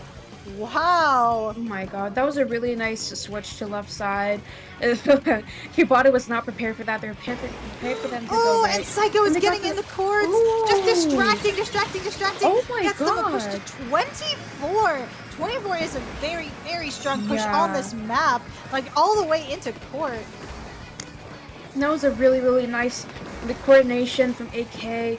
No, all they have to do is hold for the rest of the game. They have a really strong lead. It's really hard to get past that in this map mode. Oh, they get a wipe! That's insane. Literally, Cubana has to play so defensively to get them out of there. Like, line market them, kill. Ooh, and they're forced to drop off flat. But now you see the Sniper, as I was saying, like, taking up residence on that top right side. Rapid, trying to get this pick, though. Almost gets it. Ooh, down. Oh my god. 2 down on the side of AK Ping. It's just Gavman. And Gavman picks up the Rainmaker. Whoa, doesn't get any more points, but does keep up the momentum. However, AK Ping loses all of their tempo as they're forced back into mid, as Multi barely gets picked, actually. Oh my god. Wait, what did I do? All of them are just dying cover fire bombs. Oh my god. Ooh. Leagcy actually gets 2 down on the side of AK Ping. Those are huge picks, even if the Rainmaker doesn't get pushed. Like, even if they didn't get back mid control, it's still a huge push because it stops them from pushing this Rainmaker. Oh my god! With the angle shooter. Kill from Akios. That's crazy. Oh my god. 1 down on the side of AK Ping. Oh, and they get that try with the Rainmaker pop. Here comes that Rainmaker across the grates, forced the Whale into the Zuka. 1 down. Ooh, there goes that Rapid. Ooh, and 2 down on each side. 3 down on each side. It's just Gavin with the Cooler. And all of AK Ping is actually going to come back with Cooler faster than everyone on Cubana. So he's free to start fighting, and fight he does, taking down that shot and but Cubana is able to get that Rainmaker open. AK Ping is showing that why they chose this map mode. Oh my god! Two! Leagcy gets 2 with the Crab. Insane. What meta are we in again? Cubana pushing up that top right side. Wow. All right. They need to keep up this momentum. Cooler goes down. Rainmaker grabs it. They can get an easy push forward, but then Leagcy goes down. Even if Askios gets this rain, they're still gonna need to wait a second. And they wait. They wait for their team to get 3 down. Ooh, and that Snipe Rider on the right side, just killing them. Oh, and here comes a very selfish Cooler. Their teammates are not going to be able to get that. But do their teammates need it as they get 3? Oh my god. That is insane. This Rainmaker is getting reset. Down. The pencil just single-handedly stopped them from getting lead. If the pencil wasn't there, they could have gotten the lead just from that. Yes, that's why that top left position is literally, if you get in that spot, that's lockout for your team on the enemy team. And it's also an insane defensive position. And, like, even from behind, it's hard to get you out. Yeah. It looks like Cubana is just getting mid. They're getting their specials. They have Rainmaker. They're going to try and get a final push in.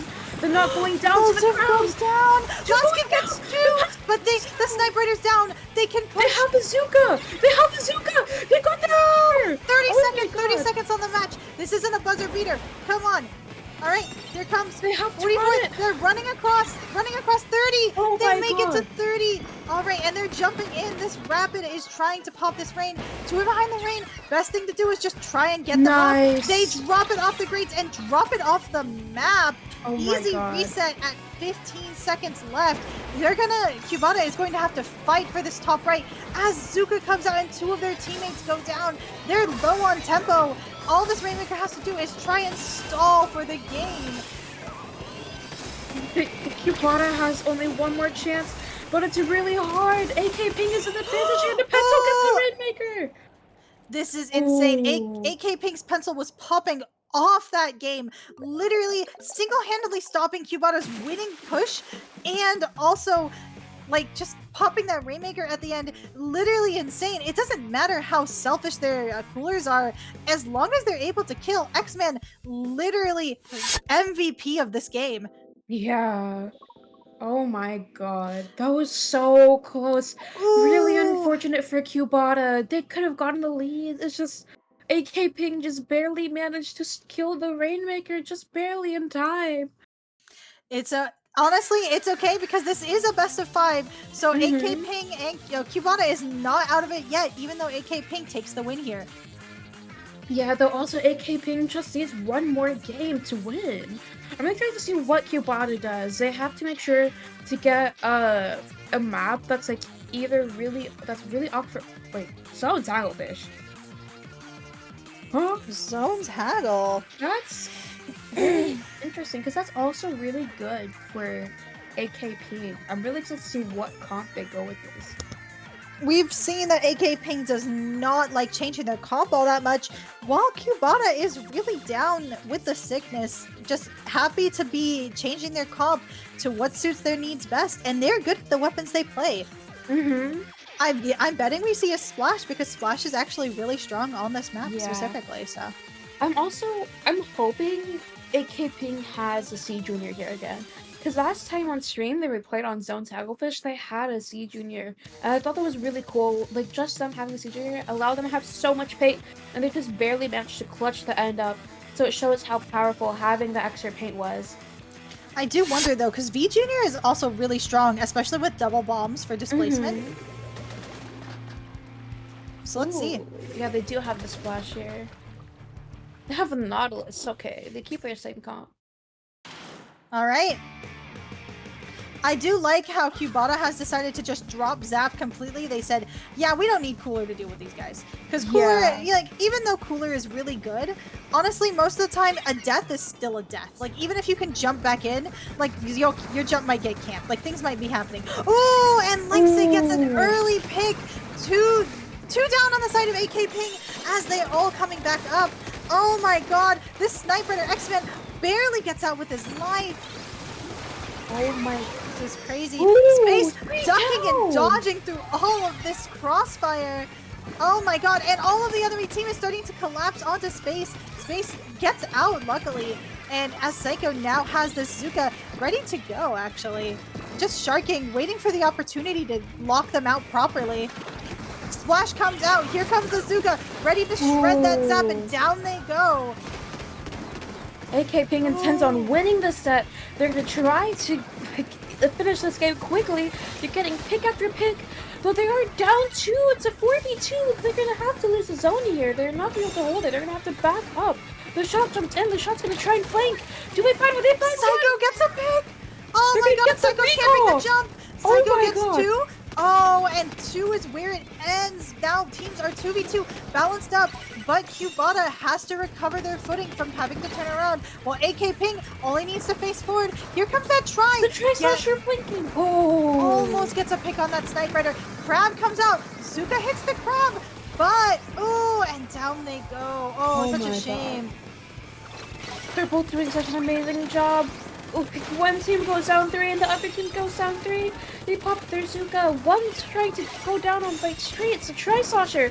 They're trying to find a pick, but they cannot find one. They have their jet. They might have to get one from here. Psycho is trying to fight the jet. They pick Psycho! This is huge! This is huge! 2 down on the side of AK Ping. Cubata is 2 up right now, literally forcing a jump out as they're, oh my god, Zuka comes out on street. This try is just sharking. Counter Zuka, 1 goes down. Here comes the knot, here comes Gavman. Oh my god, Snipe Rider can't do much. They're not even looking at zone as they're preoccupied with the try. Missed on the Zuka. Looks like all of them are starting to collapse. Tri-Slasher goes down. 2 down on the side of Cubata Dosira, so AK Ping has a chance to get back in, but they have no tempo. Oh, and they cap the zone, but at what cost? Now that they have a Cooler, they're able to push back in. Here comes the Jet try, like just running in, getting those picks. Ooh, and it's all evened up again. The crab finding one pick. This is really good. They don't have a knot anymore. All they really have is the paint and the support from pencil. Ooh, AK does get the paint, the cap off of Cubata, but this is still a very even game, even though like both sides, like AK Ping obviously dominates in terms of paint, and as I say that, Cubata goes 3 down. Wow, and AK has cooler. Like, they're literally going to try and push them as far back as they can. Try and stop that splash from getting that crab. Stop that Zuka from getting their Zuka. Like, Psycho is literally dominating right now. Psycho's making sure to paint, spam Zuka, and get kills. Here comes that double jet, caps the zone. Oh my god. And finds the guy sharking behind them. Ooh, down they go. And here comes the paint on the zone with the Knots Rain and the Snipe Raider. They're easily able to catch it as Gavin gets the jump in with the cooler, pushing forward, getting this rapid and dying to the slusher. But that's a huge pick for them. 2 down on each team. The pencil needs to try and hold up, but they're getting pressured by the shot. The shot goes down. It's just a trace slusher. The trace slusher goes down. They can get the zone from here. You might need to win the game. Cubata barely has any tempo as they're just trying to push back in. However, AK Pink has a great lockout right now. Literally, they just need to wait for their specials to get back in. Zuka and Rain on one side. Here comes the crab. Here comes the Zuka. Here comes the jet. But too many specials popped at once means they can't paint the zone. So what are they doing? Lead is gone. Too many. Oh, and here comes the pencil. It's literally just the pencil on the cooler. Ooh, and the splash fights it. They get it. Looking for that knot. Looking for a pick 3 go down. That's basically a wipe on AK Ping. Cubata now just needs to hold it for 30 ticks. AK Ping needs to get their specials immediately. They don't have that much time. Only a few, like 10 seconds probably. Ooh, they used the double Zuka on the zone. And then the drop into path. Oh my god. Ooh, and Gavin gets a crucial pick. As this game ends, this is barely going over to AK Ping. Super close and enjoyable set to watch. I really thought Cubata had that last game. Yeah. AK Ping just making sure they win that. They won the set. Now they're going to be going over into grand finals against Eggshell, if I'm right? Yes. Eggshell is actually the team that put AK Ping in this predicament of getting into losers. So we'll see if they force a reset so Eggshells has to fight a little more, or if AK Ping is actually able to, or if Eggshells is able to close it out clean and easy like they did earlier. I'm really excited to see how that's going to go. Rematch right after the loss. It's really exciting, like, especially at the end here, like this, just the whole capping zone, waiting for specials, like everything seemed to happen all at once, and suddenly too many specials got popped and not enough painting on zone was being done. So really, like, sometimes it's just like, what do you do in that kind of scenario? Like, you have to push them out, but at what cost? Insane 1-3. Let's go check out our other team, see how they're faring. Is Eggshells ready to go? All right. Well, let's take a really short break as we check in with Eggshells to make sure they're ready to go and get you a heart-racing grand finals match.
Hey, and welcome back to Grand Finals of Legacy number 3. I'm back with Hugh, and we're going to be watching 8K Ping and Eggshells duke it out in the final. I'm really excited for this. They're getting their rematch, and I'm really excited to see how both teams play. Both teams have shown that they're both very strong and coordinate very well together, especially with 8K's comp. It's like very, very annoying to fight. But then also Eggshell is just, they're really strong and get so many picks. Really, there's no, like, luckily for us, like, this is going to be a revenge match, so both teams know what they're fighting against.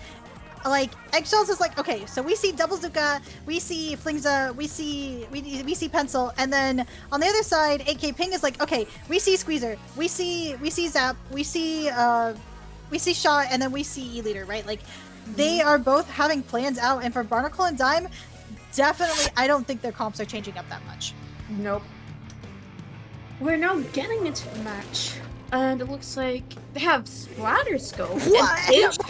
H3D? Squeezer? Oh my god, these guys are like, that's it. It's over. It's go time. What are these called? Looks like one of them might have gone AFK. All right. Yeah, I was a little confused. I'm not gonna lie. Maybe that's why we're seeing such a bunch of crazy stuff. But you know, that's a little silly. Well, it gives us more time.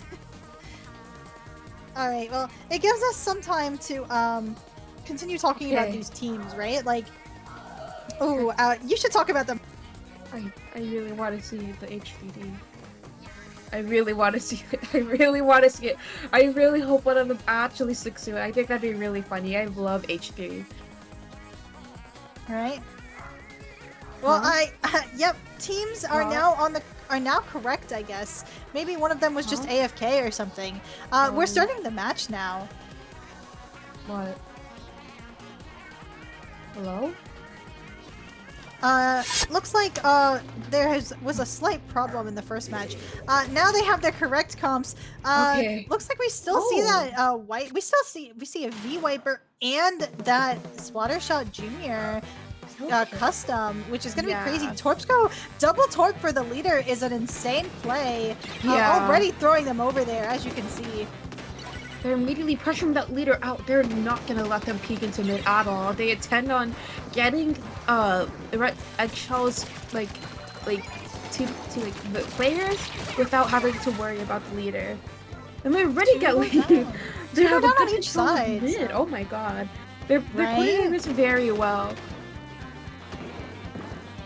It looks like now 8K Ping is charting to try and initiate their lockout. Just sitting on that play is the first step. However, gets pushed off easily by Eggshells' Zuka. However, that Zap just gets a little too aggressive. Goes down. Squeezer goes down. It's just that Zuka in the corner, waiting for it to finish, and then they pincer it easily. We're waiting for the Zap to come back in. Waiting for their teammates, actually, as 8K Ping is showing an uncharacteristic aggressiveness of, I know what you are doing, and I'm going to kill you dead. We're ready 3 down on the side of Eggshells. Oh my god. This is it. This is it. There's nothing they can do. Lockout Central. It's over. Barnacle and Dime is crazy. Wow. Okay. Oh, It was very... No problem. That's...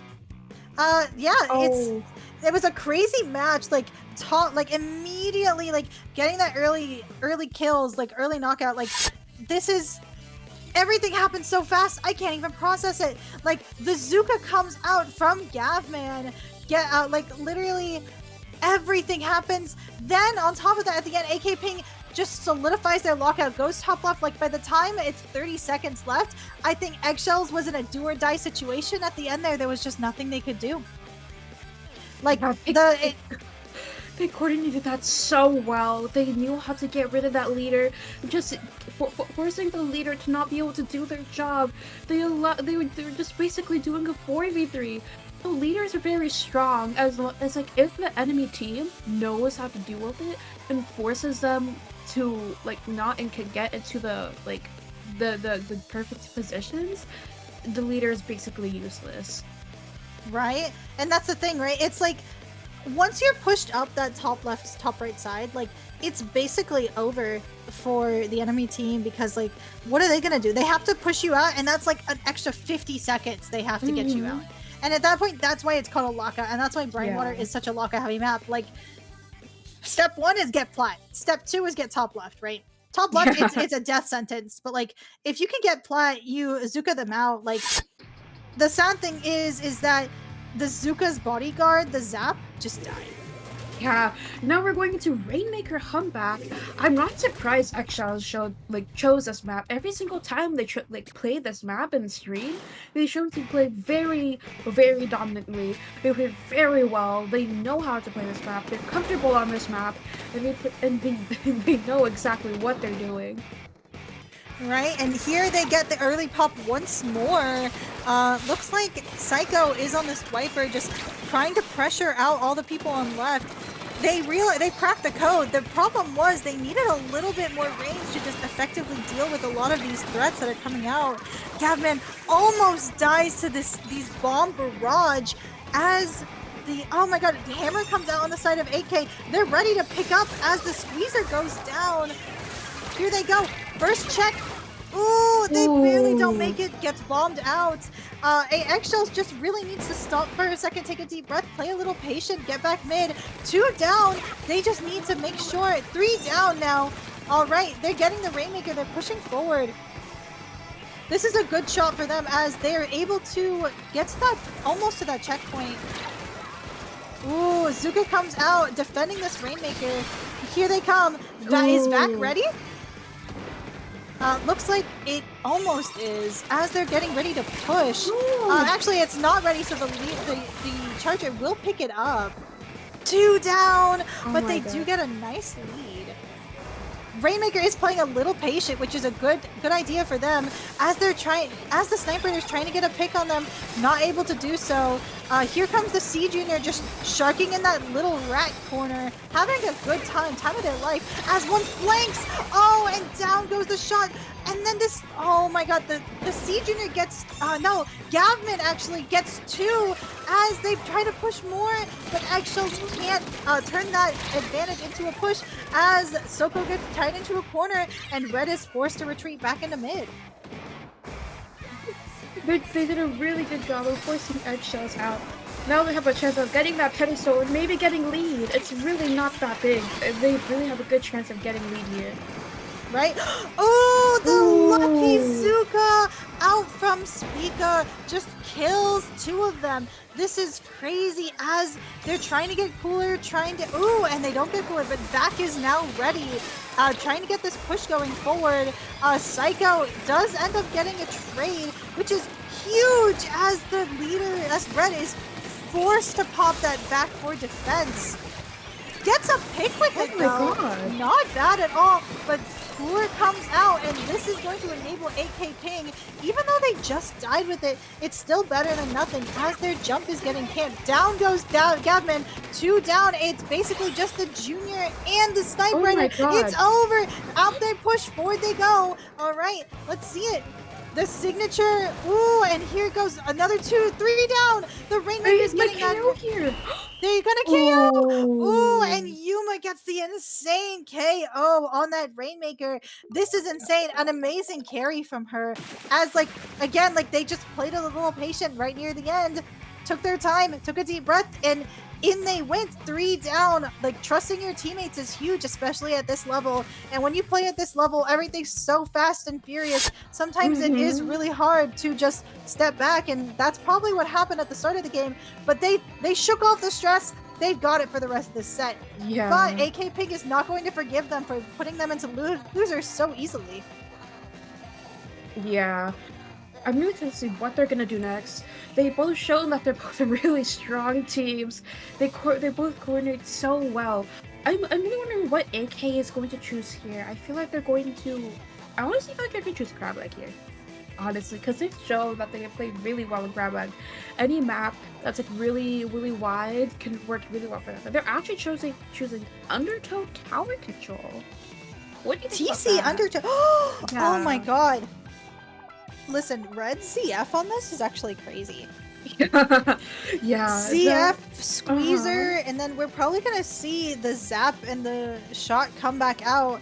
Like, even though this is quote unquote a bad map for Charger, like Red is just really good at getting her Charger into the game and getting those picks off. Mm-hmm. I'm Like, excited to. Oh, yeah. you go You ahead. talk. I'm excited to No, see how you they're go. gonna play because like both teams can realistically play really well on here. I'm wondering like why AK chose this map specifically. Like, what do they do that's gonna be better?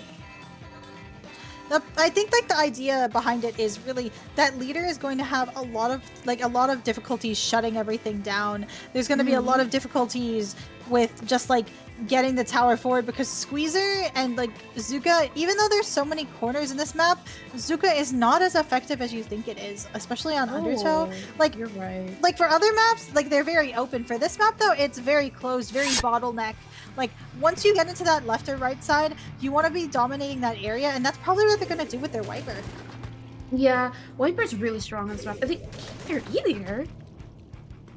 Ooh, Oh, leaders! It's not a bad matchup on this map specifically, though. yeah. I do think ZF is better, just me personally. But you know, Red's IGN is P leader for a reason, pushing up ahead of all of her teammates, literally my trying to get God. that early pick. Misses sadly, but that's okay because that's enough to get all of AK Pink pushed away from mid. As ooh, Oh my God. one down on each side. The Charger is down on AK Ping, and one of the members, the shots on where Eggshells just went down. Two down on the side of AK Ping. Eggshells is getting ready to push. Ooh, oh, the Ooh. hammer gets the easy pick. The Oh, Zuka two just down. becomes fodder. Oh my God, Look at the triple. Oh my God. Psycho literally proving once more mechanically a god here, just single-handedly stopping Eggshell's push. Like, this is crazy close for this. Like, this is what their plan is. You're doing such an amazing job just positioning and getting the picks. Though they're what, 2-2 go down. Eggshells may be able to stop their push here, but they're just going to try and get as many points as they can. Try to get as big of a lead as they can. Getting into a more comfortable position for whenever Eggshells tries to push. 3 down on the side of AK Ping. This is huge for Eggshells as they're able to push forward. Leader is now mobile. That means that Ooh. Charger is going to be coming to you from multiple spots. But X-Men gets the crucial kill on one of the shots. This is crazy. Psycho is getting ready to try and stop this push while AK has a bubble ready to support that. Oh my God, Ooh, Psycho getting one. They're gonna get the double here. Oh, Zap just barely getting there. They were in a really like bad position for that. They did not know the jump was there. The Zap just barely managed to get them off guard. Now, Motive is getting their Zuka. They're getting their bubble. They have it, stopping AK's push with that bubble. Here comes a Zuka, though, from AK as well, forcing Eggshells back out of mid. This bottleneck map makes it really hard for all of the members of Eggshells to just move around freely the way they want to. 49 is not a safe push on this map, but most of the time it really is more than enough. Motive goes down, Psycho goes down, X-Men is trying his hardest to survive top left. Oh, and he barely does as Eggshells gets lead. And it looks like Spica actually gets a trade with that their dying breath. AK will be able to retake mid, but they won't be able to go any further. AK might still have a really easy, good chance of getting the lead here, because they just have to get past that first checkpoint, and they have the ball, but the wiper goes down, the shot goes down, they have to be pushed back right now, the pencil goes down, just the junior trying their best to get as many kills as they can, wiper goes up with the hammer, will they be able to find one? They will not find one! 2 down on the side of Eggshells, though, that was more than enough. That's it, Zuka is coming out from Gavman. Doesn't get a pick, but does manage to get enough space. Spica fighting high ground with Gavman. Gavman goes down. X-Men goes down. That's 2 crucial down, but they have a bubble. Defensive bubble comes out to protect that jump, but it's not enough, and Wiper gets a crazy pick on the leader. Oh my god, and looks like this Psycho is actually going to try and fight these people on left. Gets one of them. Gavin says, I'll finish the job. Doesn't quite do it. Has to back out. 2 down on the side of Eggshells, though. That back out was enough because numbers advantage is huge in this game. Gavin goes down with Zuka, but not before trading out the leader and allowing their teammates to push forward. They might be able to get the lead here. They just have to get a bubble. Getting bubble for that checkpoint will be so helpful. They do have their bubble, and they have Azuka. They popped both. Azuka is trying to find one, but they do not manage to get a pick. There is one top right. The Zap is trying to get as many picks as they can. They died. They got a lead. They got to 30. They might be able to get this second checkpoint as well. The pencil goes down. The shotgun's too. It's just Psycho and Psycho with the hammer. Oh my God. Literally dancing around this tower, not quite touching it. Oh, but Gavin has the jump in, and it looks like 3 try and kill it, but not before the Snipe Rider says, I see you're capping my teammates jump, and I'm gonna get ya. And boy, did they get them as they're pushing forward, getting their momentum back, or at least trying to. Looks like Red actually sees people on right side, but there's not much she can do about it. It looks like Eggshells is trying to get a push. They got 2 down. It's just this bubble, and the bubble knows what they must do. This bubble is almost like a strike, a GG bubble, which is crazy. Putting it right next to tower, stopping anyone from shooting away from tower. Look at that, 2 down.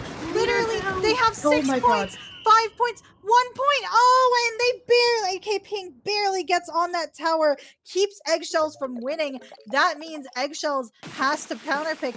This is crazy. AK Ping literally on the revenge match, literally using all of their strength in order to stop them. Moltiv out here with the double bomb. Junior just popping picks on the tower. Psycho with the hammer. Like, this is not a slow game. This is quick. This is fast. Like, Eggshells nearly had that push right at the end, but that bubble came out and suddenly they couldn't attack anybody coming from the plat. Suddenly, they're forced off this tower. This Zuka just gets pushed away from Psycho, from the rest of their team. There's nothing they can do as overtime's about to start, and bam! It's over. Eggshells has to counterpick, and that means if Eggshells wins this next game, that means it's AK Ping's game to pick and win. However, we do keep in mind if Eggshells goes down here, they will have a bracket reset, because remember, Eggshells has not lost a single set, and that means that they're gonna have to go back through and go through it again. It looks like the next game is going to be Clamlet's Museum. I feel like they're definitely going to stick Wiper here. They've definitely shown that they know how to play Wiper. They're doing a very good job, and especially Wiper is really deadly to fight on Museum. It ledge camps so well, its range is so good, and just pressuring with the auto bomb and hammer is it's so hard to fight. Here comes this V Junior. I'm a V Junior believer.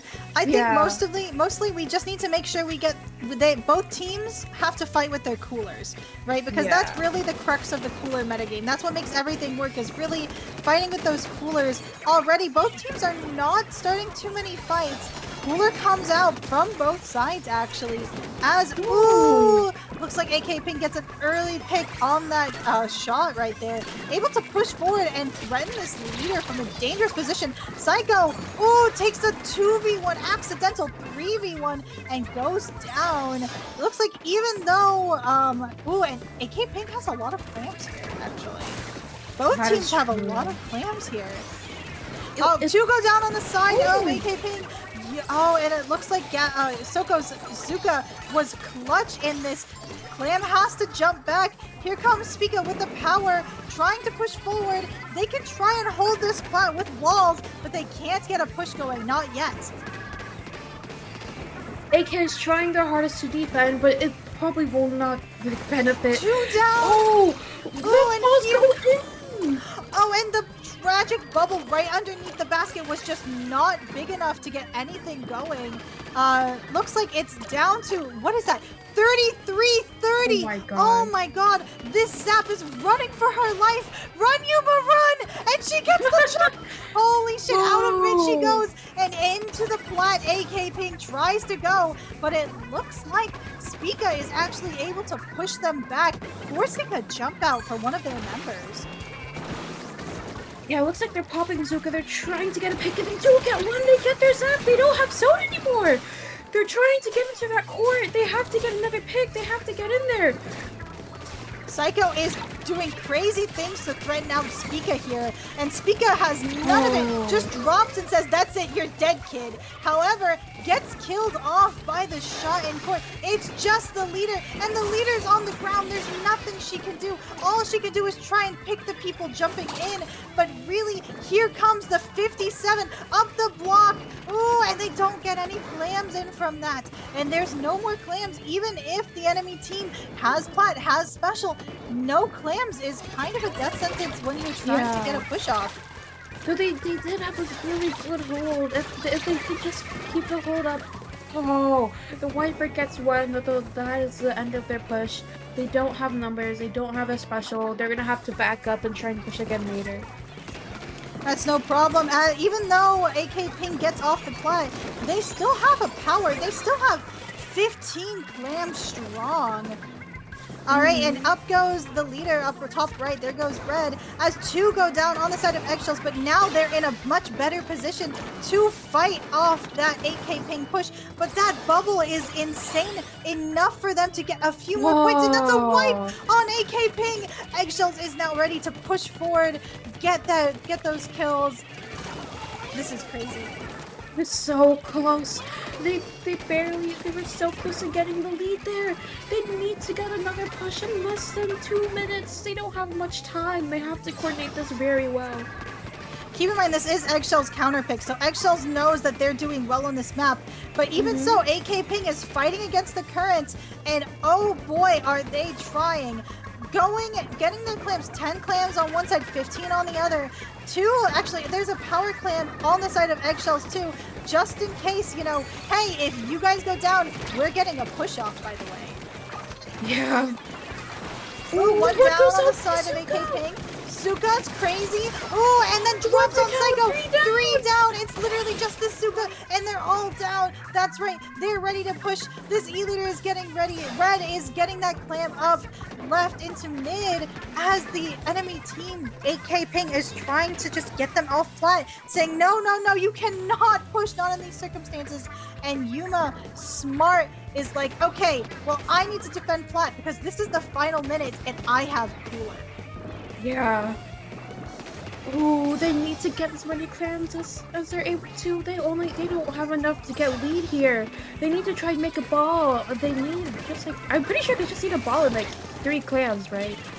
Yes, I think that's about it. Oh my god! Oh my god! Here comes Yuma, coolered up, picking off one of the enemy team's members with the clam. That's gonna be huge.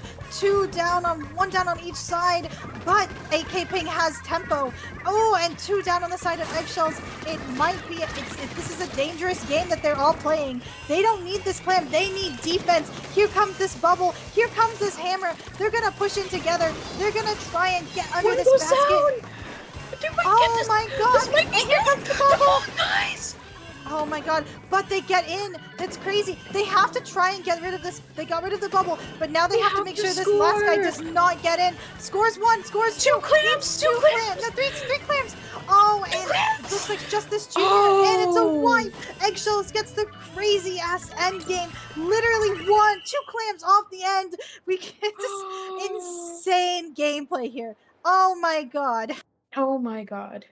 Okay, now we're going into AK's pick, and every round so far, whoever gets the pick, they win that match. So Eggshells has to try and get this win, or else it's gonna get into a bracket reset.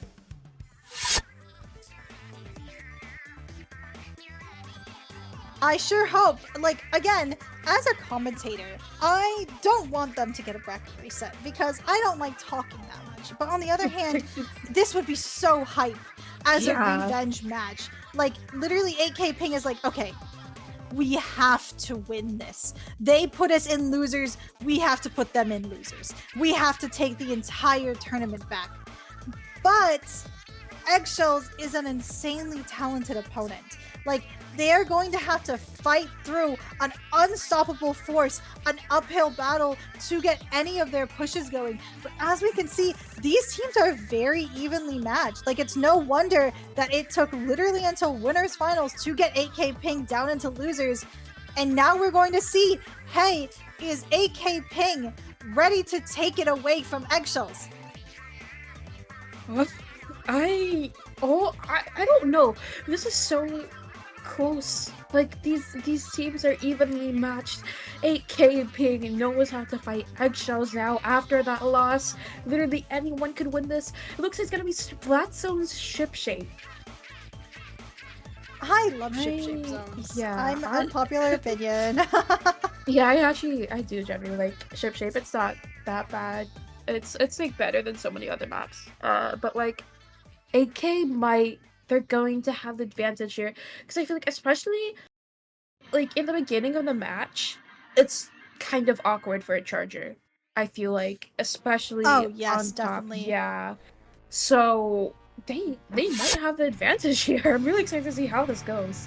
I'm wondering if Red is going to swap off that leader and onto ZF because I think ZF is much better. But no, they bring back this leader. That's crazy. As AK Ping is like, yeah, we've got this with our not rain. Plus the wiper is just enough to counter. That's what they think anyway. Yeah. As looks like the leader is taking another somewhat aggressive position against the enemy team. Gets the Snipe Rider! Easy early pick. That's it. Psycho is trying to go in. Ooh, and Zuka comes out. Looks like 2 are down on the side of AK Ping. They miss Psycho in the corner. Psycho gets a triple! Oh my god. Eggshells literally just collapsed onto them as Brad gets that crazy jump out with the cooler. Waiting for someone to trip that ink mine. And X-Men does. Zuka comes out on the side of AK Ping. Now we have to... Eggshells needs to build back their specials, while AK Ping needs to pick them before they get their specials out. Looks like Zuka pops out. They couldn't find anyone though. Though they did manage to push them back. The wiper goes down. They have to get the zone. Alright, here comes zone. Snipe Rider goes down to leader once again. It looks like on the top left, there's going to be one guy just sharking, waiting for the perfect opportunity. And here they go. They try and they're pushed back. Gavin is, oh my god, about to go down. But Psycho saves them with the hammer, drops in his own, dies to Red's ink mine. That's crazy. Cooler comes out on the side of AK Ping though, and they're trying to fight. This knot takes a 1v1 that they cannot win as Yume is just painting her little heart out. Oh my god. And here comes Zuka, getting that Zuka ready. Zuka's coming out through zone as Psycho is just, I need to paint or I will die. And sadly, that paint is not enough. But one goes on the side of Eggshells. It looks like this zone might be flipping any second now. AK Ping gets the zone. They have to get picks. Zuko down to Zuka. Oh my god. Just the Nautilus. Zuka literally just blew this game open for Eggshells as they're getting a lockout. That's it. They're staggered. They don't have tempo anymore. They've fallen over as the Zuka pushes back AK Ping into their spawn. There's 10 seconds left on that timer before the points actually start counting down. AK Ping has their specials. They're using the Zuka. They're gonna try and push up now. They pushed Eggshells back as much as they can. They have a hammer. The wiper goes down. 2 down on AK. It's just, oh my god. And they have to jump out. They're no tempo. They're so staggered. They're literally just running at zone now as it goes below 10. Now 9, 8, 7, 6. Literally 2 down on both sides, but they're too far away. And that goes to Eggshells winning grands. Oh my god. Eggshells just barely managed to get that back. They almost lost the rematch, but they did not let themselves. They did not let AK get the satisfaction. Oh. Literally, as the game ends and the win screen comes up, connection has been lost. Wow. Gee, hi, Red. Hi. That was an insane last game. As we can see, like, just going through, taking a look, like, the entire thing was just Soko Zuka literally in the mid game blew this game wide open. It took a team with no minimal tempo, but still good control in mid, able to come back, it just blew them out of the water. Literally, it staggered them for the entire rest of the match. Like there was nothing they could do about it. Also, at the Yeah. start of the game, Psycho getting an insane triple into like getting a hold to 60, it was incredible. An Yeah. incredible game through and through. GG's. Do you have any thoughts on that game, Hugh? Uh, though both did so well. I'm really excited to see how they play in the future and that very special All Stars Legend, the Legacy tournament that's happening in November. These two teams are gonna go there, and I'm really excited to see how they're going to play. I know if I was 8K, I'm gonna go to the training room. I'm gonna start hitting the bags. I'm gonna start Yeah, deadlifting. I need this win because these games are way too close. they're so close. And we can see here Galaxy Squids, Torrents, Get Your Money Up, Work Up Elustra, Eggshells, and 8K Ping. None of these teams are any guys to sniff at. Like, Eggshells has been competing since like all of these teams have all been competing against each other, and I'm really excited to see who's going to win the big Mhm. invitational. Yeah. That is the end of the tournament. The winners are Eggshells. I really had a lot of fun commentating for 5 hours and 40 minutes. Wow, that was crazy. Yes, I'm glad I came in here to help you ease the load. Thank you. If you want to find either of us on socials, you can see Hugh's is Aerospray and mine is Fresh Squiffer. Yep. It's been wonderful, and thank you for all of the tournament organizers and the streamer for just coming out and making an event like this possible with high stakes games. Like you don't see this kind of thing in low level, I feel. Like, Yeah. and that's like the best part about mid level is like you get to see teams that are very dominant but still make mistakes. Like once you get to top level, one mistake is game ending, right? Yeah. So that's what makes these games so fun to commentate. So thank you so much for inviting us all. Yeah. All right, and with that, I guess that's GG's if you don't have anything else to say, Hugh. Nah, that's it.